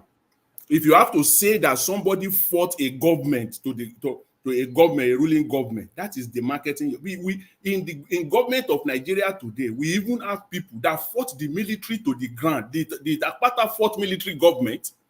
You have any history or fact to that effect? We have people that fought down the military. They fought them down. They are in government today. We know the antecedents. So again, fighting any government does not determine that. Okay, thank you. CNC, I need 30 seconds too. Thank you. Give us a mandate because it's a leg turn now, but give us a mandate. Let me hear what you wanted to say. Thank you very much, sir. 30 seconds. CNC, did you hear me? Did you hear me? Yeah, I heard you. So the last time I checked, Barrister Aswe Ighodalo has been in government for the past 16 years. Is there anything that he has not done that he wants to come and do now? And you saying that there's somebody moving from one party to another.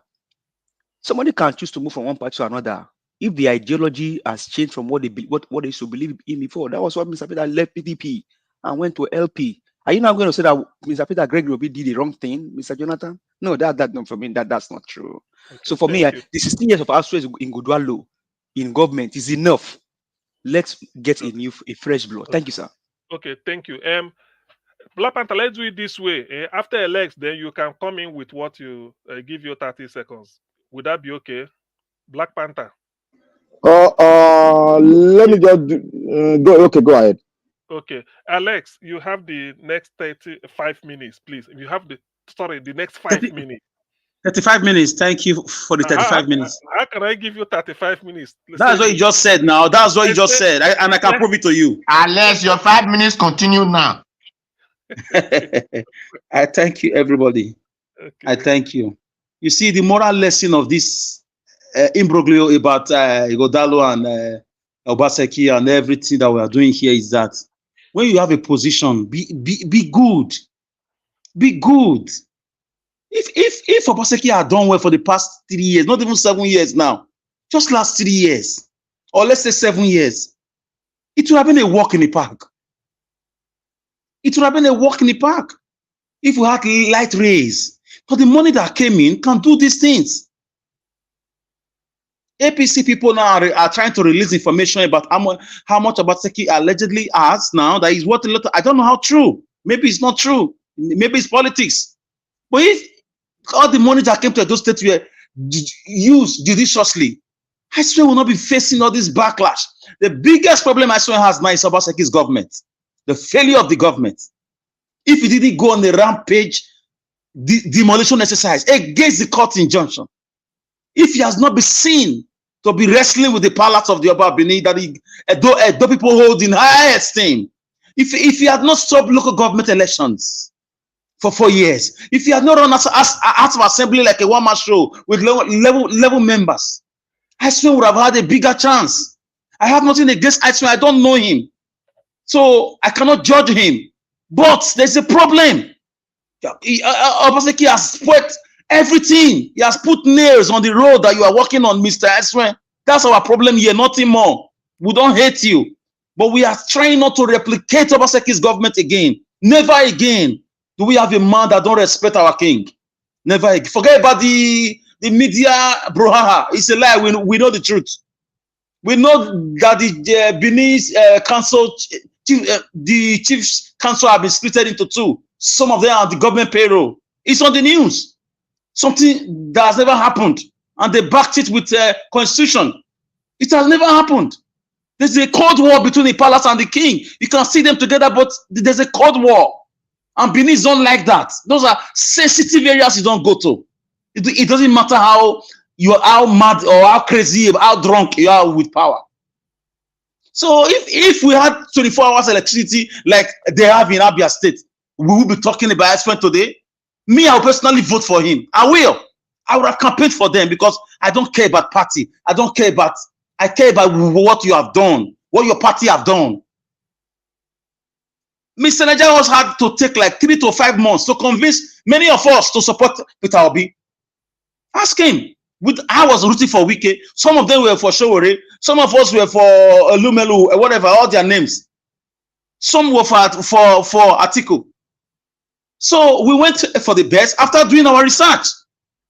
So anything you are doing in life, it will affect your brother, your sister, your friends. All the running at skater, playing this media politics, putting people in different places to talk it will not work. Let your report card speak for you.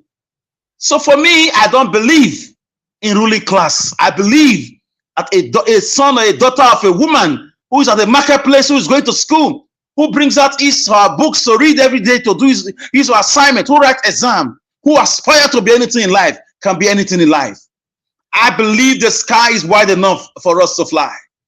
I believe people who fought and changed the course of history were not Aristos. Aristos they don't care about human beings. Even the Peter, they said, had a sheep, he was a merchant. Peter denied Jesus 3 times.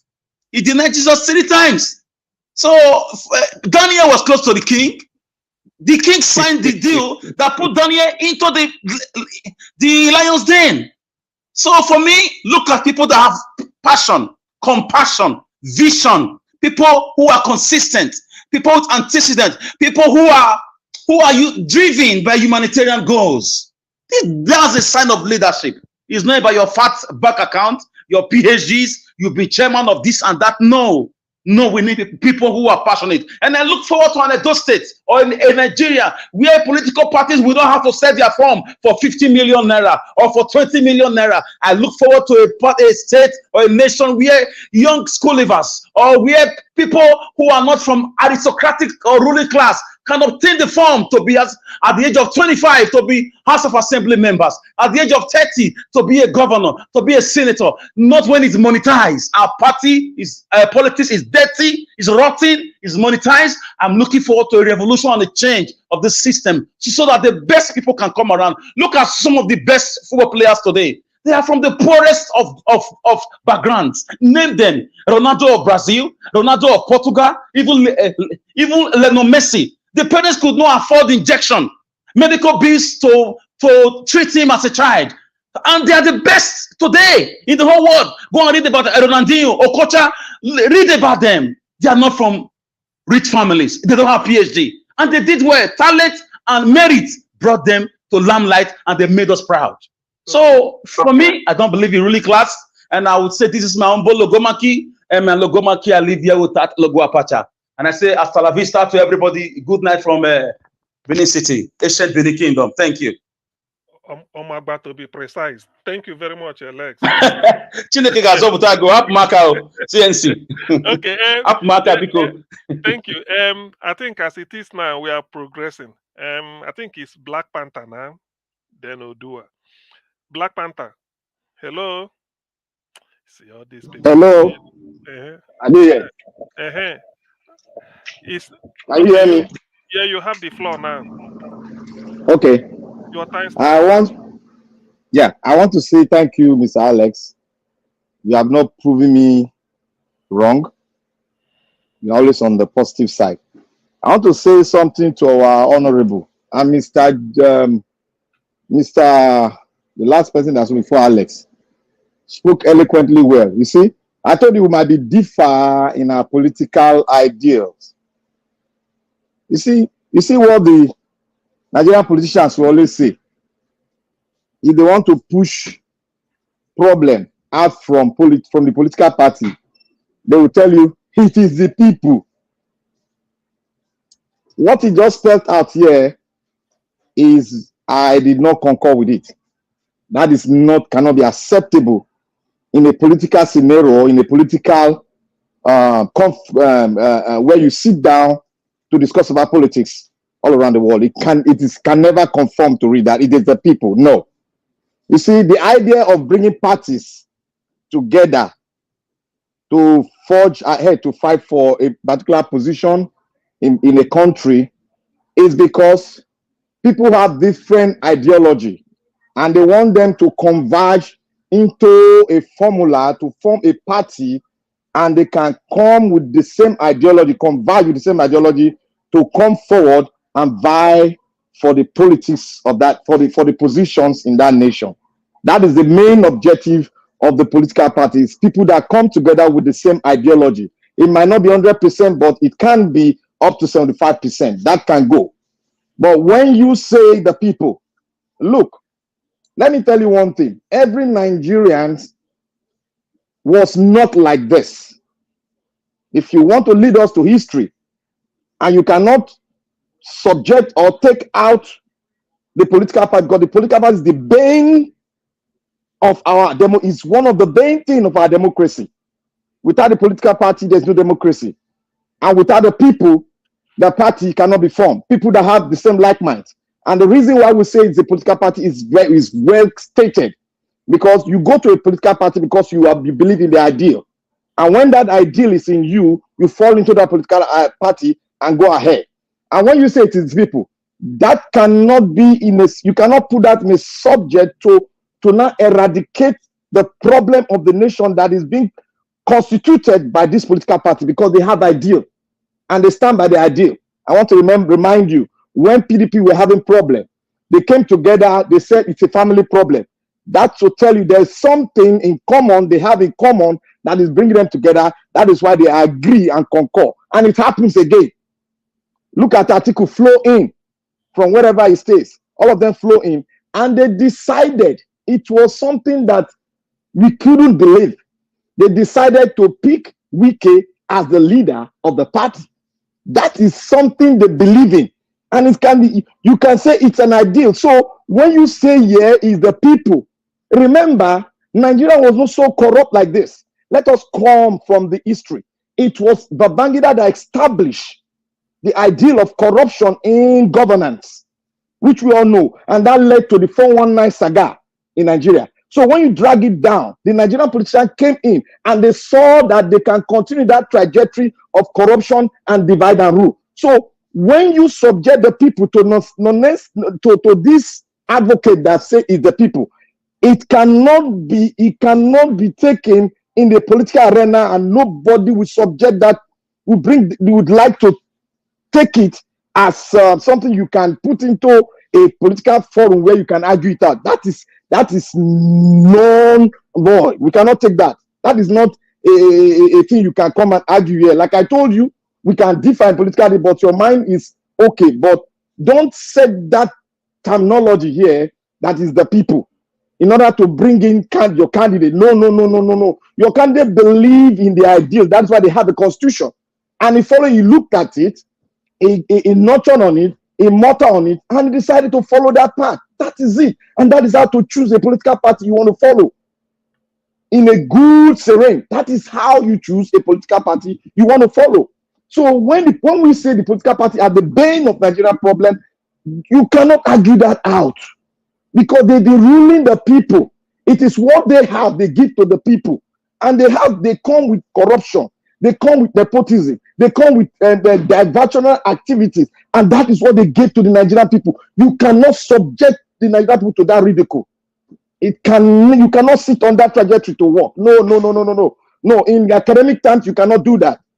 What you should do, you should look, when I have given the secret to our honorable doctor, I have given him the secret. If he walk through that secret, he's going to find a way out.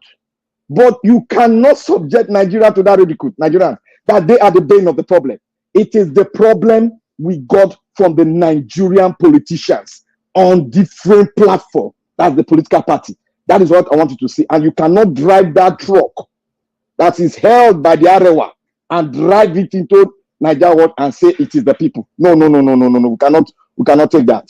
That you can go through that route, but I cannot stand that, because that cannot be argued in the political terrain that it is the people, because you have already have a political party which everybody can fall into and sell its ideal to the people. So you cannot, when you corrupt the people, when you corrupt some of the people and you now say the problem was the people, that is you are trying to put issues that they don't belong to the people. No, you cannot solve it. We are all academicians here. And I want to say, Mr. Jonathan, you are not being fair. You are not being fair at all to the people that are supporting Aswen. Let's be very Jonathan Black. You are not being Jonathan Black, you're not fair. Yeah? It's okay. Continue. You are not being 1 minute. Well, yeah. I would say you are not being fair. Let us stand on the platform of being objective and look at the man. We shouldn't dig too deep, because it has not been open. When they continue in the saga of having a political, having a new person that will continue on that trajectory, secrets will be brought out. But you cannot be unfair to them to now say the man is not like this. The man is like his principle. They have things in common which they have already brought out. It might not be too similar, but you can direct it on that path, and we'll get the similarity between them too.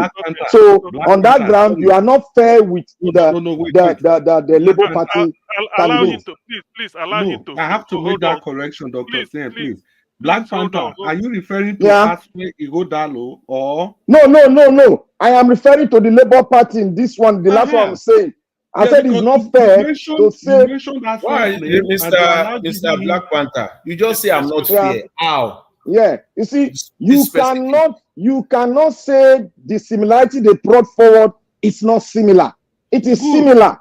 A man sat in a position. Hold on. hold on. A man sat, hold on. A man sat in a position which is federal.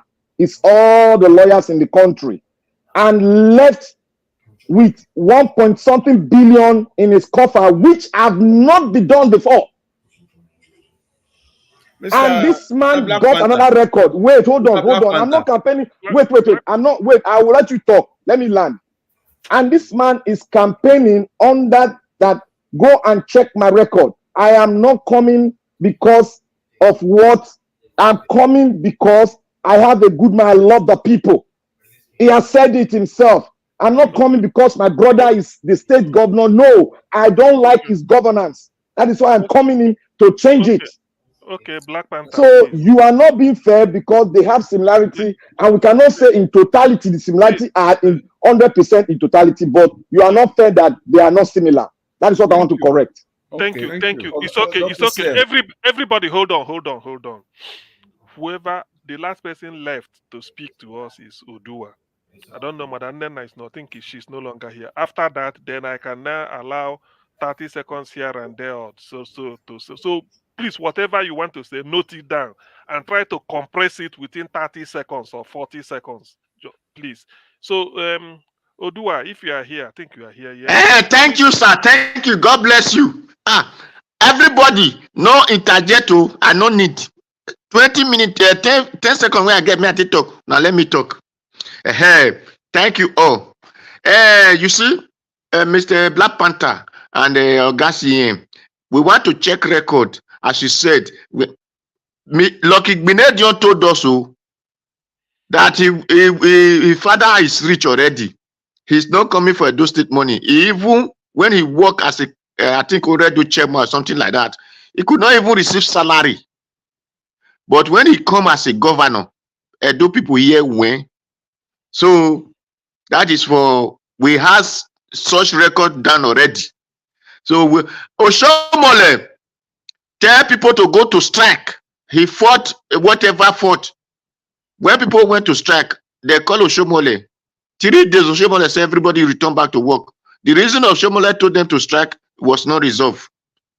Then he came to Edo State to become a governor and said, God, for that reason, will never happen. When he left, he became a godfather.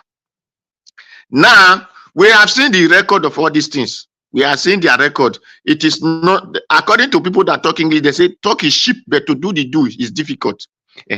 So I will use here to talk to Baba Christ. So we have been checking record, and by that reason, we still have I will not support anybody who is called lawyer at all, because according to we call them liar. The people who will make a guilty person to go free and make innocent to suffer. Such people is coming to be a governor in the state. Everybody is going to suffer because they will make guilty people to go free and make innocent people to suffer. The reason I will not, my honorable, the reason I will not even support this Aswendi Udalo, I'm a person who want a person from Assam to become the governor, because let us be fair to the state. And that is why I'm advertising Kennedy Iyere now as AP, a court party, to become the governor. If you still have another person from Assam, you can advertise for us. The reason is that he has been under the government, the reason of our brother Aswe has been under the government of Obaseki for 8 years, according to him. Not just only that, he said he worked under Dangote, and that is why I will not support him at all, and I will not want people to support him, because Obaseki, before he came, he worked under Dangote, and when they came into power, Fulani were destroying the land. And Dangote, we are not saying he is the one that will advise Obaseki on what to do on Edo State. He even said to our own palace that if anything that palace you talk to him, he will not be the one to advise our own son on what to do on us. And likely this one is still coming under Dangote. And they and Oshomole put their hand together and sold Edo future to Dangote and Boa, which is Okbila's mates. So for this reason, these people are not coming for Edo people development. They are coming to abstract, include of the one that they have abstract before. So for those reasons, I will not support them at all because they call themselves Democrat, Lafocrat, and Istocrat, and nothing. They did not crack anything at all. They always come to destroy the land just because they are selfish interests. So I wonder the lawyer, they are not calling him doctor without injection, without hospital. So that is for that. For me, I wish everybody to come and tell us the motto of their party. Because the motto, which is called idea, just as my brother we are describing just now. Since PDP and APC has come to power, we did not know the idea of governance. When we come that time, motto of PDP, share the money. That is Babagida's way of living, Babagida's style of ruling or leading. Share the money. If you share the money, will you build factories? What people enjoy is factories, community development, government putting laws that will make people to know what to do. Our Baba Honorable, you say, how do we Edo people get there that we are living now? The reason Edo people don't want to work, it is because of the PDP and whatsoever NPP, whatever name they were claiming to be leaders of the state. Okay. Because example come from the leader. When teacher did the example, the student follow. If the leader are working and giving the necessary idea to the land, I believe Edo were never lazy before. Not to talk of it is Yahoo is not their motto. So my 5 minutes is okay.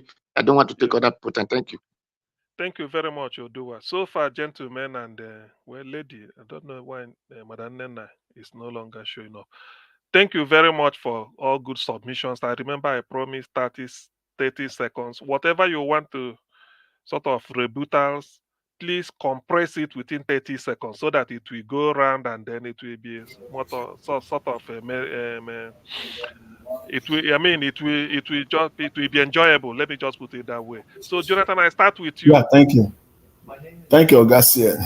Thank you very much. I really appreciate it. See, let me say this. Nobody is fighting or just,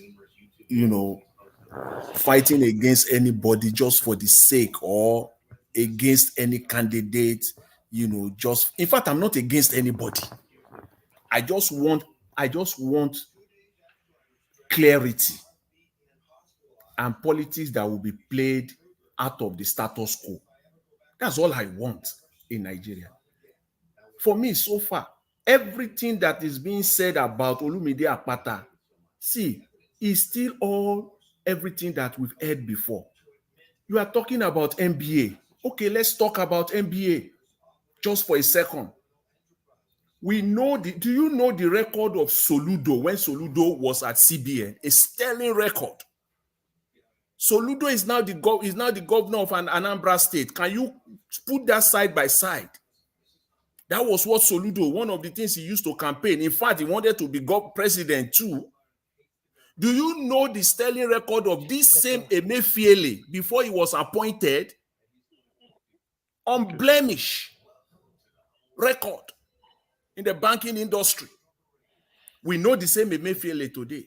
This same Ononuga that we're talking, do you know, we can go back to the 90s. Ononuga as a journalist, a sterling, unblemished journalist. It is the same Ononuga today. Leave all those ones. Those are Nigerian political story. We're talking about the real thing. We're looking for politicians that will stand out. I'm looking for commitment and accountability. Have you heard from Olumide Akpata that he will commit to the people of Edo State what he will do? Okay. When he will do it, when he accomplish it. Okay, Jonathan, those are the please. things you and I are fighting for here every day. We cannot now. So I need 30 seconds. One moment, I'm coming. Election is in September, so we still have a good. So we cannot. At least a good 3 months to be going on, and then as time goes on, events, developers will be coming. We know, so we'll be at it. So many things will happen. So I don't understand it. Just for us to be. Hey, by the way, is Honorable? Are you still here with us? See, maybe. I think. Oh, that's here. I am here. I'm Jonathan, waiting for you to see my submission. No, it's okay. You know, okay, Can I hold talk on, now, okay, hold sir? on. Give us a no. Hold on, please, hold on. Give us a mandate, please. Let's not be this now. I had 30 seconds. If you don't have anything to say, Can I take the 30 seconds? wait now. You are we come. Any suru now. It's not talking. That's why I'm saying that you just go fast. Okay, he's not there. I think it's Chris before you. Chris, are you still with us? Maybe Yes. he's typing. Okay. Do you still have anything to say? Here. 30 seconds. Bunch. I have a bunch to say, but I like to speak No, not last. bunch. Okay, but it should be 30 At least, moderator, sir. Chris just spoke. Chris has spoken before. I'm still here. I'm still waiting. It's okay. That's the thing. No, he has an objection. He has an objection. Hold on. That's okay. Black Panther, compress whatever in 30 seconds, please. Okay, Mr. Jonathan, you said one thing here about commit to the people. And I want, you know why I say you are not fair, and we have to be fair in anything we are saying, irrespective of the differences or whom somebody is supporting. The reason why I'm saying that, you just made mention of commitment. And this man had just spoken twice, and he has given some commitment that he is not going to govern the way the man in power has governed. He doesn't like his style. And he said, further to say, he said, look, the people is the aim and not white goose project. Black Panther. I think from there, he's going to, if you listen more, if we have to give him chance to explain to us so that we can confirm everything that we have, dispute that we have with him. Likewise, other candidates. That's fair enough, but that is not commitment, though. I have to wear the big stick, man. Please, just and I don't say I don't give up my own. That is what they call what does Pat Tommy call it? The real service to humanity is giving more of yourself for the good of others. You see, sir, I don't give up my own for the good of everybody here. So man, they commend me, sir. The next person is okay. Let's go to Honorable. Is there anything you say? Before Honorable, sorry, just for information. I am not for Lumide Akpata. Why is it that when they call honorable, you people will not allow me to talk? This is the third time they are calling honorable. You people allow me, please. Please. Biko.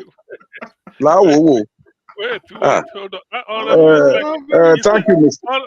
Honorable is like you are becoming like us. Are you not honorable again? It's like you are becoming like us. We are going to de-honorable him to be like us. No, okay, let's give him the chance. Just 1 minute for you. Don't worry, 1 minute. Honorable, are you there? Maybe network. Hello? Can you hear me? Yes, okay, yeah. I'm talking. Okay. Oh no, we weren't hearing you before. Start now. I give you 1 minute for you. Don't worry. 1 minute. Okay, yes, thank you very much. No, not 1 minute for your case. Just to dispute for your WhatsApp. What you don't object. What you object to. Leave and make use it as you want. Just 1 minute, please. Oh no, his network is like I'm not hearing him. Is anybody hearing him? Network, Mr. Jonathan. No. Panta, let us speak. Can you hear me? Can somebody hear me, 5 minutes. I think if come, you can, please. Okay. We don't hear you. I'm talking now.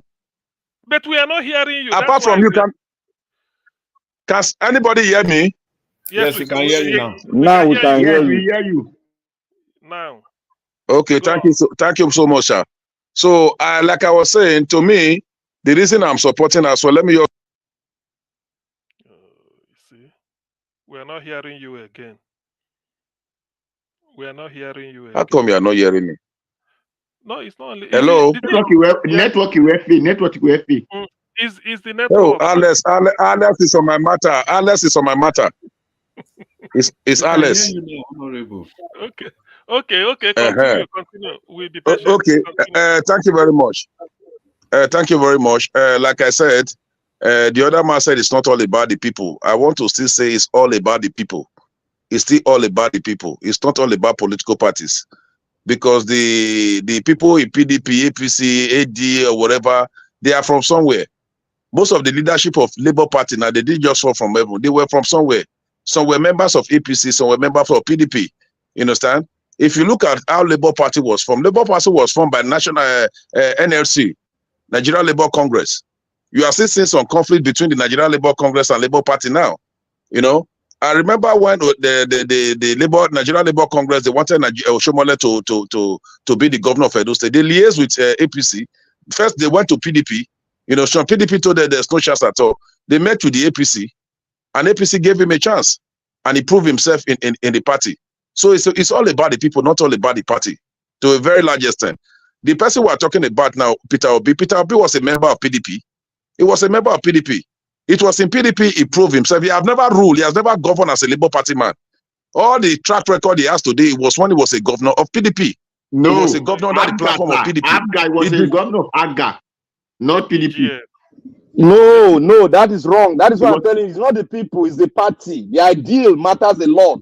And the ideal flows to the people. Excuse me, Black Panther. It's okay. Odua has corrected him. He said PGA P2B was when he was governor. Continue, Honorable.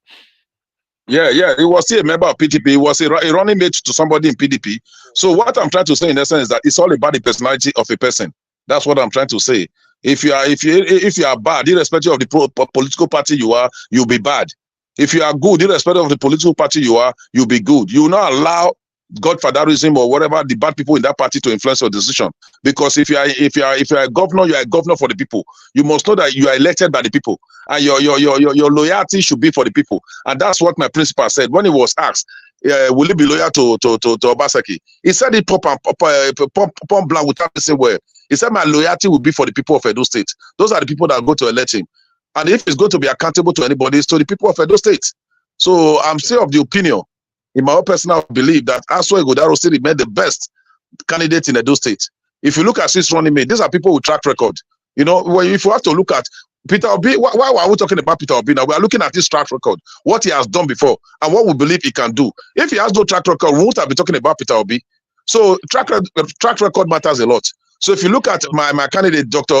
Aswa Igodaro and Barrister Sarojin Oge, both of them have track record. It's proven. They have track record, which I believe, if given the opportunity to be the governor of Edo State, they will definitely deliver. They will definitely deliver. So the idea of saying that hello. Okay, yeah, okay. Please round up.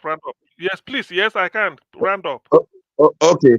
So I strongly believe when given the opportunity, both of them will not disappoint Edo State. So I want to appeal to Mr. Chris, to Mr. Jonathan, and to everybody here to join me in supporting Aswa Igodaro.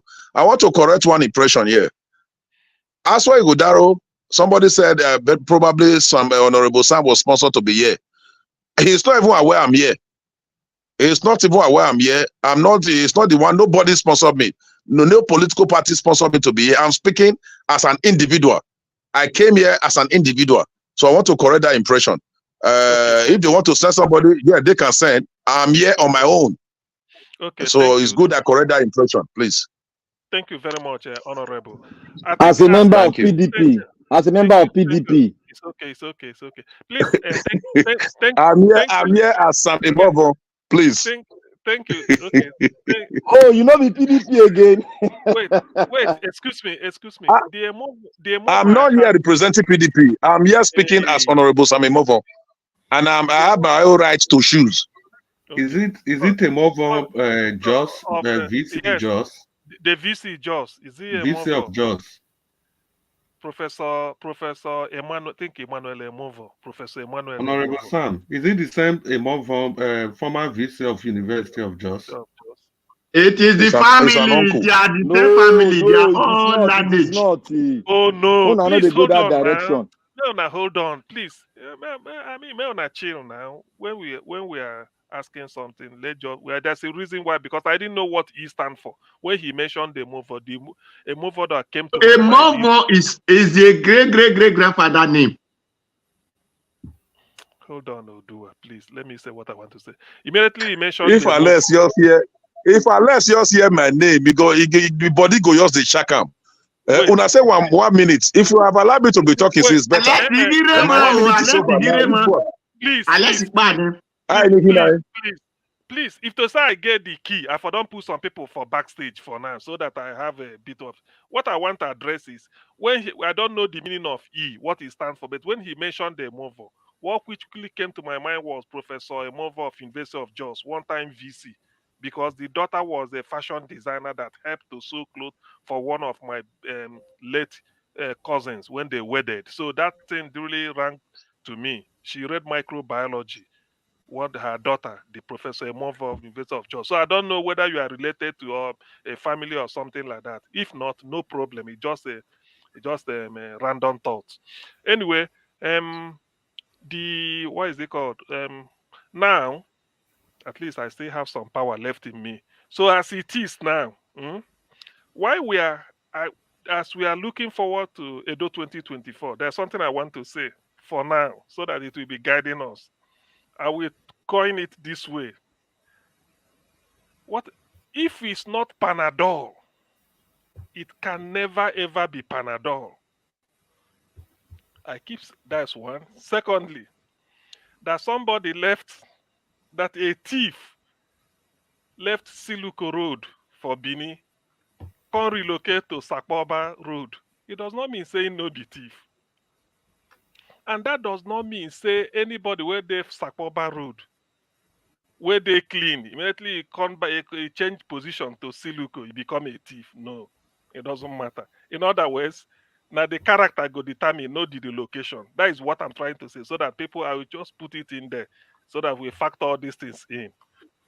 That is what I'm Thank you very much for that. Okay. But Thank I don't you very have much. I'm just saying it's just a general guide, so that Mr. Moderator, let me beg to object, because you cannot subject people to your own, dimension, because people are free to go on different dimensions. That makes it more arguable, and generally the people will learn from it. So when you streamline it, then you are contradicting and coming in coercion with the people that are going to speak. No. What I mean by, if it's not Panadol, it can never be like Panadol. Everybody know the meaning. If the thing not be Panadol, no matter how you just leave them for that your parable, no go further. That's why I say I leave it like that. Then if you say this man na thief, he leave Siluko Road, go they live for Sakpoba, he still be thief now. That is what I'm saying. No be Sakpoba, soap bomba. No be Sakpoba, soap bomba. Thank you. Dr. Cien, make you. I clear you something. Okay. It's an assumption you made, which I can say it is how will I put it now? It's an assumption that is not completely applicable. I'll tell you why. Okay. If you see Nigerians that has been behaving badly, let me say have, not one now. Nigerians that have been behaving badly since birth. They don't stay on the queue. They don't listen to anybody. The first time they fly, reach abroad. For the fact that in the environment where there is law and order, you see that their head will not correct since immediately their head go correct. Now thief mean I use thief do your own. Now the same thing. Chris, you win the mission. You see what I say. You just agree with me when I say it is a system. It's a system problem. It's a system problem. No. I tell you, CM, don't go that dimension. I tell you, you're going to have a collision now. You're going to have a collision. Don't go that dimension. You see somebody in Nigeria, they will not obey traffic law. But when they go to UK, they will adjust because it's a system problem. The system is different from this politicking now. The system is different from what we are saying now. That is where the party system come in. That is where the party system or party motto come in. Your party motto is where your candidate will work with. I say your idea. Nobody want thief. Thief is not a good. I tell you about thief. You see that thief? Hey, use thief. If you say party motto, if he's abroad, if he reach if he's thief, he know the consequences. He still get that thief for his blood, though, but he is forced not to steal. He is forced not to. Even if you want thief, you know go the thief the way we enter the thief when in Nigeria.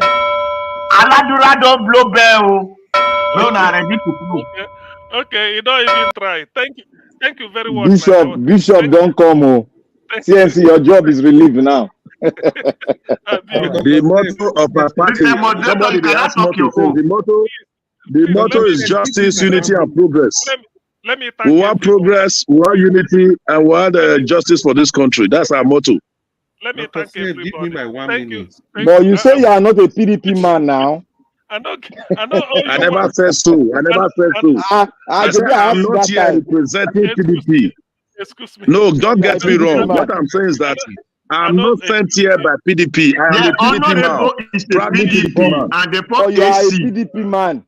Yes, it's PDP, but the first AC, and later return back to PDP. I want him to say it. I want him to say it. I want him to say you are a PDP man. He said it already. He said it already. So I'm just confirming. He said it already. Excuse me. This one na cool na they do. Me I no like him. Not be cool now. Thank you. Make I talk now. I want to thank Jonathan for putting up appearance today. I thank give us a mandate. Chris, I thank you for coming today, but I don't owe you any 1 minute now. Honorable Sam, I thank you very, very much for putting off appearance. Hope to see you soon. Hope to see you every day here if you can make it. Odua, thank you very much. You're a regular. Black Panther, you're a regular. Thank you very much. I thank everybody for the spirited debate today. No worry, we still have 3 good months to brainstorm, at least 3 good months before the real thing. So, Madam Nena, wherever you are, thank you for putting up appearance today. Niger Watch, thank you for the opportunity and for this making me see in your absence. So let me continue. Okay. So, all this honorable, I thank you, the PDP man. I thank you. Thank you, everybody. I appreciate you all. It's been another long day. I've been listening to everybody. I'm here. It's just that for this panel, why BC for gas say we could stop? Most especially the people who pass window enter this panel, they stop. Now he pass window come now. Not be pass window come. This one they indict them again. You dey indict them. Now see finish. You dey indict them. CNC when no who iron.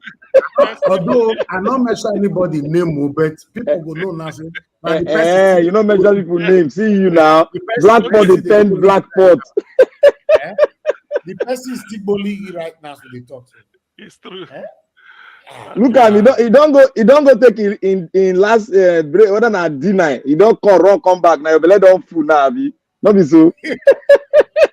Not give me my 30 minutes, 30 seconds. Say, Oga Chris, say no owe you. The time way they say, can I have my way with you? Can I have my... They give her time. They give her time. He begin to tell me a child. He begin to tell me a child where they're born here. If you go here, who get time for that? Now that time they pass you. So August here not hear you that time. Wow. Okay. Wait till you want to talk now, God Chris. Now you get the lash today, or God Chris. Now you get the lashing today. Don't reach my turn today. I know. Okay. Talk to us now. You have 30 seconds. I have. The 30 seconds, we say, Honorable, Benin say, witch cry for night, day break, Pekin die. So we know some of the witch will cry, I make Pekin die. The same thing, we don't lambast as one here since. All of a sudden you come. So now I make some of us assume, say, okay, you can't do PRO, which you have been doing excellently well, not just the PRO. You are very, very humane. I've said that severally. But having said that, Nigerians, Edolites, Barrister Olumide Akpata is your best bet. Because he has demonstrated it. Olumide Akpata has demonstrated it. He was there in NSAS. He was the virus don't flow. He was there when voters were being denied voting rights in Lagos. He has been speaking for the people, irrespective of his political parties. Vote wisely. Vote Olumide Osagbovo Akpata. Thank you for the 30 seconds. Mr. Chris, you did well. Mr. Chris, not go do like Agbado. You did well. Mr. Jonathan, what about your candidate Okpewolo? No, Okpewolo is not my candidate, Mr. No Evans. mind, Mr. Jonathan. They take this guy like saying the Agbado boy at Okpewolo. Mr. Jonathan, with a use microscope, they watch you. We are watching him. He's trying to criticize the LP. We are watching him closely. Hey. You know, my candidate. I don't drag my leg yesterday, so not now when you know, Mr. Evans, now when they refuse to come, when Labour Party and PDP refuse to come to show up, then you have no choice now. By doing that, it forced them to come out. Around 30 seconds now, Mr. Dr. CM. Am I able to speak now? No. Your time don't pass. Go back to see this one. John, they wake up. You don't go chop dinner. Where did they call you?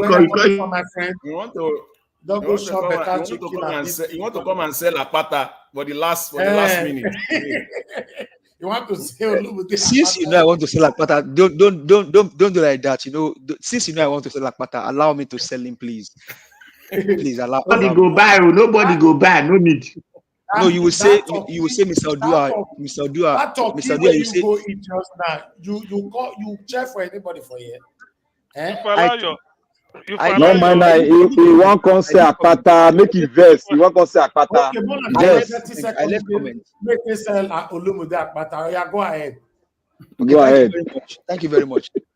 Mr. Odua, I am not here to confuse you or to convince you that Olumude Akpata is the best candidate. I am here to tell you, to speak to your conscience, sir, that Olumude Akpata is the best candidate for the job at this time. I know you care about Edo Central, which I'm not against it, but as it sits today, I know you know, if a man can dare Muhammadu Buhari, Mr. Alex always tell us the record of people that were pied during Buhari, over 1 million people. And one single man stood to dare that man, the Daura Empire. And that man is no other person than Olumude Akpata. Is the right man for the job.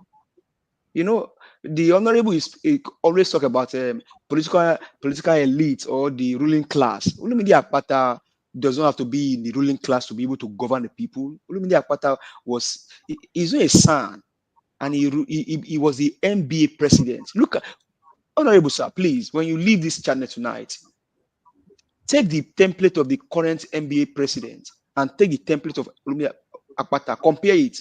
You will see Akpata stood out than Asue Godalo by every means and everywhere. Akpata is the right man for the job. I am not here to convince you or to confuse you, but to speak to you that Mr. Duasa, buy Akpata. You know what Akpata means in Yoruba? It is rock. Do you know one thing? That name is common between Peter Gregory Obi Okute. Did you know what Akpata mean? It is stick in the bush. Well, no, that's a do. I am speaking to Yoruba man. I like that. Akpata means rock. You will complete and buy Akpata, buy wisdom. That's what you do. Akpata means rock. So Mr. Peter Gregory Obi, which you support, is rock, Okute. And Akpata Olumide. Now, Akpata is the stick we used to set trap in the bush. Well, I don't know, but I am speaking to you as a Yoruba man. That name was gotten from Yoruba heritage. And that name was also taken from Edo heritage. Mr. Odua, give us a mandate. So we don't need the Yoruba man. Your candidate, what will be Benin name? In Benin name. Osagbovo.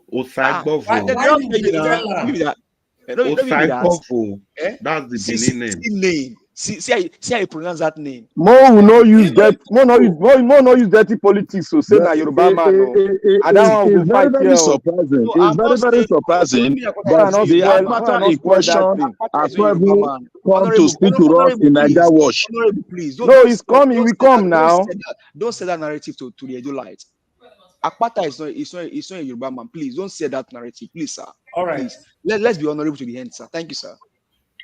All right, my people. Now God will bless you. Now we come to the end of this broadcast. It's been a long day. I appreciate every one of you, my wonderful people. Yes, I like the fact that everybody is already speaking and indirectly. Normally, election campaign never start. People are already indirectly speaking for their candidates. It's a good thing. You know, we're going to do this more often. But let me quickly appreciate Stella Imasevedo. Thank you very much, ma, for that wonderful support. I appreciate this. Thank you. May God bless you. Thank you. All right, my people, all the panelists that came in today, I appreciate every one of you, starting with Mr. Augustine. Thank you very much for relieving me from the stress a bit. I really appreciate this, and you moderated it perfectly. I was there all through. I was just relaxing because I tire from talking, you know, but I appreciate you, Augustine, for always being there. Thank you so much. And this week, we're going to be having one of the top three. I'm supposed to mention the name today. There's something we still need to confirm. So probably I'll mention the name tomorrow, you know, so we are waiting. But one of the top three, as you already know that Dr. Aswen Godard already come, so that two remain. One of the top two will be joining us here. You know, we've proposed Tuesday, you know, but I still need to confirm something. I appreciate you all, my wonderful people. Augustine, thank you once again. Mr. Jonathan Kingsley, God bless you, sir. Mr. Naija Watch, sorry, before you go. Mr. Odua, she said his candidate wants to come too, so you can extend that invitation through Mr. Odua. Anytime, anybody can come here. The platform is open for anybody. I'm not locking it to anybody at all. Anybody you want to bring in, no wala. You know, let us know the time and date, then we'll ask him question here. So the platform is not locked. I've said it over and over again. I only locked the platform during the time of 2023 presidential election just because of Mr. Peter Obi. I never wanted anybody to come here to distract us. But that one is over. On this time now, don't people like it the way everybody is campaigning or calling the names of their candidate right now?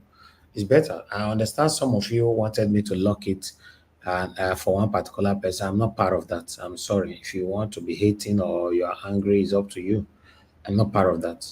You know, so I did it for Peter Obi and he deserved it. So let's leave it the way it is right now.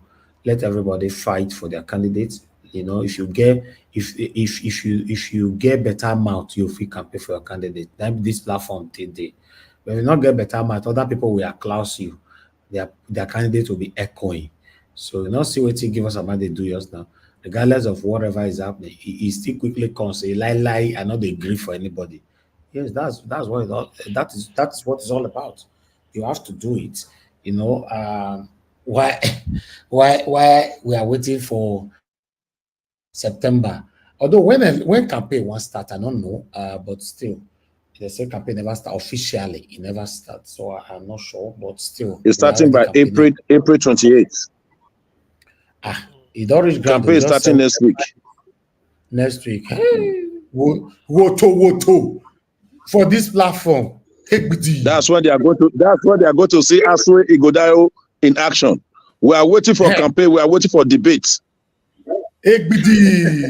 Honorable, we are waiting for debates. I beg that debate, that debate when they talk, you get one particular person for the top tier. More than not put join debate, you go disgrace that party. I beg.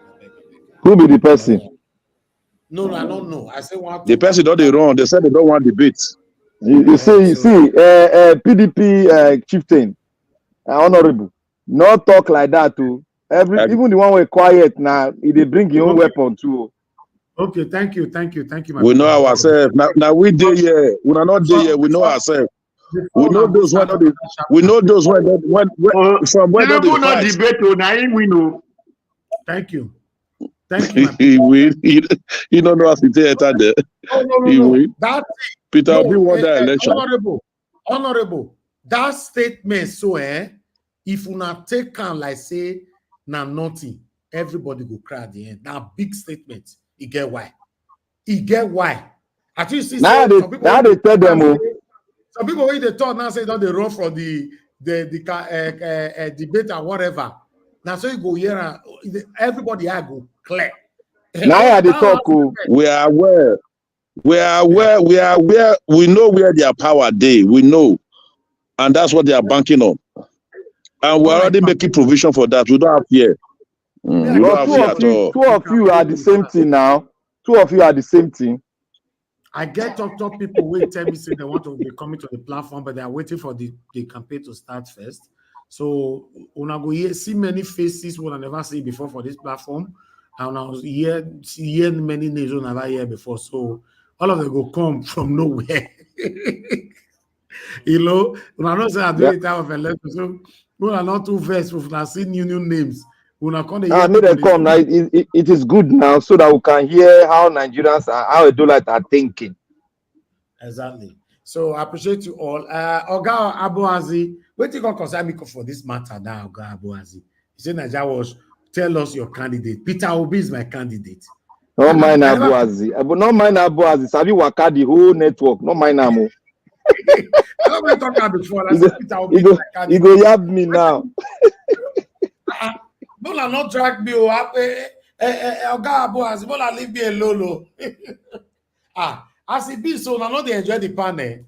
If I mention my candidate today, every other person will be truncated. The people go vex, so because I don't go give you a voice, so then go riot. Then go riot. Not be vex, riot. If you not go force me mention candidate, people go vex for this platform. Say I know they let other people talk again. No, now know me. Mona you leave me for my fence. If you not come push me away for this. Naija watch. You are going to do like the FBI director in the United States. No, to be honest, as me your day so, you got they sleep. You got they sleep, trouble go they wake up. Now they do me so. For now, force me now, I can't say okay that my candidate. No, no fit tell me I not campaign for my candidate again. And they tell you now. So Mona, you all leave me alone. Do your day, make I day my day. Day your day, make I day my day all of full. If not, you go. In fact, make I play. Turn by turn. Make you go to the Buga. Humble yourself, for no one knows tomorrow. If you make the money, accommodate your good friends. SIM card is cheap, iPhone is cost. iPhone still need a SIM card. Now turn by turn. Now turn by turn. If you know that you do yourself, no one knows tomorrow. If you make the money, accommodate your good friends. Turn by turn. Make you know that you do good. Humble yourself, for no one knows tomorrow. If you make the money, accommodate your good friends. SIM card is cheap, iPhone is cost. iPhone still need a SIM card. Now turn by turn. Now turn by turn. If you know that you do yourself, no one knows tomorrow. If you make the money, accommodate your good friends. Turn by turn. All right, my people. And God bless you. You know, me and the enjoy. No, to say, as me, I go sit down for backstage. So that one a PDP song now. You know, that one a PDP song. Turn by turn, wiki. No, na Fubara singer for wiki. So not be wiki singer. Na Fubara can be that. So you see, the spirit is already working. Very soon, Nigeria Watch will adopt Aswa Igodalo. The spirit is already working. Well, no worry. Why I go adopt Aswa Igodalo? You don't talk now. You said a PDP song. Not be you talk up. Why go be PDP to turn? If you ever go look at between you and I, the PDP now destroyed those states in the history. Now PDP get those. No, the last speaker said you play PDP song. You understand? Now you talk up. I said the spirit is already working. So now they say PDP like that. For me, I play music. I don't know. You know, so that was concerned. I said about the spirit. Now by the spirit you play that song, it all gives you indication. Okay.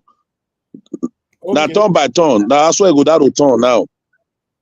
All right, my people. Emilokon. Time is we need to end the show now. Oga CM, you never tell us your candidate. No, I will like to listen to all of them come here. Exactly. I've interrogated one, not just listening. I have questions. So whoever comes next week, I think I will be available. I will also No, assess you'll the be available. I beg. Okay. You know what they do me that day? Now me and you but be my co-moderator, I beg. The thing shocked me that day, to be honest. And at the point when we wanted to start, they struck. So I will listen to the I think Odua has his own and making it 4. So when I will make sure, I mean there is still time. I will listen to all of them and I will come out. Whoever I say, I will say the reason boldly, convincingly, because I want to. That's why. But I don't give tips. Say if he no be Panadol, he can never ever be Panadol. To whom it at all. That is one. Okay. Thank you very much. Once honorable everybody. Thank you, Honorable Sam. I agree with you. This PDP man, this I will see they remember now. Thank you. Let's run up. Thank you. It's the truth now. It is not Panadol. C'est pas Panadol. It cannot be like Panadol. Honorable, off your mic, sir. Off your mic. Thank you, sir. Off your mic. I appreciate every one of you. And God bless you. Madam Nena, it's good to have you back again. Thank God for the Johnny Mercy. Thank you very much, Madam Rita, for coming in. Oga Alex, thanks for coming in. Thank you, Mr. Odua. Thank you, Oga Chris. Thank you, give us a mandate. Black Panther, Mr. Jonathan, Oga CM once again, and everybody that joined us today. Those of you that called into the show, Madam Origin, thank you very much for calling in. Madam Love God is my strength. Oga FA, and many others that called in. I appreciate you all. Now God bless you now. Then everyone right there, those of you that supported the channel today, starting with Mr. Joseph OG, thank you very much, sir. We appreciate you always, and thanks for calling in as well. Thank you, Adelaja Okombi. God bless you. I appreciate you always. Jacko Obedient, God bless you. Thank you very much. Peggy Modi, thank you very much. I appreciate you, man. Thank you, Stella Imaseredo. God bless you, man. I appreciate you always. Thank you very much, everyone, right there in the comment section. Started with Mother of all Mommy Diaspora. Thank you very much, Mommy, for all you do. I appreciate you all the time. I appreciate you always. And I love you so much. Thank you very much, Peggy Modi, once again, right there in the comment section. George, I can see you, George Efosa. HDMA is right there with us. Abu Azi, thank you very much for all you do. God bless you. I appreciate you. Thank you, everyone right there. And God bless you. Now we've come to the end of the broadcast. Endeavor to join us again tomorrow, 6 p.m. Nigerian time.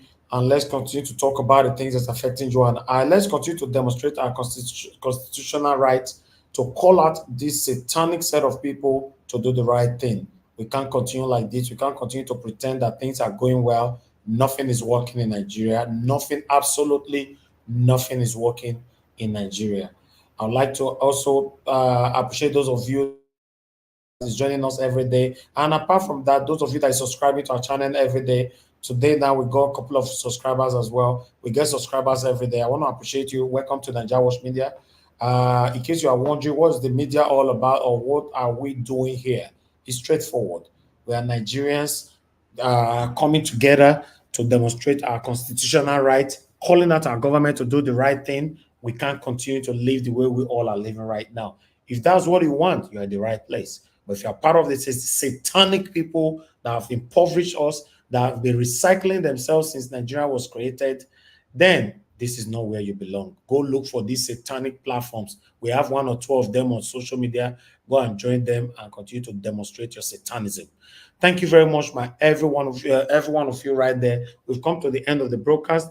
Now, God bless you now. Please endeavor to join us again tomorrow. Like I said, this week go hot because we are waiting for another candidate, probably Tuesday.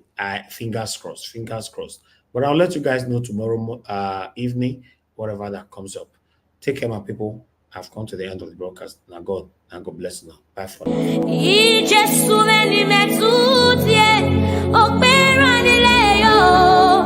night, everyone. God bless us all.